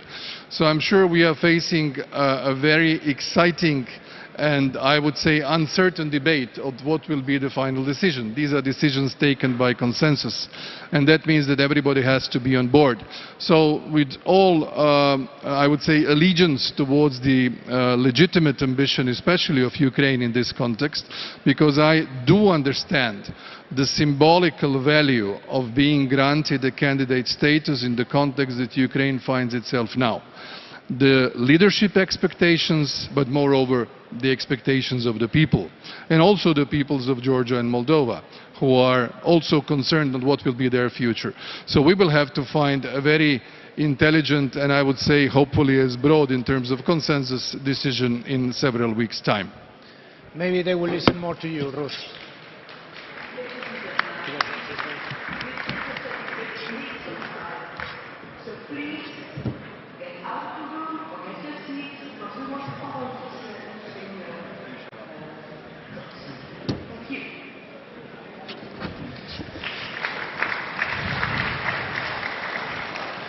Thank you. And Tono, you were asking about the very long term, but I think it also reflects reality that my two colleagues here talk about the short run, because we really did enter a completely new phase in European history. Now, on the long run, and talking about Europe more in general, I think one of the most attractive things of our union, truly one of the most attractive things, is the fact that we are by nature inclusive. And that means that any country that is on European soil and that is both willing and able,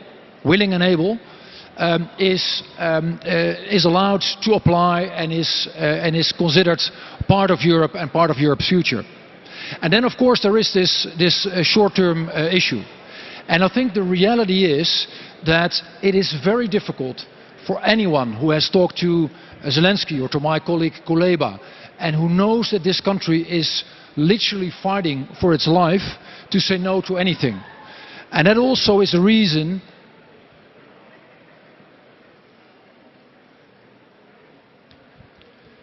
let's see whether that works.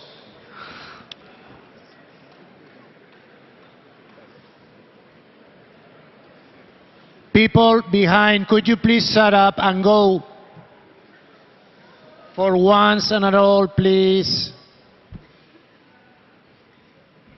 Thank you. Thank you.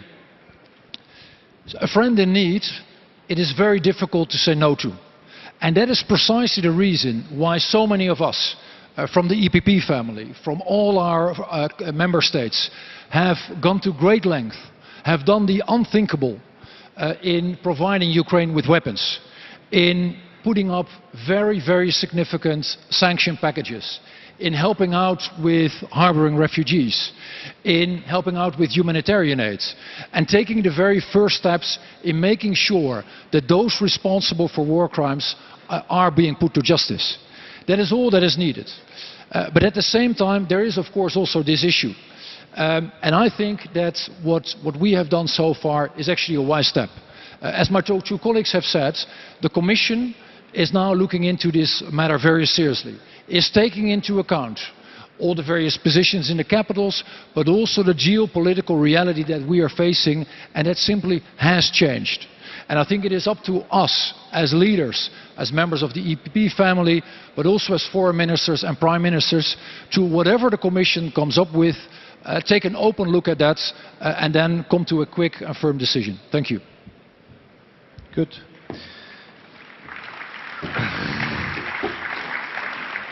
Roberta was here writing a lot of ideas, so Roberta. I'm not sure I'm going to read out what I wrote on the paper, but I very much look forward to the next European Council. It is going to be a difficult one. Enlargement discussions are never easy. We can, of course, and we will, as a parliament, do our part after the Commission avis is published, but I will start from the principle. From experience of being one of 10 countries that was waiting for that crucial moment when the door was opened. And I'll never forget that feeling of welcome, that feeling of belonging after decades of struggle against whether it was lies, misinformation at the time, etc. And when we celebrated our entry into the European Union 18 years ago, one month ago, and in 2024 we will be celebrating our 20th anniversary of joining together with those 9 other countries, it will be a moment where we can look back and say, was that the greatest decision or not? And I can tell you resoundingly that whoever you will meet in those 10 countries, they will tell you, hell yes. Hell yes. Now, we are living, of course, in a specific situation where we have countries that have already applied. Some of them have shown their wish decades ago. Some countries who would like or have expressed a wish for them, we would also insist that the sanctions packages are implemented correctly and no gaps are left.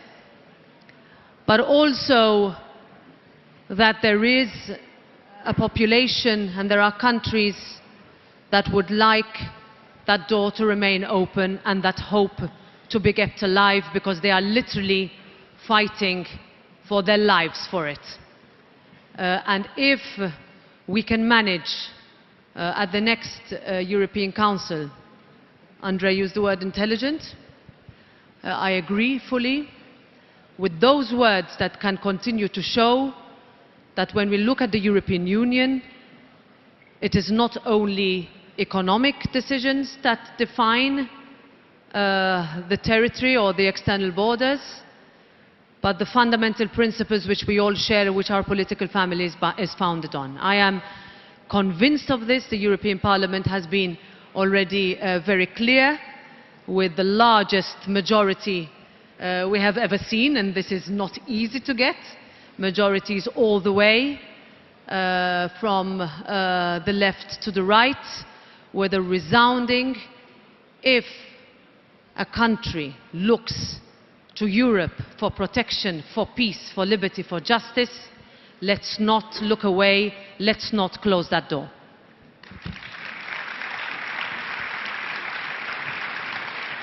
Thank you, Roberta. And then a final question to all of you. This Congress is the starting point of the efforts of this party to confront the elections, European elections in 2024. In the meantime, there will be elections in some of our countries, but this political family will start, as from tomorrow, to focus on those European elections 2024. I would like to grab the opportunity that we have the privilege of these 4 speakers to ask them how they think we should address these elections, what would be the messages that we should give in 2024. I know it's still a long time, I know it is, but what is your sensation after all we are living? Roberta, you spoke last. I will give now a little bit of breath. Andrei. Well, time is passing very fast, and it's already 3 years past the last European elections, and the next ones are in 2 years. What we have witnessed across the member states of the European Union, especially in the western part of Europe, we have seen that the EPP parties, members of our family, have been bitten from everywhere. If we are too politically correct, then we are labeled as being too centrish or leftish. If we are too conservative, we are attacked as backwards. This is a very difficult political situation for the European People's Party, the biggest European family in Europe. And I think our focus in the preparation of these elections should be exactly to avoid such scenarios. To demonstrate that we are the most reliable, the most serious, the most organized, and the most problem-solving oriented political family and the party organization. Because the times that we are living in are so challenging, so demanding. The new crises appear one after another, not literally that there is a pause between them, but they sort of blend with each other. For that, you can't trust the demagogical, I wouldn't even call them populist political parties. You can't trust those who are at the far pieces of the political spectrum in any of our countries, because they don't have the inclusive solutions. We do. And therefore, I think the fight is for each party of ours in its own country to demonstrate the values, the political ambitions, and the programs that we stand for, partly included in the program we shall be adopting and the declaration we shall be adopting tomorrow, but being prepared really to demonstrate again why the EPP has been the party that was predominantly constructing Europe. And therefore, this is our biggest challenge in the next 2 years, challenge of the tomorrow elected leadership of the EPP, and we are willing from our side to provide more than an active contribution as we have been doing over the past years. Thank you. Thank you very much, Andrei. Wopke. Tono, you are asking for 2024, but I'm sure you know the saying that a week is a long time in politics. So it is not necessarily easy to give a decent answer to your question. But if I have to take a shot, my 50 cents of wisdom would probably be along the following lines. For us, the main thing is keeping the main thing the main thing. There are huge differences between our countries, between our parties, but there is one very important basket of things that unites us, that keeps us together. And that is the values that we share. Those are the values that should not be upheld in some of the countries, for some of the people, some of the time, but for all of our people in all of our countries, all of the time. And that is about human rights. That is about democracy. That is about standing up for freedom. That is about each and every of these values that the founders of the EPP have stood up for in the past. And I think if there's one unifying theme, then it is that theme that we should pursue. And frankly speaking, we are allowed, and we should actually be much, much more vocal about it. Thank you.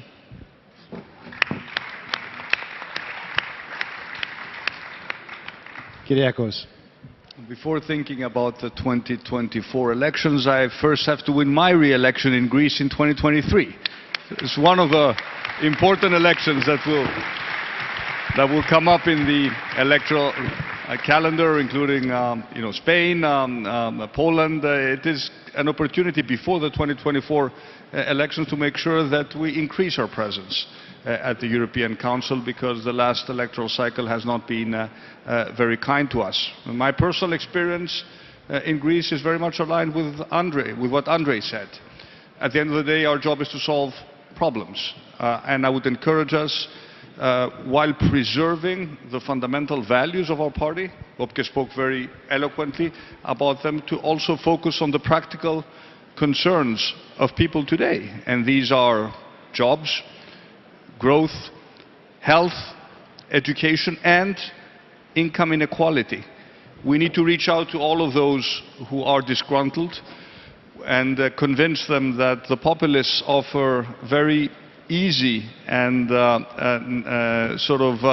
palatable solutions, but when they are elected into power, usually they make a huge mess out of it. This was very much the Greek experience, and I hope it will not be repeated in many other European countries. So a combination of focusing on our traditional values, what has made our European family so strong and so important in the history of the European Union, with a focus on cutting-edge problem solving and really innovatively public policy solutions, embracing the green transition, embracing digital, which is such a transformative tool in order to rebuild trust between governments and our citizens. These are some of the lessons that we need to take forward as we move into the 24 electoral cycle.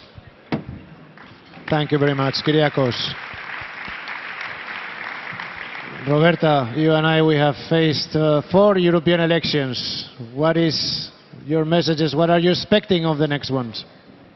Well, we are the ones who, in my case, I will be a candidate in 2024, so I'll for the European elections, and it will be a very, very difficult one, but one that I think we can look back as having had a mandate which focused on what mattered.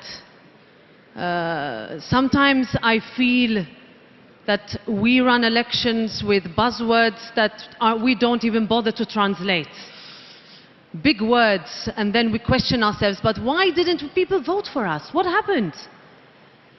And I think that for a while we were almost afraid of not saying we were pro-European, and that we should be proud to be European and run a pro-European campaign.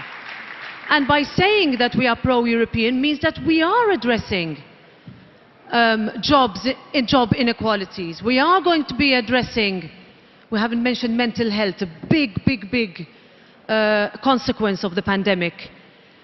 We are going to have an audience of 88 million 15 to 29-year-olds who should be able to look at our political family as the one giving them the answers, as the one that is ambitious on climate, as the one that does not treat the environment and climate as though they were mutually exclusive, We've done that before, as one that we can look to Europe to create new jobs and solve problems.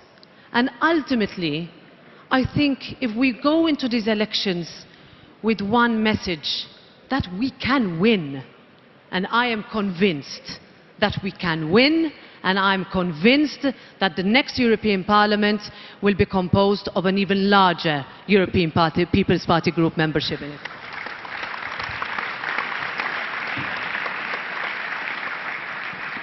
Well, thank you very much to the four of you. I have been abusing your time.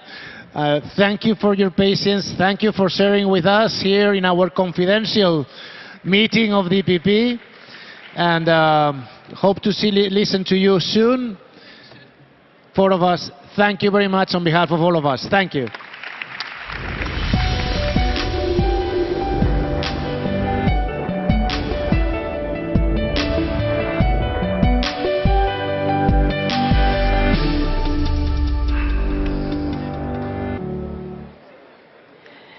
Yes, of course. Thank you for all these words. It gives us hope for the future. Our next speaker has been a vocal advocate for cooperation and a strong defender of unity within our political family. Ladies and gentlemen, a man you know you can count on both in Brussels and all across our continent. EPP Secretary General Antonio López Istúriz.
Please.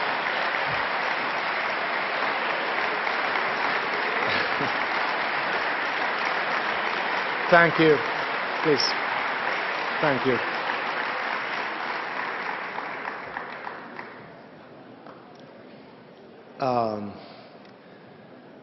I have had the privilege that my last political intervention in this party has been with four very good friends that I have known for many years.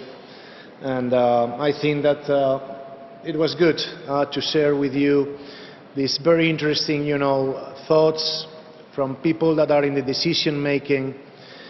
And I've been proud to be part of this discussion. President of the European Commission, Ursula von der Leyen, President of the group, EPP Group, Manfred Weber, President of our party, of the EPP, Donald Tusk, President of the European Parliament, Roberta Metsola, and another President, Joseph Daul. Dear friends,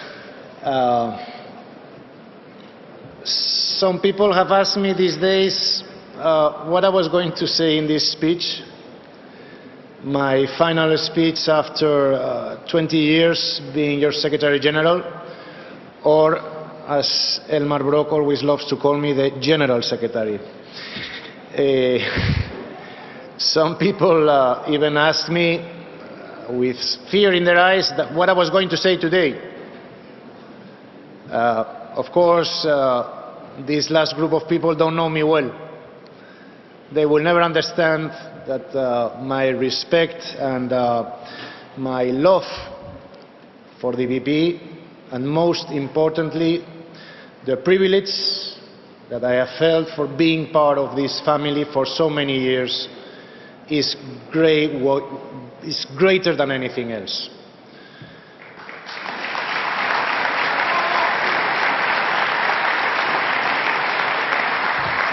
This is not a goodbye speech, but a thank you speech. Saying goodbye doesn't mean anything. Showing gratitude means everything. It is the time that we have spent together that really matters. As you know, 20 years ago I began this incredible journey with all of you. Sitting at the beginning, I was young and maybe a little bit more unwise, sitting overwhelmed in front of leaders like Helmut Kohl, Jacques Chirac, Wilfried Martens, José María Aznar, Silvio Berlusconi, Kostas Karamanlis, Sauli Niinisto, Jean-Claude Juncker. I could feel around the table the ambition and the strong leadership emanating from those leaders. That strength made EPP the first political force in Europe. That was the kind of leadership I was forged in, and that has guided me during the good and bad times that we have lived together. Since the very beginning, I refused to be a civil servant of the EPP.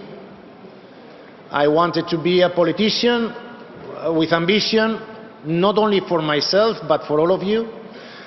And that's why, you know, I never took any position in the leadership of the EPP group or in my own party in Spain. You all know me, I have said it many times, first the EPP, second Partido Popular, and third myself. That has been my motto for these 20 years, and that's why my ambition was always compatible with the loyalty I practiced with 4 Partido Popular presidents, José María Aznar, Mariano Rajoy, Pablo Casado, and Alberto Núñez Feijóo. And most importantly, my loyalty to 3 EPP presidents. Wilfried Martens, dank u wel.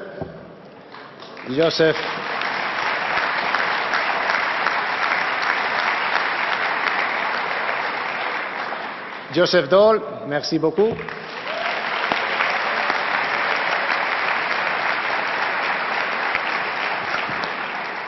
And Donald Tusk, dziękuję.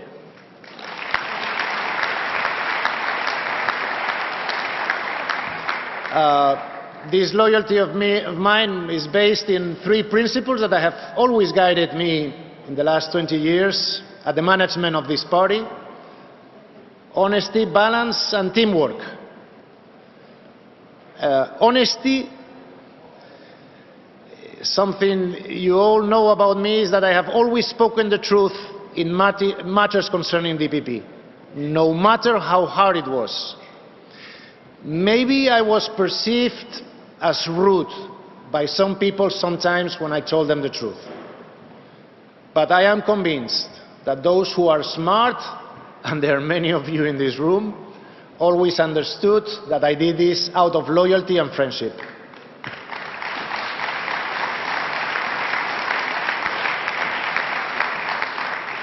If someone felt that I was wrong or felt offended by this, at some point, please forgive me. The second principle that guided me was keeping the balance in our political family. There are no small parties or small countries in the EPP. Everybody counts, and it's crucial for this project.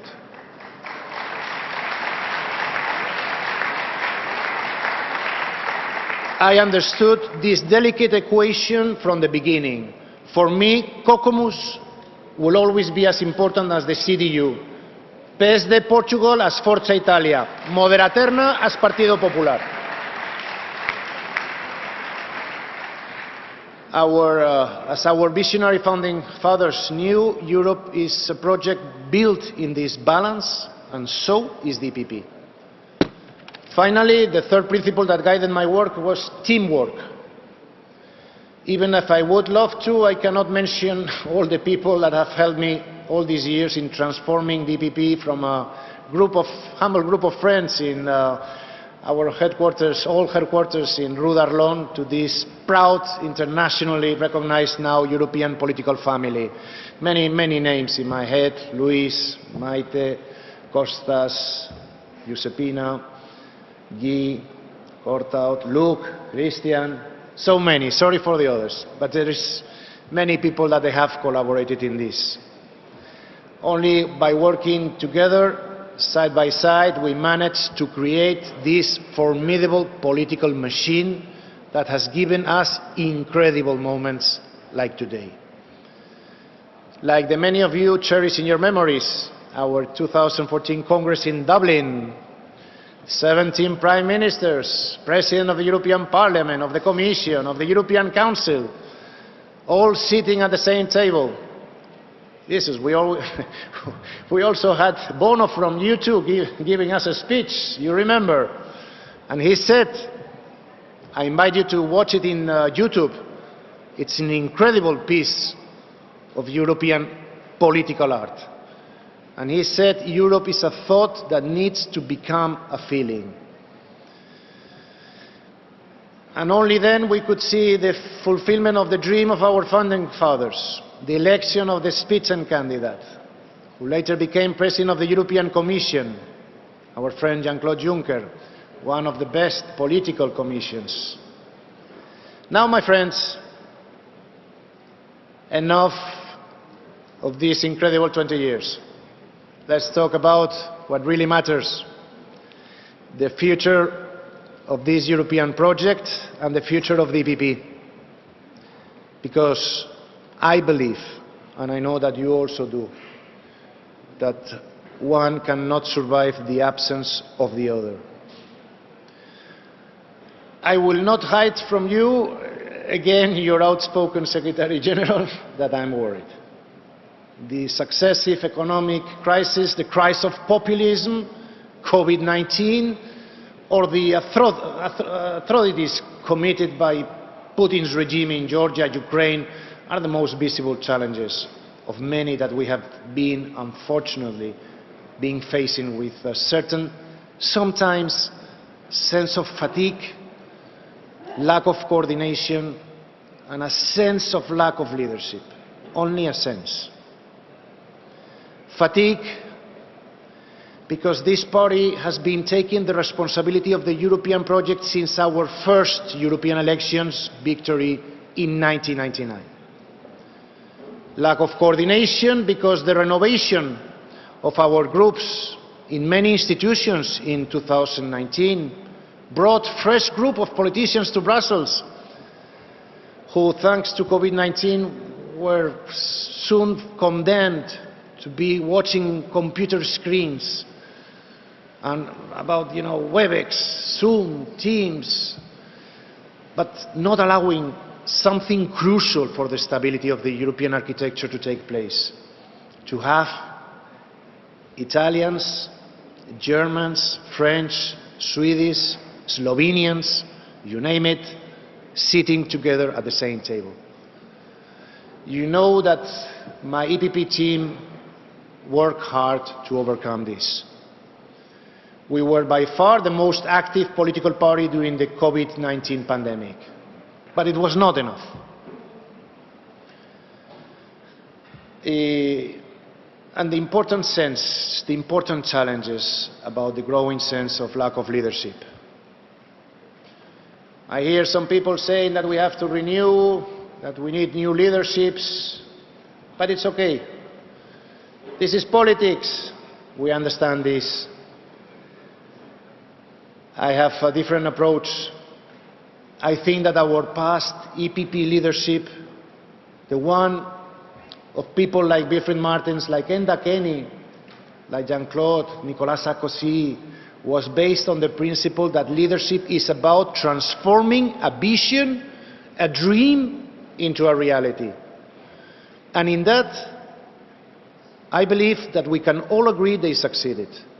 Otherwise, we would not be sitting here today.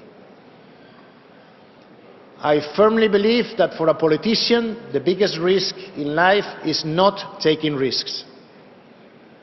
You know me, I love to take risks. I remember when some years ago I had to negotiate the inclusion of our Eastern European brothers and sisters in the EPP.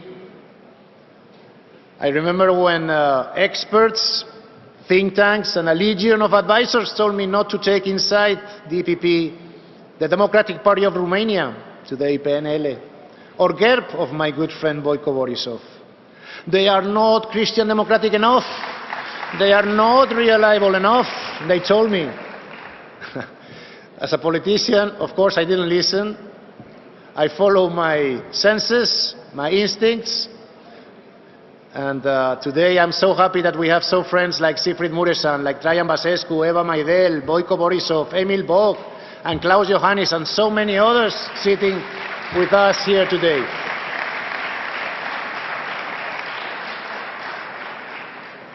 Taking risks, and this is very important, taking risks is key. And that is what we did also with the Spitzenkandidat. Also thank you, Jean-Claude Juncker, Michel Barnier, Alex Stubb, and of course Manfred Weber, for taking part in this risky dream of giving the European citizens a say in the decision-making that takes place in Brussels. I have news for the diplomats and the civil servants that have been trying to kill the Spitzenkandidat process. We will be back.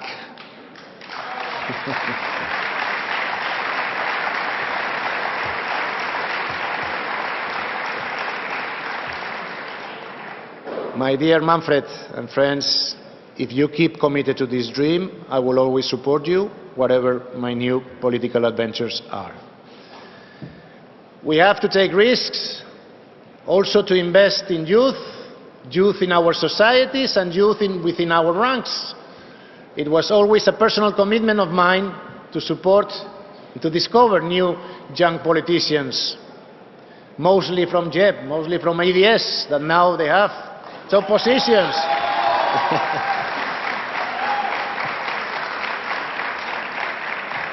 And I see them, many of them I have seen coming and going in Brussels. And they were very young, from my own country also, but also I remember Roberta was there, Isabel from Spain, Díaz Ayuso, Helen McKenzie from Ireland, and Alidia Pereira is there, and many others. And many that they have to come to see the great work that associations like yours are doing for our future leadership. Also people that have also renovated the leadership in our ranks, people like Kyriakos, in the past also Sebastian and many others, all good friends who I've seen grow as politicians in our EPP also associations. We have the best politicians, by far compared with the others, it's clear, we know that. And we have the best solutions for the European problems. And in the challenging times we face today, we have to step up. In all our countries, our people are concerned. And what they need from us today, more than ever, is hope and optimism. Like Sir Winston Churchill said, I'm an optimist, it isn't useful to be otherwise. So my message is, people, let's be useful so that we can bring optimism to the Europeans. For the past year, many of you have heard me saying that I would always be part of the solution in whatever position or capacity I might be. This applies to everybody. The European People's Party is a collective project. It's a project of millions of Democrats who came before us and who will come after us. The EPP is the meeting point and the coordination hub of our member parties, our heads of state and government, our associations, students, women, youth, workers, of our several groups in the European Parliament, in the Committee of the Regions, in the parliamentary assemblies, within all the European institutions. Here I will come back again with my three principles: honesty, balance, and teamwork. We must keep this party strong. Besides our values and the quality of our politicians, our EPP party is what makes us stronger than the other political forces in Europe. The EPP cannot be the extension of any parliamentary group. To be able to win in 2024 and remain leading this European political project, we need all of you with no exception. We need our groups, we need our politicians in Brussels, in the member states, in the regions and in the municipalities. We need our associations, we need the Martin Center, and we need our friends around the world. Bringing all together as we are doing here in this room today. Because together we are unstoppable. Together we can keep giving great things to Europe. Ladies and gentlemen, please don't wait for fatigue, discoordination or any false sense of lack of leadership to take us down. Please fight back. We have a democratic Europe to save, a Europe that is being attacked from outside and from inside by people who see our freedom-based model a threat. We need to step up to the circumstances. We need to regain the trust of the voters. We must show them that we, the European center-right, the traditional ones maybe, we can keep leading this project. That we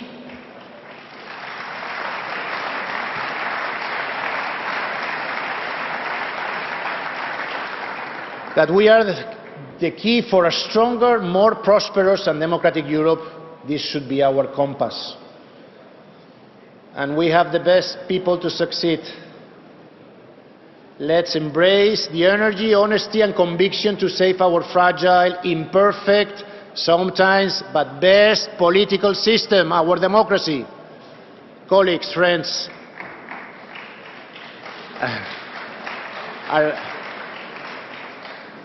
are you afraid of what's yet to come? Do you sense enemies around you? Good.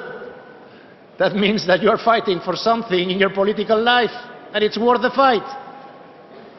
European citizens have elected us to fight populism, nationalism, hatred, not to hide behind parliamentary reports or endless meetings. Success then will be ours. We will resist with patience, and again, like Sir Winston Churchill said, we will keep going on and on, from failure to final victory. Hence, we will get rid of the apocalyptic demagogues, fake news worshippers that abound these days, and finally we will give our children and grandchildren the future they deserve in this free, prosperous and democratic Europe that was given to us by our forefathers. You all know that I am half American, and as such I can tell you that I hate to lose.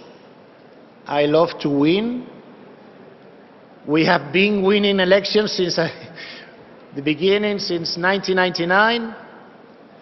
There is no second place in this race. If we lose in 2024, this will be very damaging for the EPP. And that is why, whatever are my new political tasks, I will be there to help the EPP to win the next European elections. I'm looking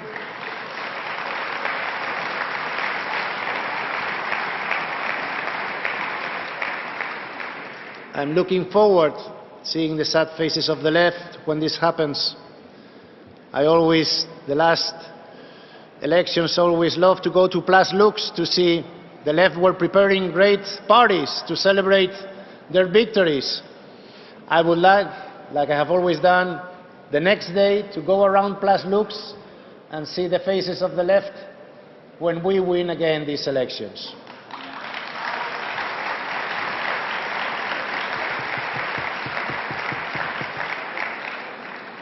My dear friends, I think that the happiest person at this moment is my wife. I must confess that she has always been a bit jealous that I dedicated too much time to the EPP. I will not confess to her, but I do it to you here confidentially, that I will always keep my enthusiasm and be available whenever any of you need me. You know that I am a very discreet person. You know that many people appreciate the coffee in my office. I have said to all of you many times, but I will say it once more, it has been an absolute honor to serve as your Secretary General.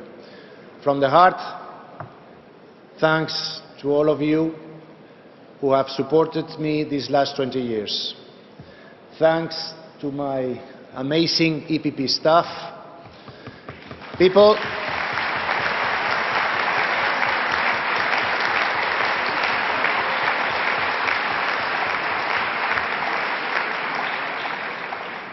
I have been speaking too much. You know how we are European parliamentarians when they give us a microphone. We only have 1 minute in the parliament. People, let's keep working together and let's make the EPP stronger.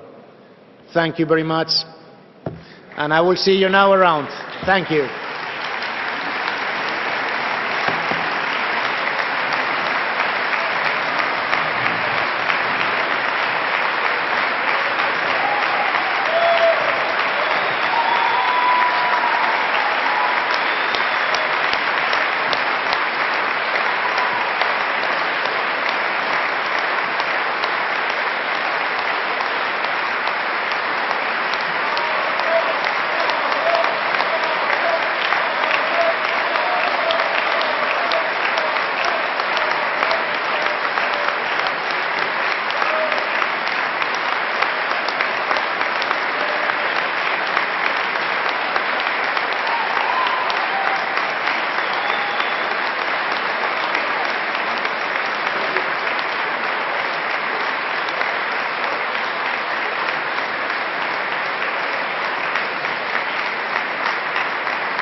Ladies and gentlemen, honored guests, we now come to the point in our program where we come together as one EPP family, in solidarity with Ukraine.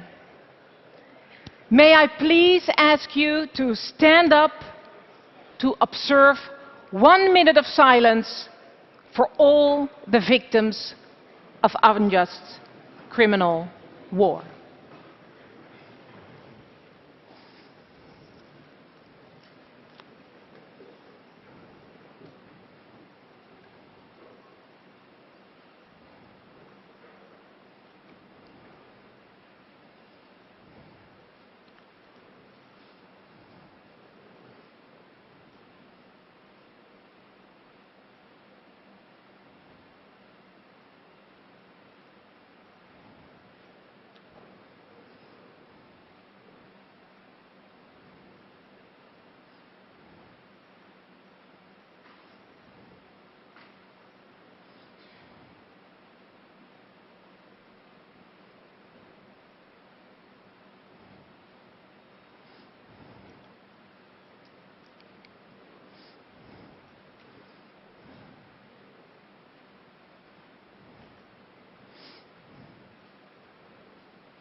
Thank you.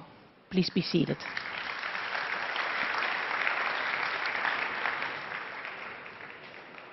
Putin's brutal invasion of Ukraine has caused untold suffering to countless millions and changed our world overnight. Ukrainians are fighting and dying to defend their homeland and their country's independence. They are fighting for democracy and for peace. They are protecting our European borders. We have been shocked. We have been horrified by images of civilians shot down as they fled bombardment or buried beneath the rubble of ruined dreams.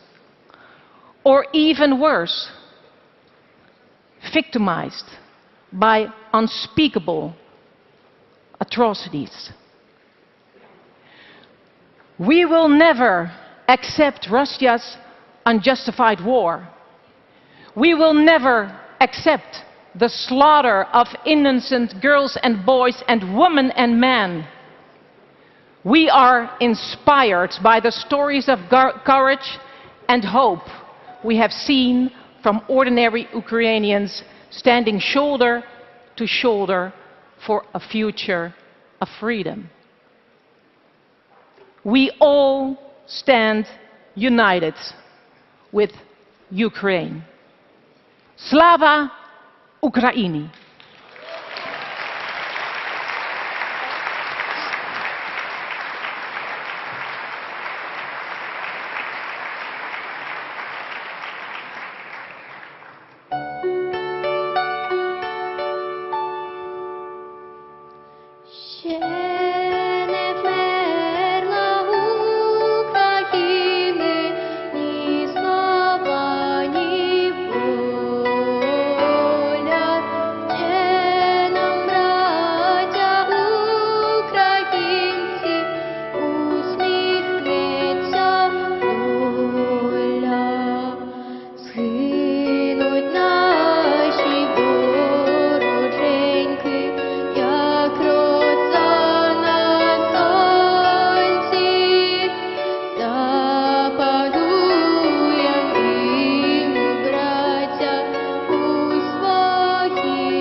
Ladies and gentlemen, sisters and brothers, dear friends, allow me introduce the next song I would like to perform this evening, right now.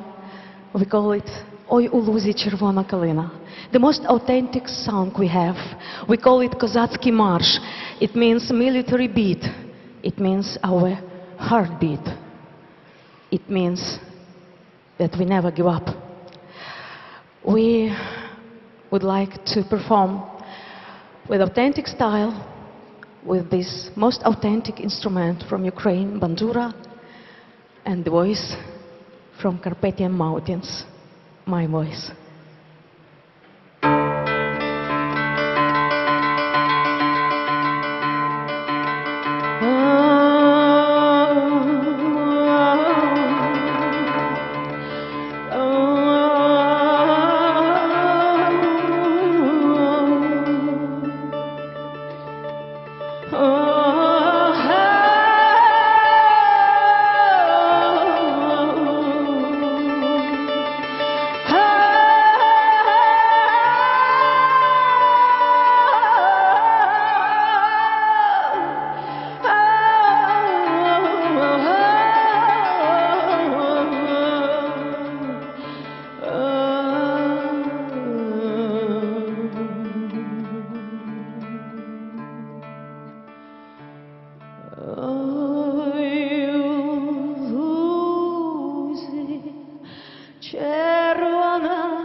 Що ж наша славна Україна зажурилася,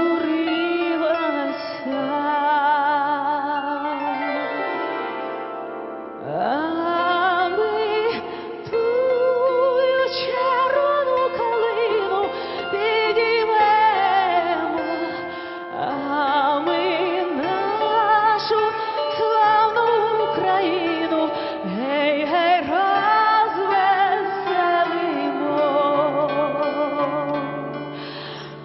А ми тую червону калину підіймемо, а ми нашу славну Україну, гей, гей, розвеселимо.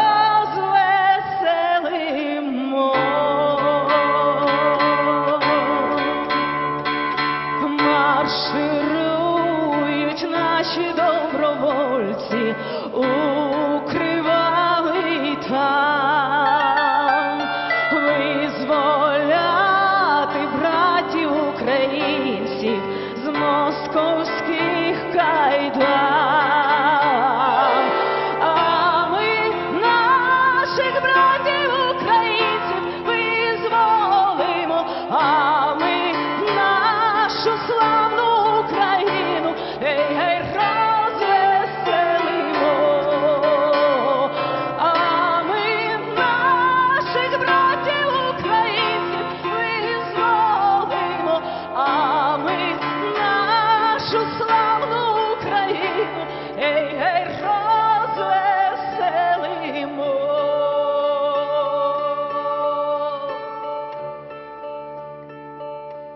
Ой, ох, не хилися, червона калина, маєш білий цвіт.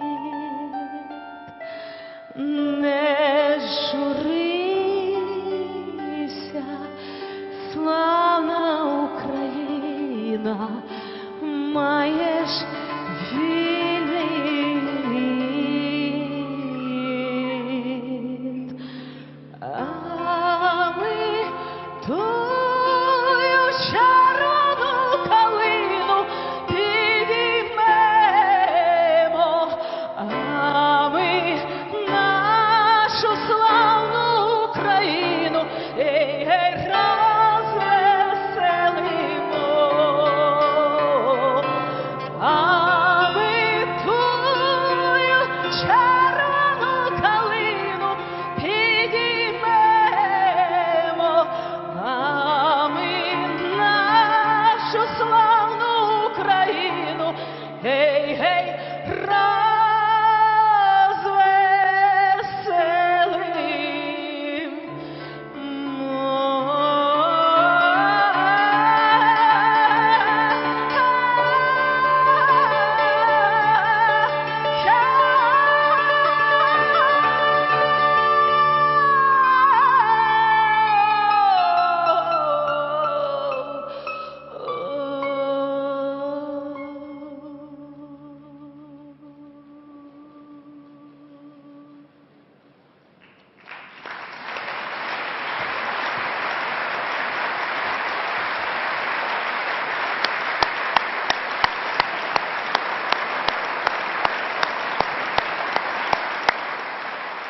Ladies and gentlemen, Ruslana! Woo! Very good.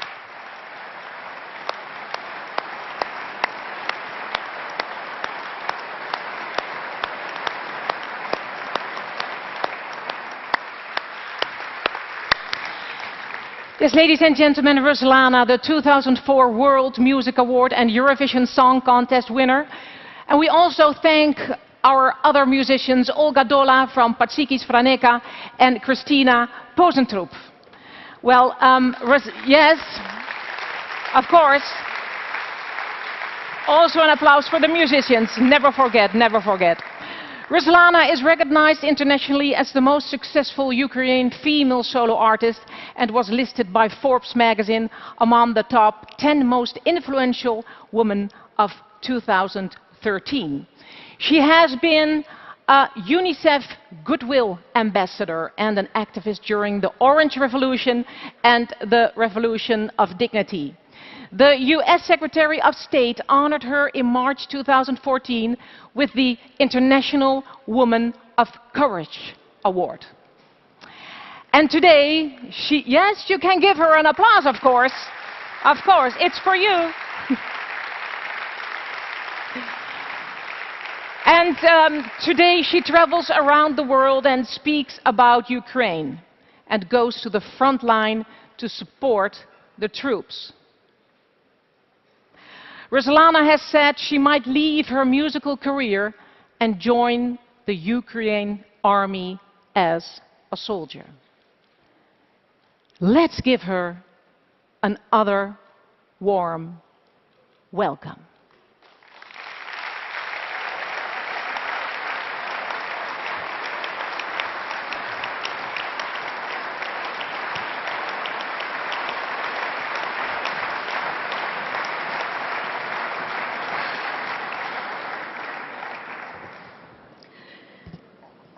It's very difficult to leave Ukraine even for a moment. But for me, today is most unique day, most unique moment in my life. I can see my dream. Ukraine is Europe.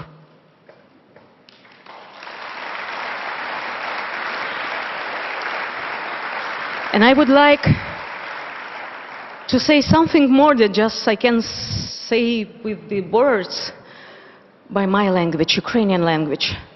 I bring my vibration of a lot of Ukrainian hearts, which is brave and we never give up.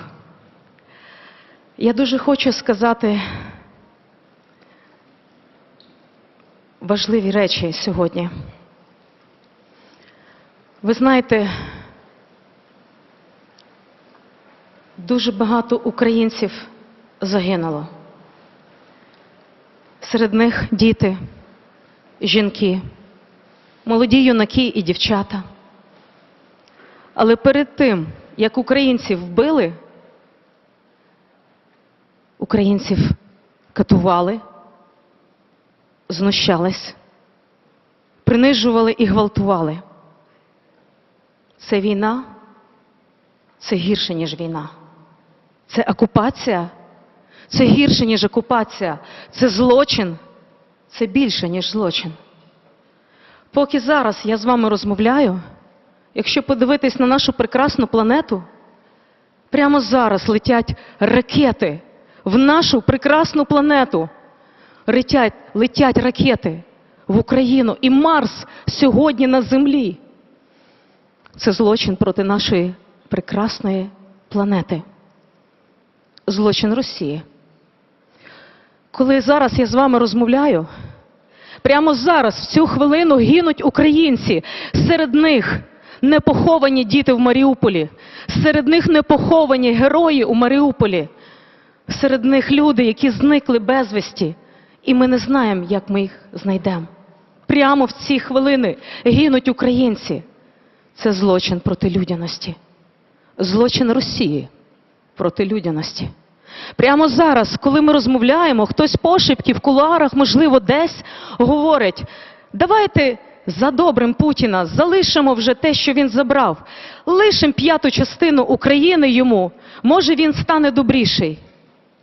Так говорити – не мати серця. Це безлюдяно. Україна не віддасть метра своєї землі. Україна цінить кожне життя.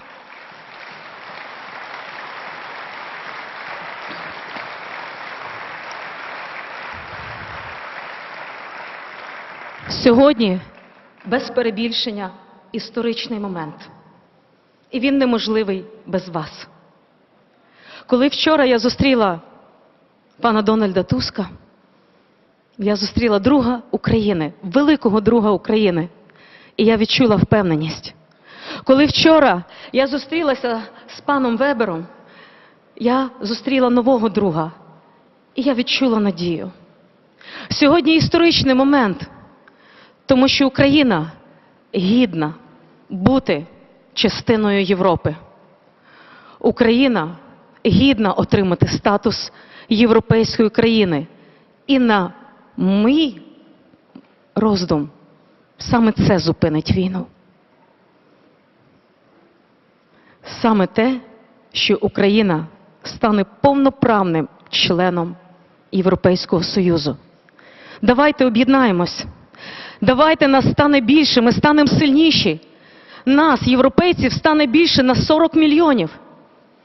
Адже це призначення Союзу – об'єднувати країни, які близькі по духу. У нас з вами спільні цінності – свобода. І безпека Європи сьогодні – це Україна.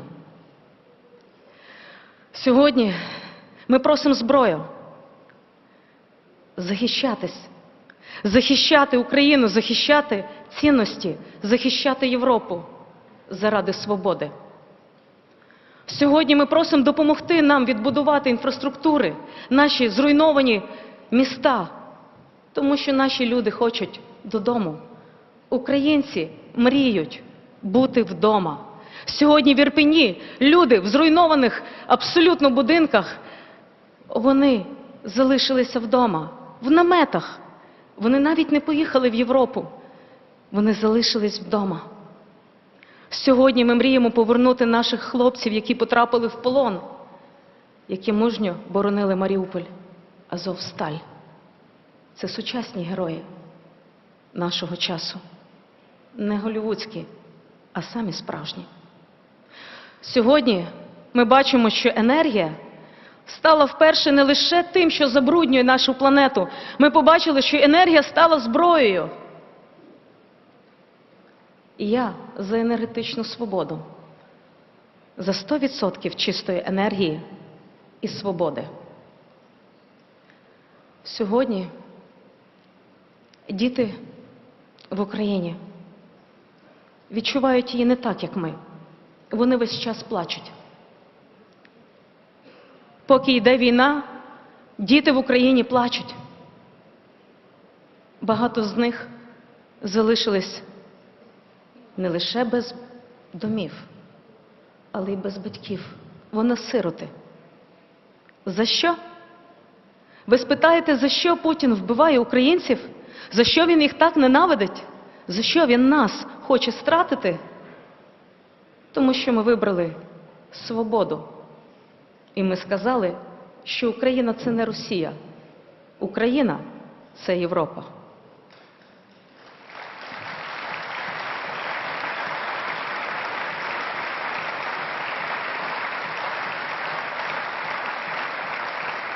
Today, I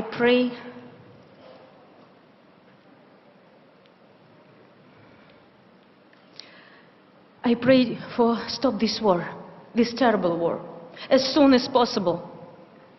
I believe for God, and I believe for human heart. I believe for unity. I believe for humanity. I believe for freedom. Because the victory of Ukraine means the victory of Europe. So, let's win together. Слава Україні!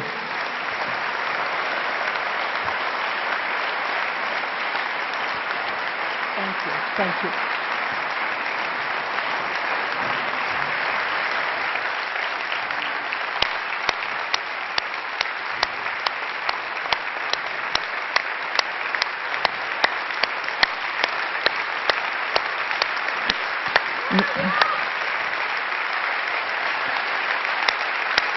Right.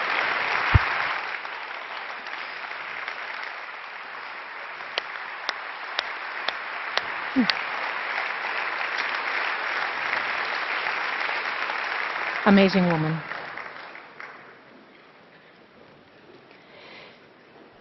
We come now to a special moment. We welcome leaders from our EPP member parties in Ukraine.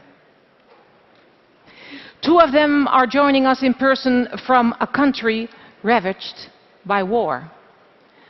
First to the stage, the founder and president of his party, European Solidarity, and former president of his country.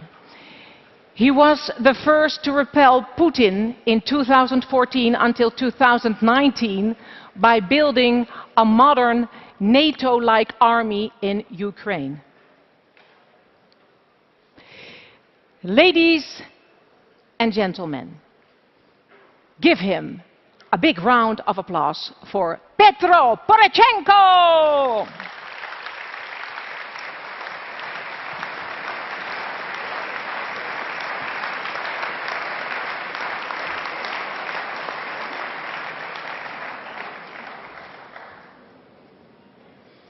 Dear Mr. President Tusk, dear friends of Ukraine, presidents, prime ministers, leaders of the opposition, distinguished members of our dear EPP political family, thank you for this applause. Thank you for this rally. Thank you for such an acceptance of Ruslana. And I would like to start with expressing of my sincerest gratitude to the President of the European People Party, Mr. Donald Tusk, for his prominent service for Europe, for Poland, for Ukraine, for the world, and for the distinguished legacy he left all of us. He has been a true leader of our EPP in the most challenging times and remained the committed promoter of our European values and our European principles, as well as the active agenda setter for our political family. Good luck, Donald. Good luck to you in your further political career, and all the best, Manfred, all the best to your successor.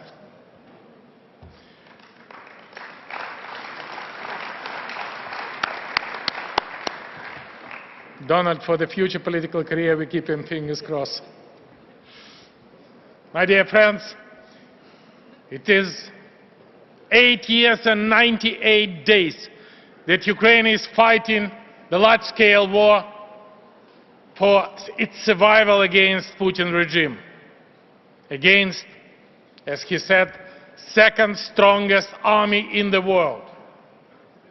And I'm proud that we Ukrainians, since the year 2014, when I was Supreme Commander-in-Chief of Ukrainian Armed Forces, create the army who stopped them.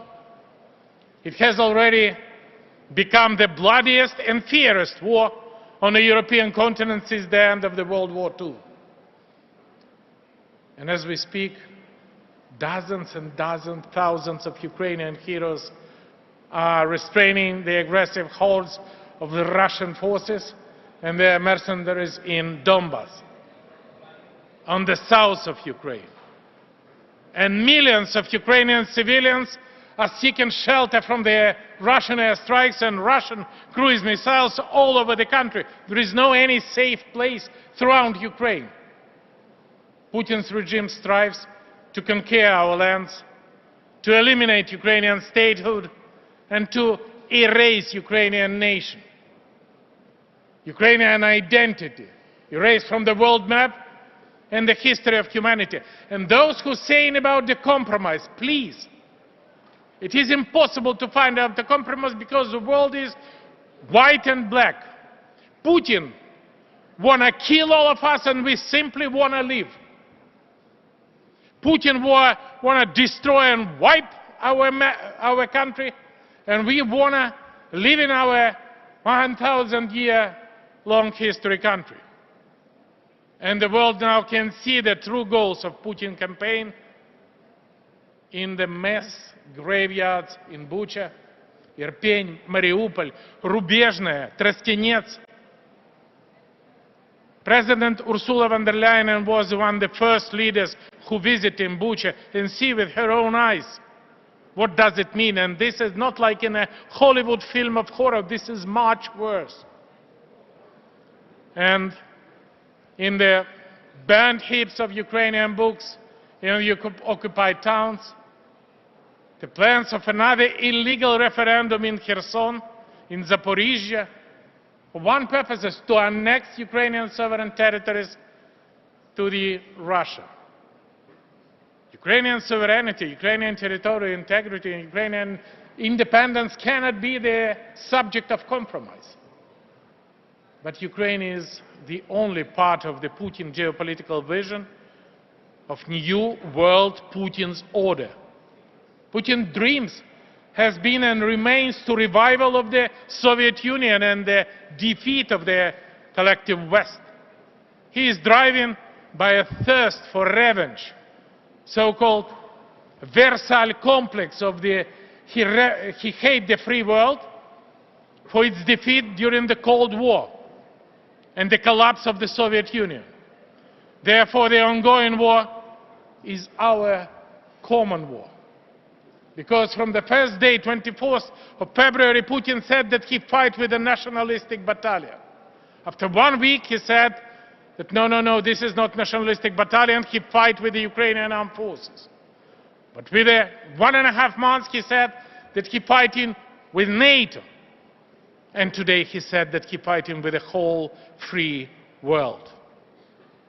And how Ukraine is united, lots of leaders, including my respect, the President Metsola, who has a great visit to Ukraine. We see how united Ukraine. And together, we should stop Russian invasion in Ukraine, drive Russian out of Ukraine and restore Ukrainian territorial integrity, including Donbass. No chance to Putin, including the Crimea. No hopes for Putin. Eliminate any further potential threats from Russia against the free world by weakening Russian economy. Learn this term. We need to deputinize Russia if we want to live in a secure world. We need to deputinize Europe for not poisoning European democracy by bribing some politicians, some countries. We definitely should stop them. And we need to deputinize the global world. To win in the war, we need following: more heavy weapons to Ukraine and at the front line. This is the game changer. Imagine that the future of our world depends from 100 jet fighters, from 500 tanks, from 1,000 artillery systems, and from 300 anti-aircraft missiles. We need helicopters. We definitely need the air defense, anti-naval defense. And this is not just assistance of Ukraine. This is investment in the European and global security. We need more sanction at EU level and globally. More sanction every single day until Putin does not understand that he should get out of Ukraine. I welcome the yesterday's decision and my respect to Madam President for their involvement and for their strong voice. Without you, that cannot be possible. All Ukrainians knows about that. And the introduction of the sixth package of sanctions, definitely, including the Sberbank, including SWIFT, including oil, including many others, step this in the right direction, but more should be done and as a part of the oil embargo. Great and right decision, and my special respect for that. This is the sanction against so-called Patriarch of the Russian Orthodox Church, Kirill, who blessed the killing of Ukrainians. This is exactly my request that we Ukrainians follow your example, dear Europeans. Because this is the Kirill who is in a close associate with Putin in the war and crimes and atrocities in Ukraine. I also welcome the sanction against the military who are responsible for the mass killing, including in Bucha, including in Trostenets, including in Rubezhne, in Mariupol. Mass killing, rapes, crimes against humanity. It is a great start, my dear friends, for so-called list of Bucha. The guarantee that all responsible will be brought to justice. The work must be started on the 7th package of sanctions, which must include also gas embargo. Oil and gas embargo will be definitely the powerful weapons against Russia. And be sure that your money for Russian gas, for Russian oil, will not go to the welfare and democracy of Russia, but the fact that you are sponsoring military machine of Putin, you are spending the money for the bombs and Russian missiles against Ukrainian civilians. No compromises on Ukraine. Any compromise with the Kremlin on Ukraine would legalize its aggression. In essence, this would be a recognition by the free world that the borders of states cannot be changed by force, and the free choice of independent people cannot be vetoed. The world betrayed dozens, thousands of victims and the suffering millions of Ukraine. International justice to the war criminals, Bucha list, to enlist everybody responsible in Russia for crimes, and let's call it really genocide against Ukrainian people. The world shall get united. Please keep unity and solidarity to bring Putin and others before the International Tribunal. Maybe not very far from here, from Rotterdam, in Hague, a good place. I know that.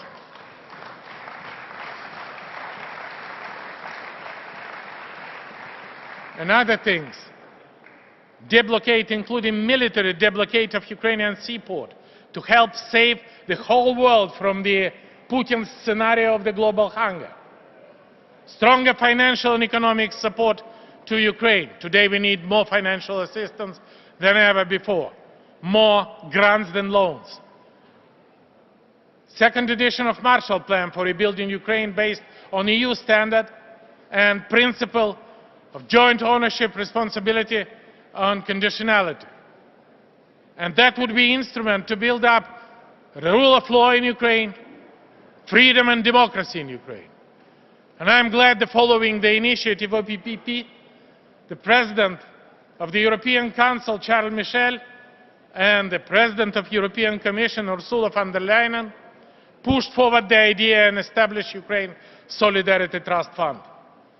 Ukraine's future, and Ukraine may be the highest price for that.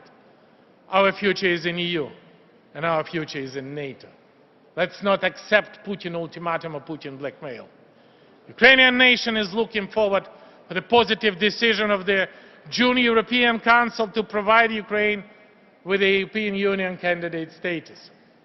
And according to the recent poll, Ukraine is the most European optimistic nation with 89% of Ukrainians support EU integration and 70% support NATO membership.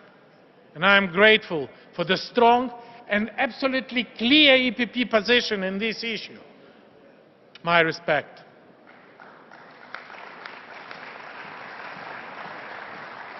And last but not least, please, more international attention and more focus on Ukraine combined political isolation on Putin regime.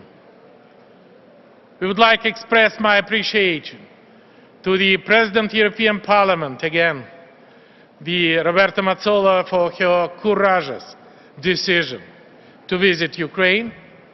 And she was first top-level EPP representative who visited our country in the very challenging time. And taking this opportunity, I would like to invite new president of EPP to visit Ukraine and also to hold one of the forthcoming events in our country. That would be a great idea, and we're definitely waiting for you. And I will be happy, because that would be a strong symbol of solidarity and support of our nation. Dear friends, the future of the European continent now, believe, is decided in Ukraine. And together we must go our best and do our best to stop Putin's aggression in Ukraine. More weapons, more sanctions, more solidarity, no compromise. Together we will prevail. Slava Ukraini! Героям слава! Glory to Ukraine! Glory to heroes! Thank you.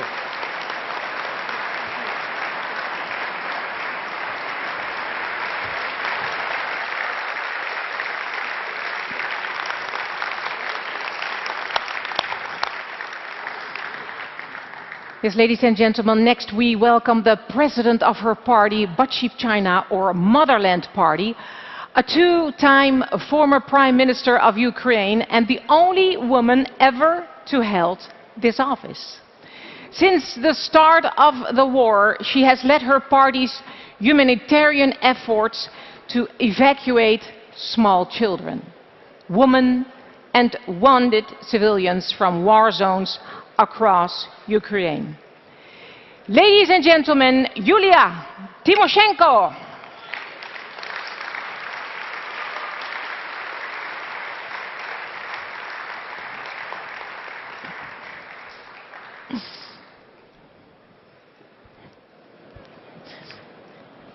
Jij bent me bijna vergeten.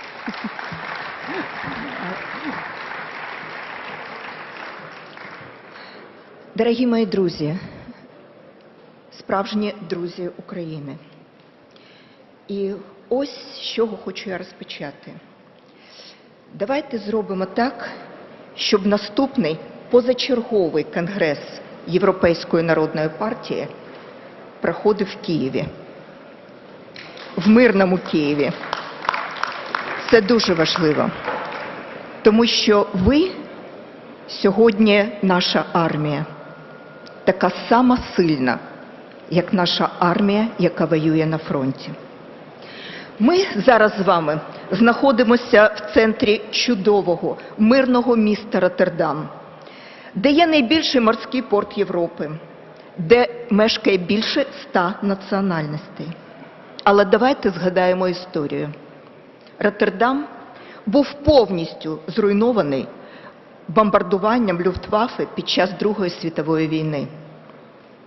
А в моїх думках, перед моїми очима, зараз друге прекрасне місто з таким самим великим морським портом. Місто, де також жили більше сотні різних народів, національностей. Українці, росіяни, греки, євреї, татари. Сьогодні це місто зруйновано повністю, його немає. Більше 20 тисяч людей разом з своїми дітьми поховані повз українських доріг в братських могилах.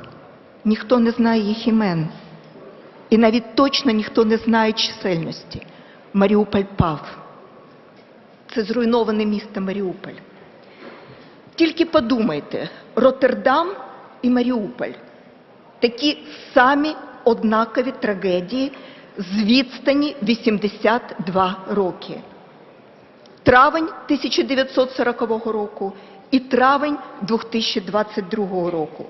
82 роки. Ви пам'ятаєте слова «ніколи знову»? Це говорили люди після Першої світової війни. Я думаю, ви також не забули слова «ніколи знову» після Другої світової війни. У мене питання, а що ми будемо говорити після цієї війни, яка взагалі невідомо скільки буде тривати?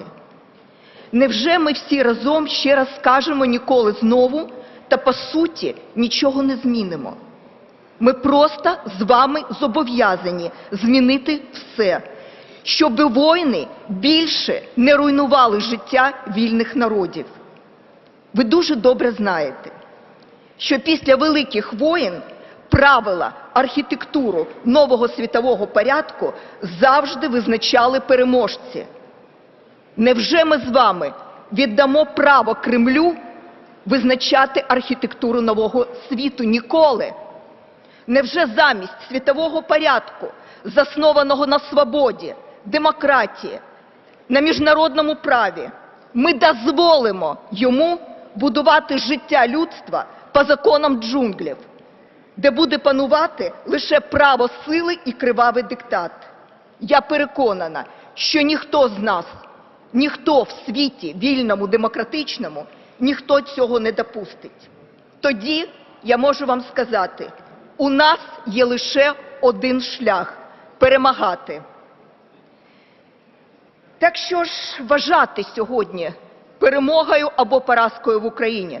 Це головне питання, яке чомусь ще дискутується в кулуарах політичних. Що таке перемога або поразка в Україні? Це стосується вибору між повним воєнним розгромом Кремля та бажанням зберегти обличчя Путіну. Я хочу вам сказати, що думає український народ. Українці думають, що такого вибору в принципі не існує, що цей вибір – обман, тому що умиротворення Путіна не є дорогою до миру. Це є дорога до наступної, достатньо близької війни. І тому цей шлях не може бути сьогодні дороговказом. Тільки розгром російської армії та режиму Путіна, поновлення територіальної цілісності України повністю є перемогою та призведе до швидкого припинення війни і стійкого миру. Тільки розгром режиму Путіна приведе до стійкого миру в Європі. Ось що треба знати про те, де перемога, а де поразка. Яка формула нашої перемоги? Єдність плюс зброя плюс санкції. Але я ставлю єдність на перше місце. Сьогодні ми маємо набагато більше єдності, ніж очікував Кремль. Він очікував, що, як завжди, вони будуть творити що завгодно. Але в той же час цієї єдності хотілося б більше для того, щоб швидко і переконливо перемагати. Ми бачимо, як перешкоджають сьогодні вступу Фінляндії та Швеції до НАТО, як блокується окремими країнами енергетичне ембарго проти Росії. Ми бачимо сьогодні, як саботується швидке постачання в Україну життєво важливої зброї. Життєво важливої. Тому що без зброї сьогодні на фронтах надзвичайно важко. Складається парадоксальна ситуація, коли егоїстичні інтереси кількох залежних від Росії країн спотворюють політичну волю Європи і всього вільного світу. Мені здається, що це не є правильно і це треба припиняти. Я вважаю, що наша Європейська народна партія має взяти лідерство у зміні порядку прийняття рішень в таких критичних питаннях, які стосуються безпеки і зовнішньої політики. Нам треба в таких випадках з консенсусу переходити на кваліфіковану більшість для того, щоб мати можливість не зволікати з життєво важливими рішеннями. Це дасть можливість розблокувати більшість питань, покласти край фатальній залежності від Росії, ввести повне ембарго на російські енергоносії та зняти всі перешкоди для забезпечення перемоги зброєю. Після прийняття цього рішення Кремль більше не зможе експортувати разом з нафтою, газом і водкою нестабільність, корупцію і війну. Треба припинити цей фінансовий потік і зупинити агресора. Виграти війну життєво необхідно, але недостатньо для встановлення довгострокового миру на європейському континенті. Демократія і безпека Європи мусять стати абсолютно неподільними. Це означає, що всі країни, які сповідують спільні європейські цінності, які готові захищати їх ціною власного життя, заради безпеки в Європі мають стати членами ЄС і НАТО. Тільки авторитарні країни, які прагнуть війни, які сіють війну, мають залишитись за муром ЄС і НАТО, за муром цивілізації в повній ізоляції із зруйнованими можливостями їх армій. Насправді, ми з вами вже на шляху до цієї мети. Бо наприкінці червня Європейський Союз буде розглядати питання про надання Україні, Молдові, Грузії статусу країн-кандидатів. Ми бачимо, як складно йде ця дискусія. Дуже складно. Іноді складається враження, що Україна, Молдова і Грузія, які на колінах прохають членства в ЄС, нібито діють всупереч інтересам країн-членів. Але це категорично не так. Всі країни Європи зацікавлені в тому, щоб ніколи не було війни і дестабілізації. Це можливо лише тоді, коли Росія не зможе піти війною на інші народи, бо вони будуть сильними, недоступними для агресора, тому що вони будуть членами ЄС і НАТО. Саме це буде гарантувати стабільність і довгостроковий мир в Європі. Якщо Європейський Союз і на цей раз не усвідомить своєї важливої місії єднати всі країни доброї волі європейського континенту і відмовить нашим країнам у майбутньому членстві, це може призвести до утворення сильних альтернативних союзів на європейському континенті і може посилити загрозу дезінтеграції Євросоюзу. Але я вірю в краще. І всі українці вірять в краще. І я хочу подякувати від щирого серця особисто Роберті Мацолі, тому що вона була бійцем за те, щоб наші країни отримали кандидатство. Хочу подякувати Урсулі фон дер Лаєн. Я дуже вам дякую за те, що ви просували статус кандидатів для наших країн. Я хочу особисто подякувати Манфреду Веберу, тому що наша фракція Європейської народної партії, як і всі депутати партії, підтримали наше кандидатство. Я хочу подякувати вам за це. Те, що ви зробили, дає українцям надію. Я дякую всім за те, що ви не побоялися приїхати в Україну. Я дякую, тому що там війна, там ракети, там бомби, там страх. Але ви приїхали, щоб бути з нами. Я дякую кожному, хто знаходиться в цьому залі і ні, за те, що ви кожен на своєму фронті бороните зараз Україну і боретесь проти війни. Українці та історія про ваш сьогодні подвиг ніколи не забудуть. Сьогодні з цієї трибуни я знову закликаю всі держави-члени ЄС підтримати рішення про надання нам у червні статусу кандидата. Це буде справедливо, бо ми за це право сьогодні платимо кров'ю. Це буде чесно, бо ми захищаємо ціною власного життя, в тому числі і вас. Це буде справжня наша єдність. Це буде стратегічний крок до миру. Ми всі з вами знаємо, що девіз міста Роттердам сильніше завдяки зусиллям. Спільний девіз України і всього вільного світу сильніше разом. Боремося разом, перемагаємо разом. Слава об'єднаній Європі! Слава Україні! Слава Україні в об'єднаній Європі! Дякую вам всім!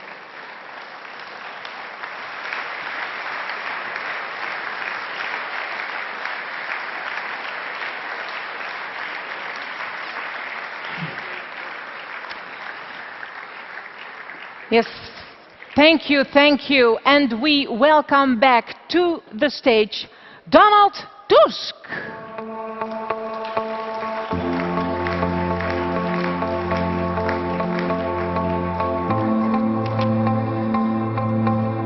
Dear friends, I have good news for you because I already gave my farewell speech at the start of our Congress today. I know that you are all waiting for the election result, for the words of the new president, and of course for dinner. So please allow me to just thank once again all my collaborators. I have survived this difficult time only because of you. You are a wonderful team, and it is thanks to you that the EPP has endured this particularly hard time in good condition. Thank you very much. I already miss you, dear friends. I would also like to thank all the leaders, Prime Ministers, President, Chancellors, but also Ursula, Roberta, Manfred, Joseph, Tono, and the whole party for your loyal cooperation and patience, which you showed me every single day. I am not saying my goodbyes. I will return here in a new role as soon as I win the elections in Poland, and I will do it also for you. Thank you very much. See you, and good luck. Thank you, thank you. Thank you, Donald Tusk. And here to present the results of the vote for EPP President in our plenary chair and the chair of our Congress voting committee. Here she is again, Ruud Peetoom.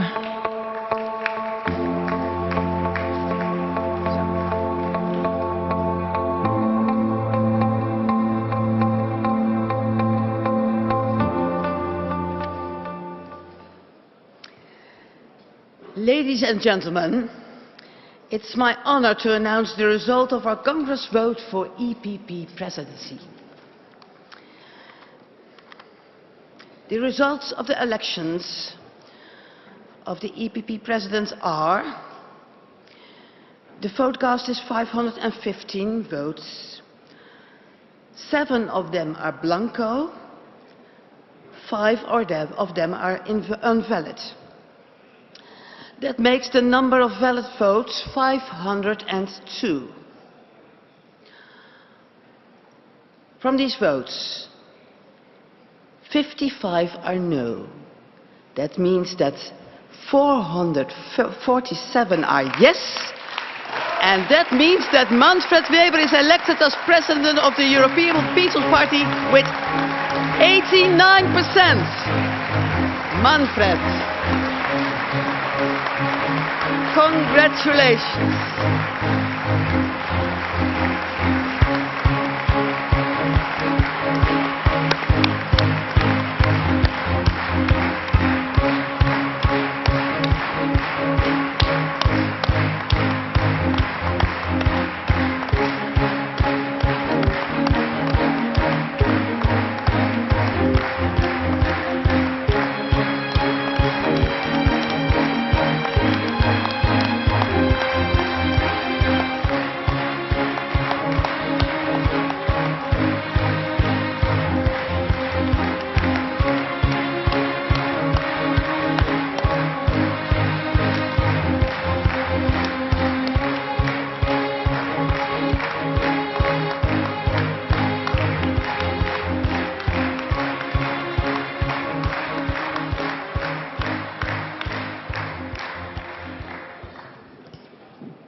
Dear Donald, dear Joseph, dear Roberta, dear Ursula, dear friends, first of all, thank you for the trust. I had in the last month in preparation of our Congress here in Rotterdam a lot of chances to speak bilaterally with the party presidents from each and every individual member party of our associations. I had the chance to meet a lot of friends in our EPP universe, if I may say so. And I'm really grateful to stand today here with the honor that I got your trust for leading our party in the next phase. That means to open a new chapter for us as EPP party. You know, I'm from Bavaria. I'm from a small village in Bavaria. 1,500 inhabitants. No special education, no privilege, no title. And that's why it is a moving moment for me to stand in front of you as new elected president of the EPP party. I promise you, I will work hard, and with my approach of making it as a team effort, we will do it together again as EPP. Thank you so much for your trust.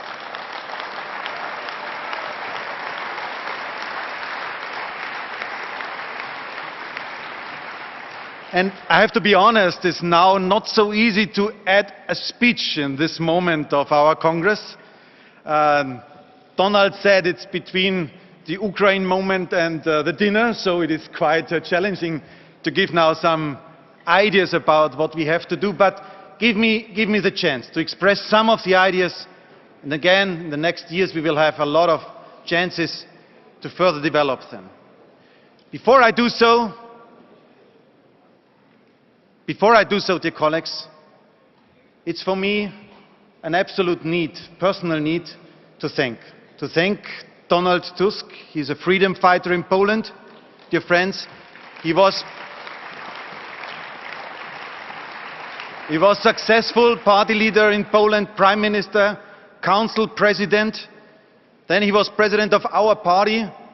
And now he decided to go back into the Polish arena, and I see the twinkle in his eyes that he loves to go back into the arena and wants to beat PiS together with our PSL friends in Poland. I have to say there is one important heritage, despite the corona pandemic, which made it so difficult for you. Despite this pandemic, it is one really important, probably even an historic achievement for us as EPP family, dear friends. Donald Tusk closed the Viktor Orban file, and today the EPP party is in a lot of Centre and Eastern European countries the rule of law party of Europe. Donald, you can be proud about this, and I promise you, I myself and we all together will keep your legacy, your heritage for the future of our EPP family. Thank you so much for all what you did.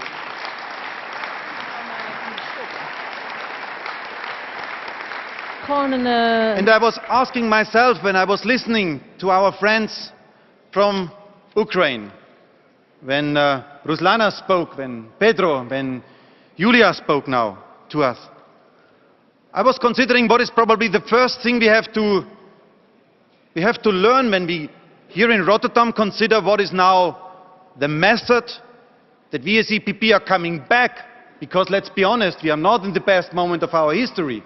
Germany, France, young generation, squeezed between populists and the liberal center. What came to my mind when I was listening to our Ukraine friends, the first was to be courageous on our political program. And when I listen again today to our Ukraine friends, then I tell you, it was the president of Ukraine, present in the European Parliament, Roberta. He gave a speech a few days after the invasion started.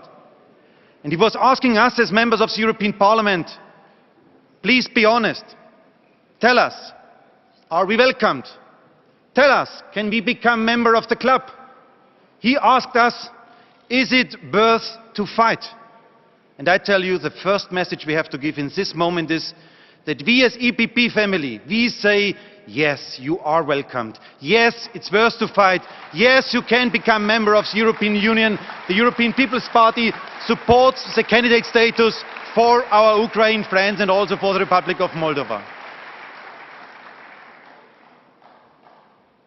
When we consider as EPP family today, what is the method again to bring us back, to win again? I want to put one simple question in the center. Dear friends, there is the question of who else than us. When we speak about security in today's European Union, about the defense question, then, dear colleagues, it was in Finland and in Sweden, over the last decade, always our political family. It was Moderata, it was Kokoomus, it was the Finnish KD, the Swedish KD, who always stood in front of the people and told them, we should become member of the NATO, because it's good to be part of this family. It was not the socialists who woke up only lately. It was not the liberals who did so. It was the EPP who did so. And that's why, dear friends, we have to do it. Who else than us We have to do it. Welcome to our Finnish friends and to our Swedish friends in the NATO family. You are heartily welcome. I give you another example, dear friends. In Germany, the socialist chancellor, without will, without determination, no leadership. Why? Because Schröder and the Putin-friendly, Russian-friendly network is still there among the socialists. And dear friends, in Germany we can see in the internal debate, in the domestic debate, that appeasement is wrong and unity and showing strength is the right approach. It was Friedrich Merz, it was Markus Söder, it was the CDU-CSU who put a resolution on the table of Bundestag to push the Berlin coalition to deliver heavy weapons. Without this, they wouldn't be ready to do so. And that's why, again, dear friends, who else than us can do it? It's the EPP who did it, and not the socialists who did it. Let's be proud about this. The Greens, dear friend, the Greens in some of our countries, the rising star, is voted in the European Parliament against proposals on the European defence several times. And let's be honest, only since the 24th of February. They woke up before that. For the Greens, only a weak army was a good army. And, dear friends, look to the political landscape around us. Then we have the right populists who campaigned 20 years ago. Geert Wilders in this country, Le Pen in France, who campaigned 20 years ago against the unification of the European Union, against the Centre-Eastern European countries to join today's European Union. And, dear friends, Le Pen even hold up their hands for millions of dirty Putin's money. Shame on them, dear friends. Shame on the right populists. They are not a good answer for our Union.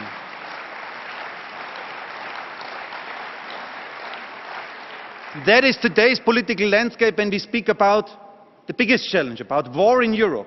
That is today's landscape.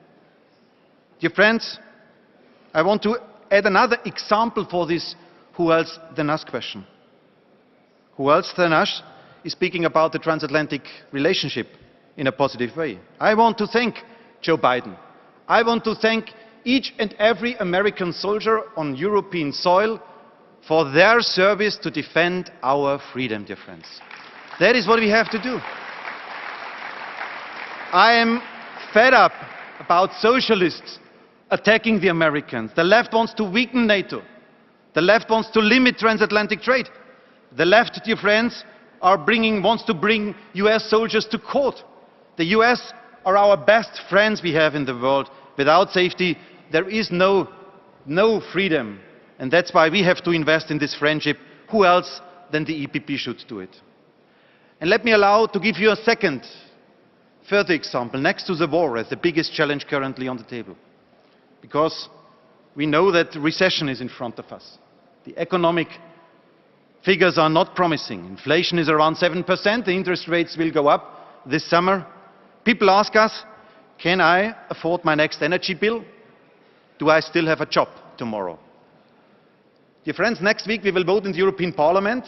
Esther de Lange is managing this, the Fit for 55 package, so about climate change. We as EPP, we are committed. We are clear on this. It was Ursula von der Leyen who presented a binding climate law for Europe, 55%. And we will do it, because the future, the energy management of the future will be a good future for all of us. But today, the left is presenting in the European Parliament unrealistic, ideologically driven, and also harming our competitiveness, our industry, proposals on the table. The left is presenting these unrealistic proposals. We are, dear friends, again, the party of how. The only way to save our planet are modern technologies. We need an innovation union and not a limitation union like the left is proposing this. We want to have decarbonization but not deindustrialization of this continent. And this threat that we are risking our economic competitiveness is not unrealistic. We have there a big problem in front of us if we would follow this. The young generation, dear friends, is split up between Friday for Future and another part who wants to avoid to become another lost generation, who is looking for a job. Let's, dear colleagues, unite them. let's, dear colleagues, do it the EPP way again. We promised always, the European key promise, that the next generation should have better opportunities than the previous one. That was always the European promise, and we as EPP, we stick to this promise, dear friends.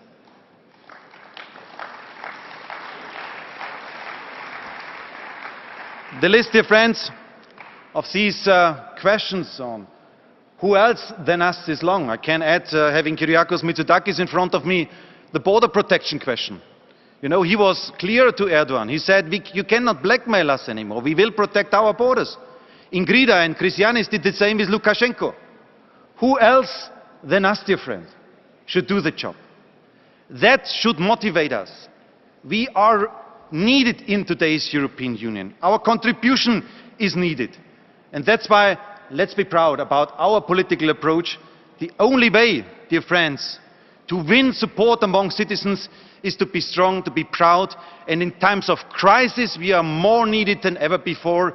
Crisis times are EPP times. People are looking for solid, constructive compromises, and that is what EPP is delivering. So, dear friends, that is my first question about who else than us. We are in a way the rock in today's political landscape of Europe. Let's be proud about our approach, and we have to work now together on our program to innovate. We have to use all the knowledge we have in our EPP universe. On the national level, regional level, we have the European Parliament, our ministers, our commissioners. Dear friends, we have a lot of mayors and local governors, and I'm proud about this. European People's Party is the mayor's party of Europe. We have the feet on the ground, and we can be proud about this. So thank you for all the mayors we have in our ranks. Dear friends, we have to activate this EPP universe to deliver for the future. And we have 2 out of 3 presidents in our ranks. It's the EPP president of the European Commission, Ursula von der Leyen, and the EPP nominated president of the European Parliament, Roberta Metsola. 2 strong ladies, 2 really strong ladies who are serving for us. And we saw it when we spoke about Ukraine, dear friends. They did it. They represented EPP and the whole European Union. So congratulations and thank you so much for all what you do for us.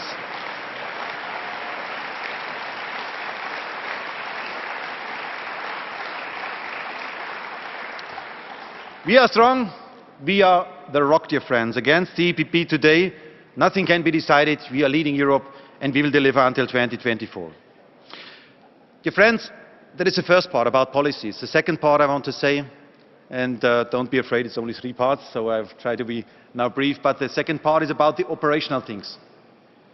We already heard the words of Tono today. About 20 years, after 20 years of serving to all of us as Secretary General, he today will not run again for this responsibility. And we are starting all our operational work from an extreme solid ground. We are today the best prepared European party in the European Union, thanks to the service of Tono. I want to underline this, dear friends, and I want to say that you always had in these years, when I met you, you always had a clear idea about what is People Party means and what European Party means. So thank you so much, dear Tono. And dear friends, now we have programmatic work in front of us. We need new formats of work to meet. The political assembly, if I may say, can be improved about the working formats we have there. We have to prepare for the next campaign, 2024. We have to transform the party headquarter to a real campaign center for being prepared for the upcoming challenges. You know about social media and all these things. Dear friends, our aim is that we arrive in 2024 again as the biggest political family in the European Parliament, that we increase the number of seats and that nobody in 2024 can govern against the EPP in the European Parliament.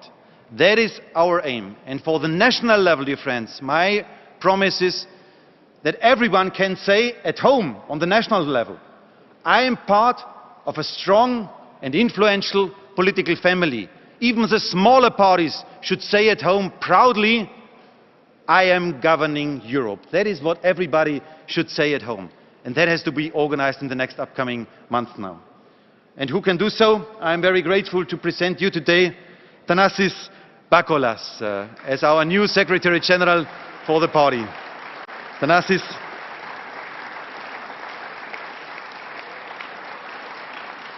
Thanasis is an excellent manager, an experienced campaigner, a deep political thinker, and simply a great person. And Kyriakos, I'm also grateful to you because you give him to the party after 20 years as a political advisor to you, next to you. Now he will go to Brussels as a full-time job also to serve for us in the administration as a Secretary General to do all these talks together. So all the best, Thanasis. Good luck for your responsibility. And finally, dear friends, after I spoke about policies, after I spoke about the working structure, let me close with a more general perspective. Our societies are deeply split. Look to the US, look to Great Britain, but also inside of Europe, France, Poland. In France, 15 years ago, the old Le Pen had 20 million votes less than Chirac. 5 years ago, the gap went down to 10 million votes in the first election of Emmanuel Macron. And today, a few weeks ago, for the second term of Macron, the gap went down to 5 million votes now. Distance to Le Pen. So, dear colleagues, Macron, in some issues, tried even more to weaken EPP than to weaken Le Pen in some of these issues. And it's not just about France. We are facing this trend all over the world. Look to Capitol Hill, pictures of last year. What we need more than ever before are bridge builders, and that is our nature. What we don't need are elites and populists who try to split up societies because of one single political goal, and that is to gain political benefits. Elites and populists seem very different to each other. They have a different content, behaviors, they have different clothes even, but in the end, their political strategy is quite similar. Both of them only accept one truth, their own. They need a world of them and we. Both love tough words, big slogans and big promises, but they are poor in delivering. Both claim to be close to people, but if they say people, they think me, me and me. The EPP, dear friends, protects this beautiful idea of a party of people and for the people. We are governing among people, for the people. Adenauer, de Gasperi invented these ideas. Yes, it's an old idea, but it is still the most beautiful idea of a party. To care about people and bring them together. And that is the ultimate aim of our party. Dear friends, we as center-right, we unite. Big cities, rural areas, young, old, cosmopolitan natives, workers, entrepreneurs, farmers, digital startups, and most importantly, from all parts of Europe. We don't think in we and them. We only think in Europeans. And dear friends, a second, more general consideration. De Gasperi once said, a politician thinks only of the next generation, next election, but a statesman thinks about the next generations. For our founding fathers, courageous actions to do simply the right thing was more important than the headline of tomorrow. This thinking, I'm convinced about this, must drive us again. Is this easy? Was it easy for De Gasperi to speak about the coal and steel union among people who just went out of war? How was it for Adenauer to speak about the defense union? How was it for Wilfried Martens to create the single market? How was it for Helmut Kohl to speak in Germany about the euro, to get rid of the Deutschmark? Dear friends, it was never easy. But they won elections not with following the polls, they won elections with leadership, with doing simply the right thing. And that's why, dear colleagues, That must drive us again, to be ambitious for the future of Europe and to convince people that our approach is the right approach.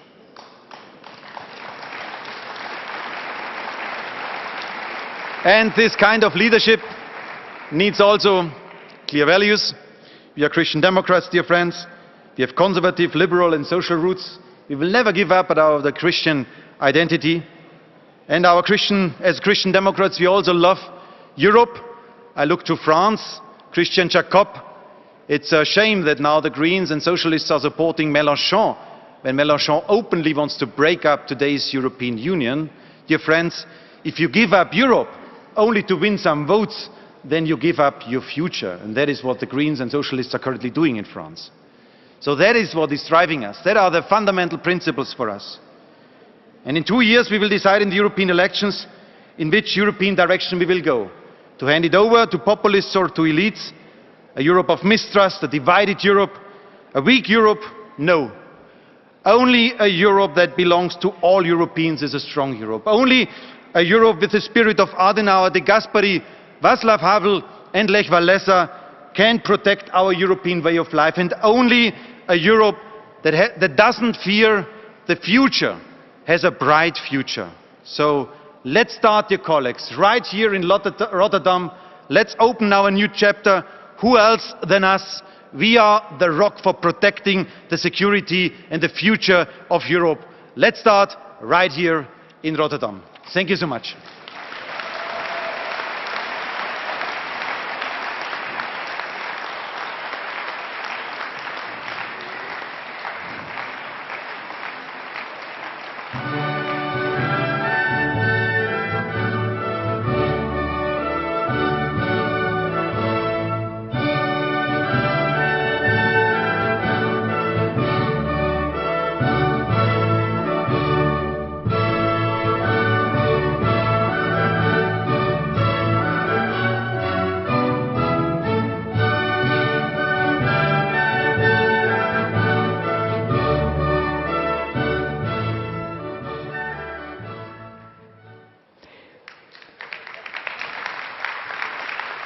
Okay, ladies and gentlemen, this is the end of the day. I really want to thank you for this beautiful day.